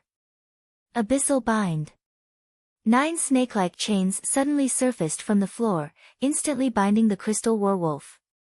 Although the Crystal Werewolf had been immune to the control skills used on it before, its movements were still bound by the pitch-black chains. In God's domain, the so-called immunity to control skills did not necessarily make one immune to all control skills. Instead, it simply made one immune to control skills that were below a certain tier. Skills such as Frost Arrow, Ice Sphere, and Kidney Strike were all considered basic skills. In other words, they were Tier 0 skills. As these skills were of the lowest tier, the Crystal Werewolf was completely immune to their effects. As a level 25 lord, the Crystal Werewolf was immune to any control skills that was below tier 2. However, tier 2 or tier 3 control skills could still restrain it. Although Shifeng did not know which tier the Abyssal Bind belonged to, it was a skill attached to a magic weapon. In Shifeng's estimation, it should be at least tier 3 or above, meaning that it would be effective against all bosses that could possibly appear at this stage of the game. With the Crystal Werewolf completely restrained, Shifeng took a step forward as he activated his ultimate skill, Flame Burst, which could only be used around once every 4 minutes. Shifeng's two swords were just like miniature suns with the activation of Flame Burst. In the blink of an eye, Shifeng slashed the Crystal Werewolf's body 6 times with his swords. -2238, -4452, -2198, -2212, -4408, -216. The 6 attacks dealt a total of more than -17,000 damage, instantly wiping away the Crystal Werewolf's remaining 3% HP. System, Level 25 Crystal Werewolf killed. Level difference of 7. EXP obtained increased by 700%. Obtained 485,630 EXP. The experience bars of all 3 of them instantly increased by a large chunk. Aqua Rose even advanced to level 18. As for Shifeng, he had only recently reached level 18, so he was still at level 18 even after killing the Crystal Werewolf. If he could kill several more of such Lord rank bosses, he would definitely level up very quickly. I never thought a Lord ranked boss could be killed in such a way as well. This battle was an eye-opener for Aqua Rose. In truth, however, if not for Shifeng being capable of holding a stable aggro on the Crystal Werewolf, in addition to consistently evading its multitude of attacks, they definitely could not have killed it. Guild leader, quickly check the loot. As a huge fan of Shifeng, Fire Dance was not surprised by Shifeng's ingenuity. She had always believed Shifeng could lead them to victory. Moreover, Fire Dance was hoping to reach Shifeng's standards one day. How could she allow herself to falter when faced with a Lord-ranked boss? Shifeng nodded in reply, promptly going ahead and checking the loot left behind by the Crystal Werewolf. It can't be, right? How could this boss be so cheap? How could it drop only 1 key and 1 piece of equipment? Aqua Rose immediately grew unhappy when she saw the information shared by Shifeng. What was even more annoying was that the equipment dropped was only a level 20 fine gold ranked plate armor wrist guard, it wasn't even dark gold rank. Not bad. Don't forget that this 7 luminaries key can be used up to 3 times to open a dark gold treasure chest. Isn't there a dark gold treasure chest right before us? Shifeng laughed. After Aqua Rose had followed Shifeng for some time, unconsciously, her standard for judging items became much higher than before. If it was in the past, Aqua Rose would definitely have forgotten herself in joy if she saw a fine gold equipment. Now, however, unless an item was of dark gold rank, it would not even pique her interest. That's right. Aqua Rose shifted her sights towards the distant treasure chest. After the arduous battle, the existence of this dark gold treasure chest had completely slipped her mind. They could get a dark gold equipment at the very minimum if they opened this treasure chest. There was also a small chance for them to obtain an epic ranked item. Epic ranked items. Aqua Rose did not dare to even hope for one.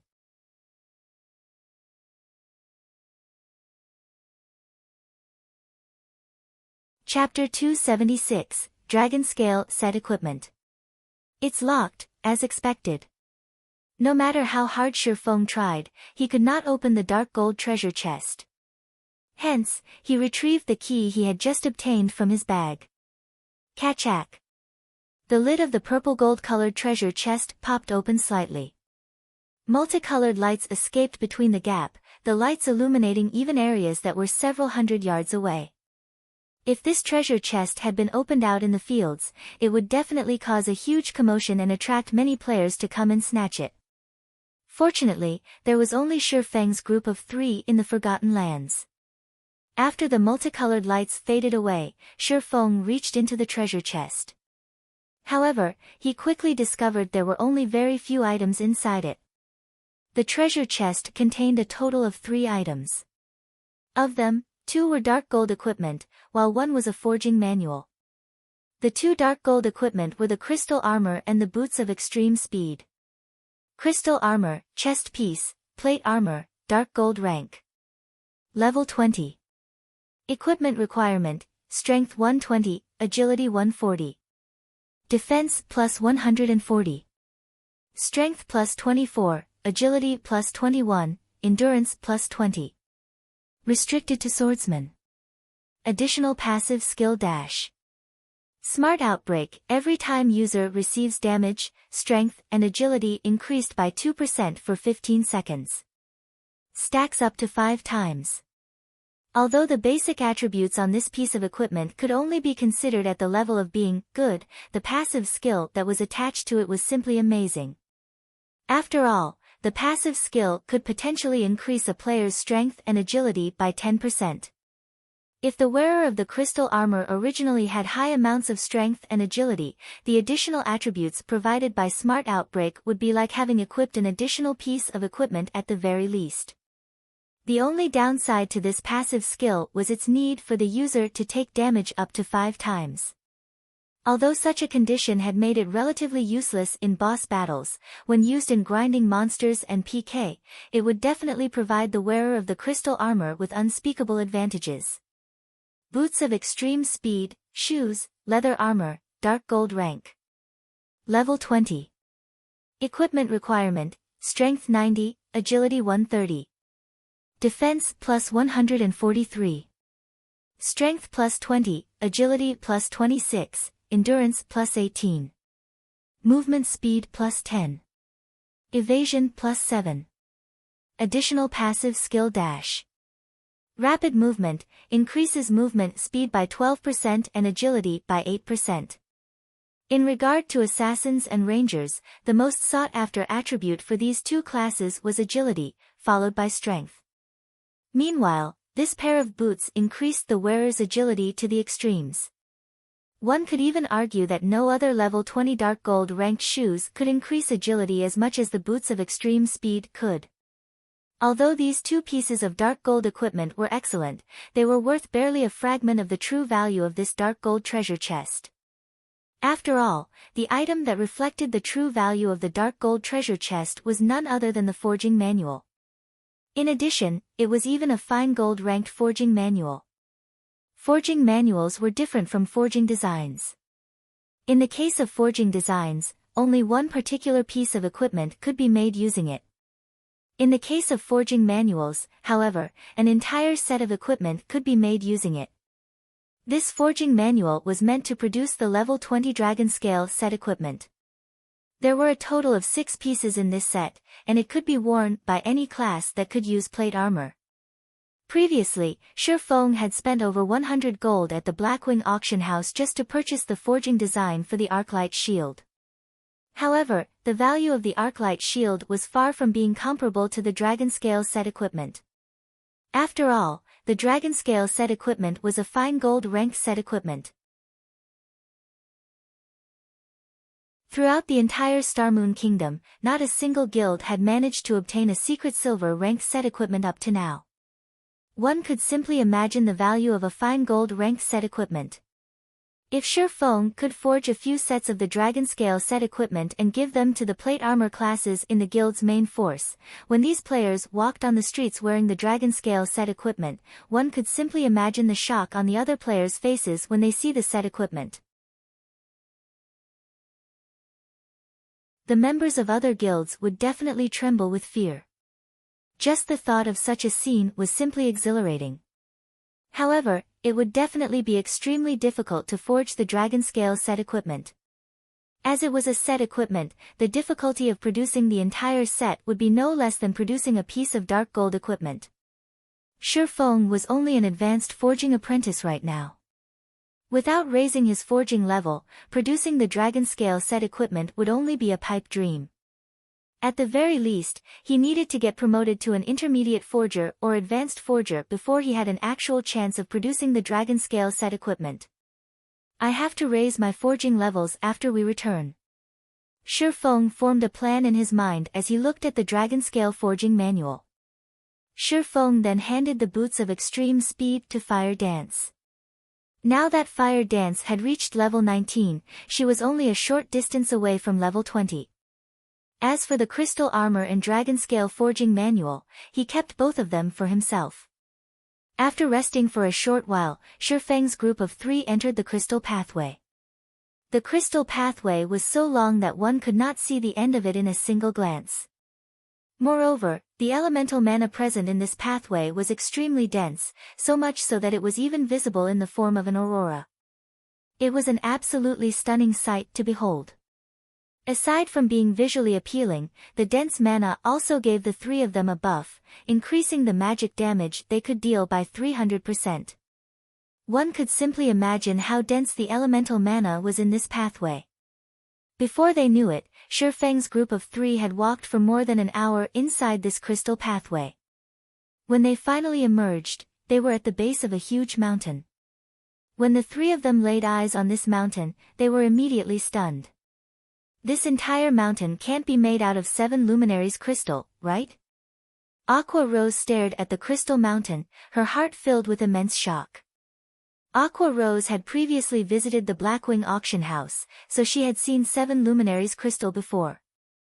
It was common knowledge that the 7 luminaries crystal was one of the best mana-conducting crystals in God's domain. Not only was it extremely rare, its price was even more impressive.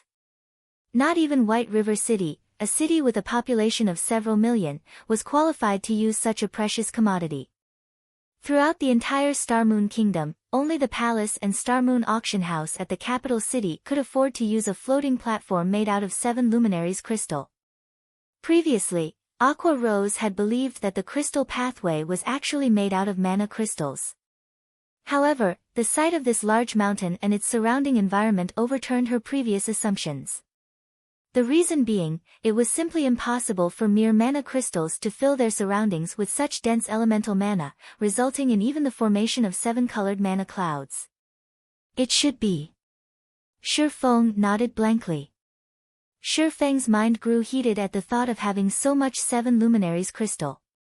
On the market, a 7 luminaries crystal the size of a small residential house could be used to purchase a large town with a population of 50,000, with plenty to spare. Meanwhile, the 7 luminaries crystal before him was in the form of a mountain, and in terms of size, this mountain could rival even White River City. A city made entirely of 7 luminaries crystal, just what sort of concept was this? Even if the entire Starmoon Kingdom was sold, it would not be enough to purchase so much 7 luminaries crystals. Unfortunately, none of these crystals could be taken away. It was not even possible to pick some to take back. If they wished to mine these 7 luminaries crystals, at the very least, they needed to reach master level in mining. Shi Feng was only at basic apprentice level in mining right now, and not even in his dreams could he mine these 7 luminaries crystals. 7 luminaries crystal was even more valuable than gold. Yet, even though so much 7 luminaries crystals were sitting right before him, he could do nothing but look at it. Shi Feng's heart simply bled at this thought. However, this couldn't be helped. Who would have ever thought there would be so much 7 luminaries crystals at this place? Shi Feng shook his head, banishing his thoughts. He then moved his sights towards a flight of stairs a short distance away that led to the peak of the mountain, saying, "Let's go up and take a look. We might discover how to unseal this place up there." Fire Dance did not know the true value of 7 luminaries crystal, hence she barely reacted to it. She had simply been mesmerized by the beauty of this mountain. Aqua Rose, on the other hand, knew full well the value of this mountain. If Fire Dance had not given her a shove, rousing her from her stupor, Aqua Rose would definitely still be immersed in her shock. After all, this entire mountain was a mountain of money. If she could nick even a tiny piece of this mountain, the coins converted from it would be enough to sustain even a first-rate guild for a long time. As the trio traversed the stairs up the mountain, Shifeng suddenly felt an oppressive pressure bearing down on him. Moreover, this pressure was exactly the same as what he had felt at the Purple Sun Mansion, only a lot more powerful. The pressure only grew stronger and stronger as they climbed further up the mountain. By the time Shifeng arrived at the mountaintop, he was already drenched in sweat. His body also felt extremely heavy, as if it were made out of lead. Meanwhile, the two girls, Fire Dance and Aqua Rose, fared much worse than Shifeng. At this moment, both girls were sprawled on the ground, their bodies refusing to move even an inch. Unable to help his teammates, Shifeng decided to walk towards a monolith visible at a distance by himself. Just by looking at this semi-transparent sky-blue monolith, Shifeng could immediately sense that it was the heart of this land. It was obvious that this standing stone was the thing that filled the surrounding environment with such dense elemental mana, and not the mountain-sized 7 luminaries crystal. Arriving before the monolith, Shifeng discovered many golden divine runes engraved on the bottom of the standing stone. They were by far the most complicated divine runes Shifeng had ever seen. Also, Shifeng had actually discovered a figure flickering in and out of existence within the semi-transparent monolith. When Shifeng took a closer look at this figure, his eyes immediately widened in shock. He simply couldn't believe what he was seeing was real. The reason being, Shifeng had seen the figure inside the stone before. However, Shifeng was confused. Why would this person appear here?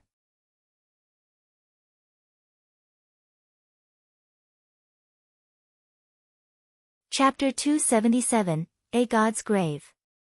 While Shifeng was still in a daze, Fire Dance and Aqua Rose caught up with him, having recovered from their exhaustion. Guild leader, did you find anything? Fire Dance asked out of curiosity when she saw Shifeng lost in thought. Aqua Rose, on the other hand, did not notice any difference in Shifeng's demeanor, because the moment she arrived before the monolith, her attention was completely caught by something else. As an elementalist, she was much more sensitive to magic power than players of other classes.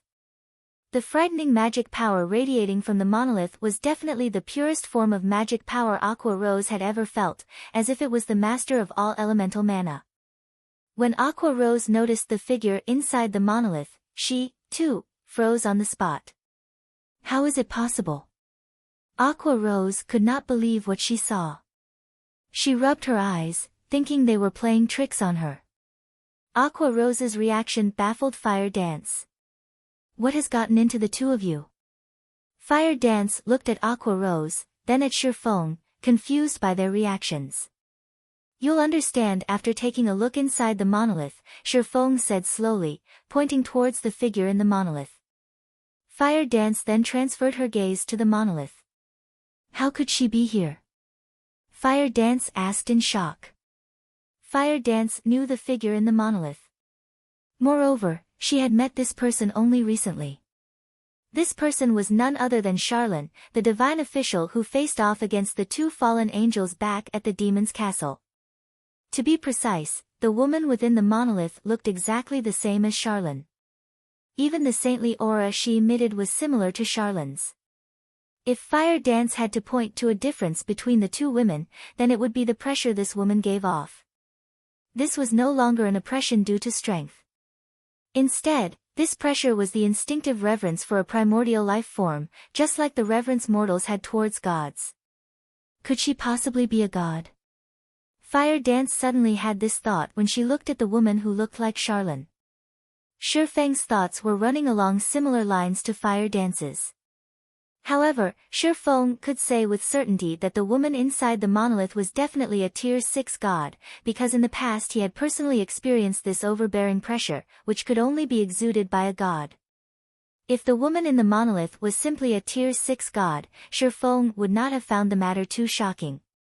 After all, during his decade of playing God's Domain, he had personally met with plenty of Tier 6 players and NPCs. The thing that truly startled him was the fact that the woman before him looked identical to Charlene. Back at the Purple Sun Mansion, he had already experienced this kind of pressure. He had simply forgotten where he had felt it before. Now he knew why that pressure felt so familiar. After all, he had felt a similar pressure from Charlene.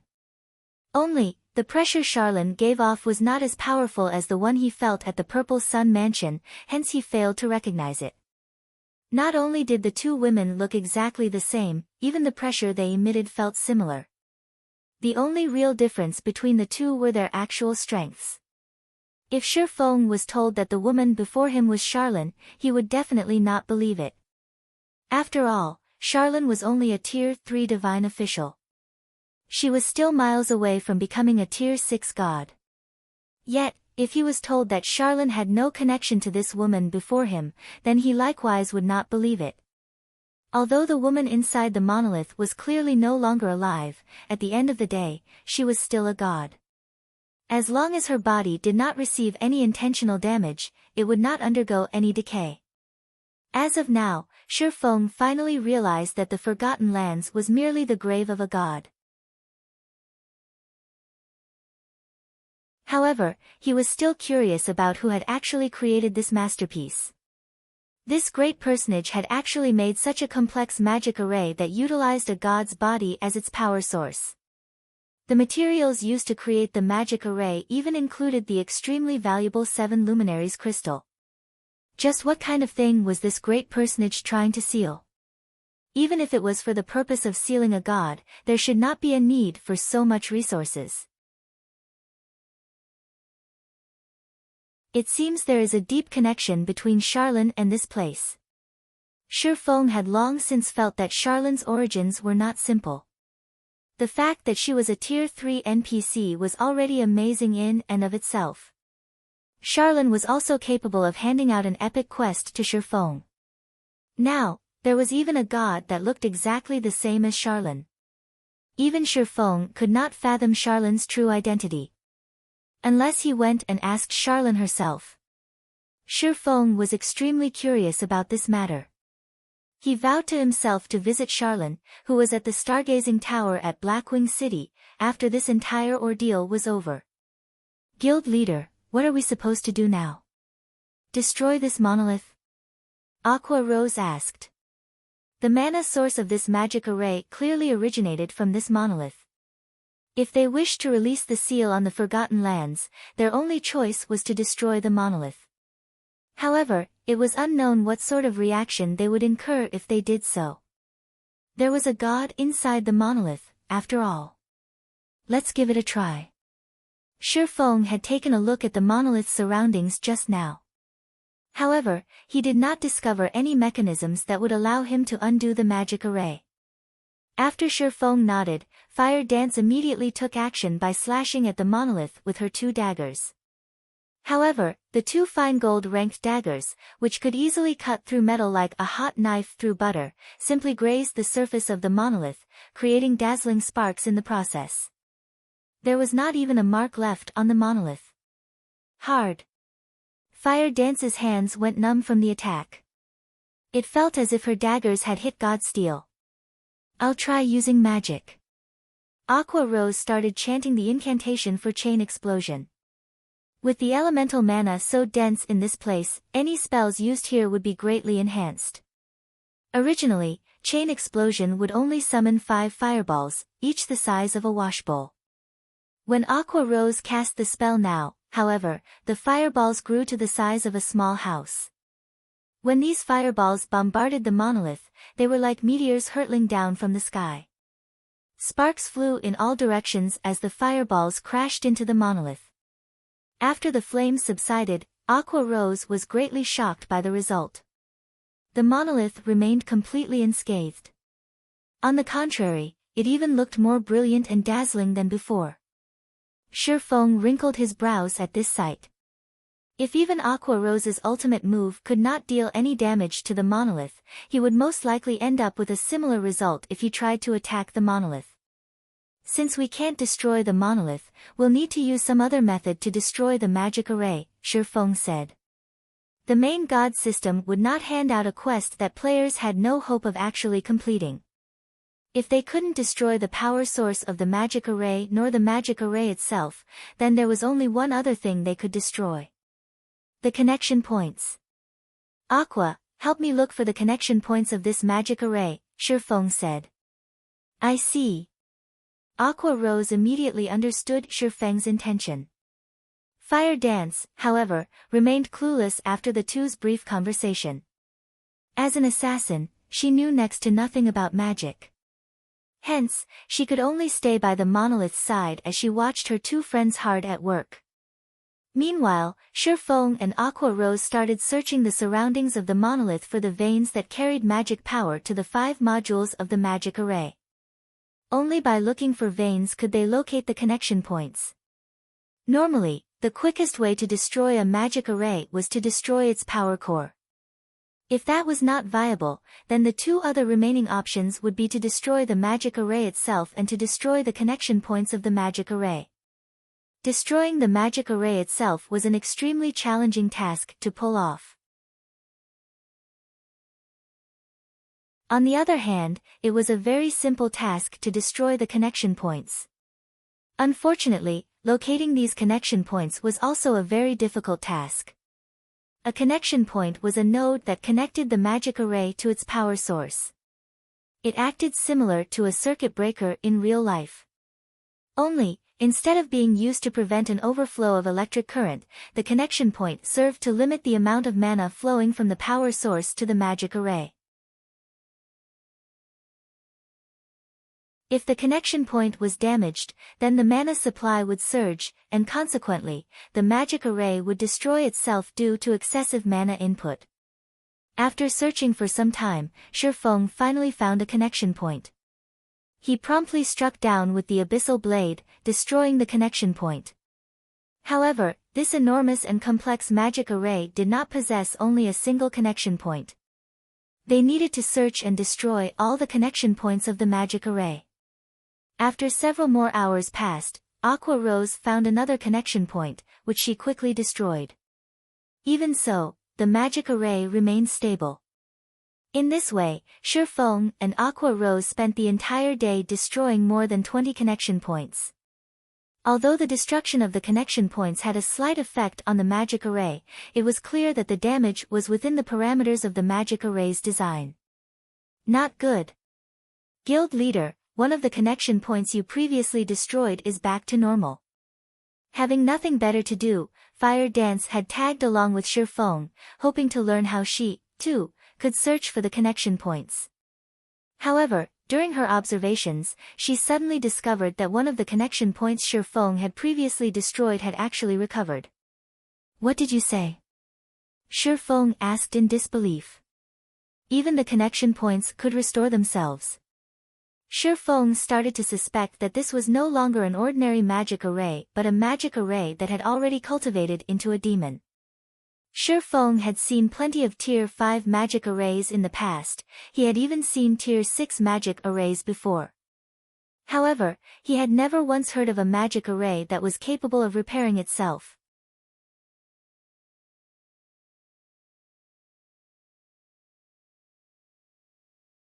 Chapter 278, The Great Catastrophe. By no means can we continue like this. There might be hundreds of connection points in this magic array.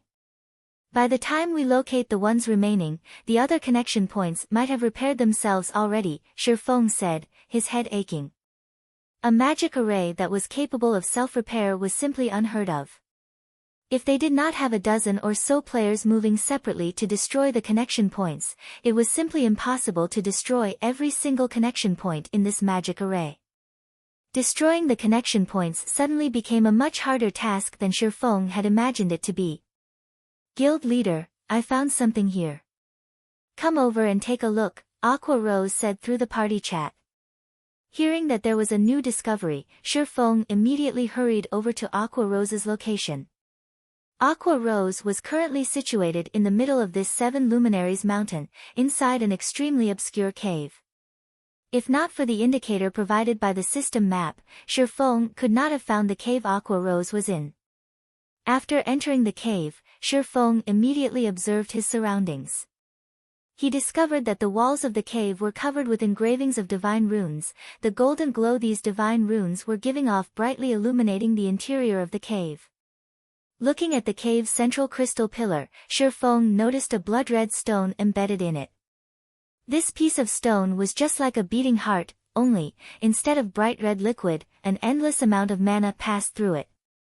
Meanwhile, the mana that passed through this blood-red stone became much purer in quality. Aqua, how did you manage to find this place? Feng asked, astonished by this scene before him. I just happened to discover a particularly thick mana vein and followed it here. Aqua Rose beamed a proud smile at Feng. If they demolished this place, then the magic array would definitely be finished.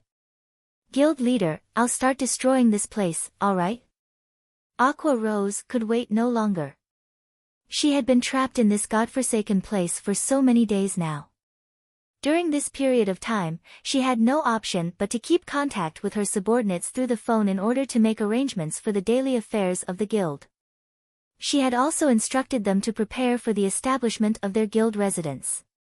Currently, most of the average players in White River City were already around level 14 to level 15, while the elite players of the various guilds were already at level 17. The intensity of the competition for the 3 great dungeons had also reached its peak by now. Out of all the guilds in White River City, Ouroboros shone the brightest. They had already managed to take down the second boss of the hard mode Land of Death, and they were currently in the midst of challenging the third boss of the dungeon. Meanwhile, Dark Star, which ranked after Ouroboros, was still attempting to raid the second boss. As for the other guilds, they had also passed through normal mode, and were currently preparing to raid hard mode. Furthermore, as players started raiding the hard mode bosses of the 3 great dungeons, they soon discovered the astonishing benefits they could obtain. Aside from dropping level 15 secret silver ranked set equipment, the bosses also dropped plenty of recipes and designs. Players could also obtain the guild task order that could not be obtained from 20-man team dungeons or lower. These guild task orders could be used to accelerate the promotion of a guild. Otherwise, it would take ages for guilds to get promoted if they simply relied on the meager guild reputation their members obtained by completing daily quests. Yet, as one of the top 6 guilds in White River City, Zero Wing had actually remained inactive all this time. Not only had it accomplished nothing during this period of time, it did not even set foot in any of the 3 great dungeons. It had simply focused its attention on raiding level 15, 10, and 20-man dungeons, and its decision to do so had greatly confused the masses. Even though Zero Wing clearly had the strength to challenge the 3 great dungeons, it had chosen not to take action instead. The guild's behavior had caused many of the new members to grow dissatisfied, and a majority of these players had chosen to leave the guild one after another. Very quickly, Zero Wing's member count that had originally exceeded 8,000 had quickly dwindled down to just slightly more than 6,000. This situation had panicked Aqua Rose somewhat. In reply to Aqua Rose's panic, Feng had simply said, if they wish to leave, then let them leave. You don't need to stop them. The guild is too bloated right now, so this is a good chance to rid ourselves of those that joined solely with the intention of taking advantage of us. The guild would become much purer after those players are gone. Hearing Feng saying so, Aqua Rose had no choice but to turn a blind eye to all the players withdrawing from the guild. However, she did make sure to record the names of those who left. In the future, they would no longer be welcomed into the guild. Meanwhile, the players that withdrew from the guild simply reacted with contempt at Aqua Rose's actions. They had even made a mockery of Zero Wing, declaring that they would never rejoin a lousy guild like Zero Wing. Moreover, as if to rub salt into the wound, Dark Star had also been secretly killing many players from Zero Wing, causing even more players to withdraw from the guild. As of this moment, there were only around 4,000 members remaining in Zero Wing. Not to mention a third-rate guild, they were not even comparable to a large unrated guild right now. Hence, Aqua Rose was in a rush to break out of this place. She wanted to quickly return and rectify the guild. Hold on a minute, Shifeng hurriedly said when he noticed a large fireball already appearing in Aqua Rose's hand. We don't really need to destroy it. But, how are we supposed to leave this place if we don't destroy it, then? Aqua Rose asked. I have my own ways. Shifeng revealed a faint smile as he looked at the blood-red stone embedded inside the crystal pillar. Shifeng truly had not expected to find this piece of blood-red stone here. Instead of calling it a blood-red stone, it would be more appropriate to refer to it as the Philosopher's Stone. Previously, Shifeng had obtained a fragment of the Philosopher's Stone back at the Sun Temple. Now, he had stumbled upon another fragment. The Philosopher's Stone was an alchemy treasure. Despite being fragmented into 5 pieces, each of these individual pieces still contained the strength of an epic-ranked item. Also, when Shifeng discovered the Philosopher's Stone at this place, he quickly understood just how the connection points of the magic array had managed to repair themselves. It turned out it was all because of the Philosopher's Stone. Although I can't take away any of these 7 luminaries crystals, it is still not bad if I can return with this piece of the Philosopher's Stone. Shifeng arrived before the crystal pillar. He then inserted the tip of the abyssal blade into the crevice in the crystal pillar where the Philosopher's Stone was set. With a light tap on the pommel of the abyssal blade, the Philosopher's Stone easily popped out from the crystal pillar. Shifeng promptly retrieved the item and stored it in his bag. Shortly after the Philosopher's Stone was removed from the crystal pillar, the cave started fading away. Moreover, the rate at which it disappeared was visible to the naked eye. The dense elemental mana that filled the air and land also gradually dispersed, becoming thinner and thinner. As for the incomparably hard 7 luminaries crystals, they, too, had began turning into ash. Not good. This place is about to collapse. We need to leave immediately. Shifeng shouted through the party chat as soon as he noticed this change. Shifeng's group of 3 rushed down the 7 luminaries mountain, and before long the entire mountain started imploding. The magic array that sealed the Forgotten Lands also lost its effectiveness. As for the monolith that had previously been standing on the mountaintop, it remained floating high up in the sky. Gradually, the monolith rose higher and higher, before suddenly releasing a rainbow brilliance. The monolith was like a miniature sun at this moment. Soon after, the dazzling glow disappeared, along with the gigantic monolith itself. After the 7 luminaries mountain collapsed, a bottomless pit appeared in its place. The pit was just like a black hole, devouring everything that entered it. At the deepest reaches of this bottomless pit, there was actually a boundless aura of destruction, and any object that came into contact with this pressure instantly turned into ash. Surprisingly, Shifeng felt signs of life at the very bottom of this immeasurably deep pit, and his entire body instinctively shuddered at this discovery. Guild leader, did we do something bad? Fire Dance asked Shifeng in a careful tone.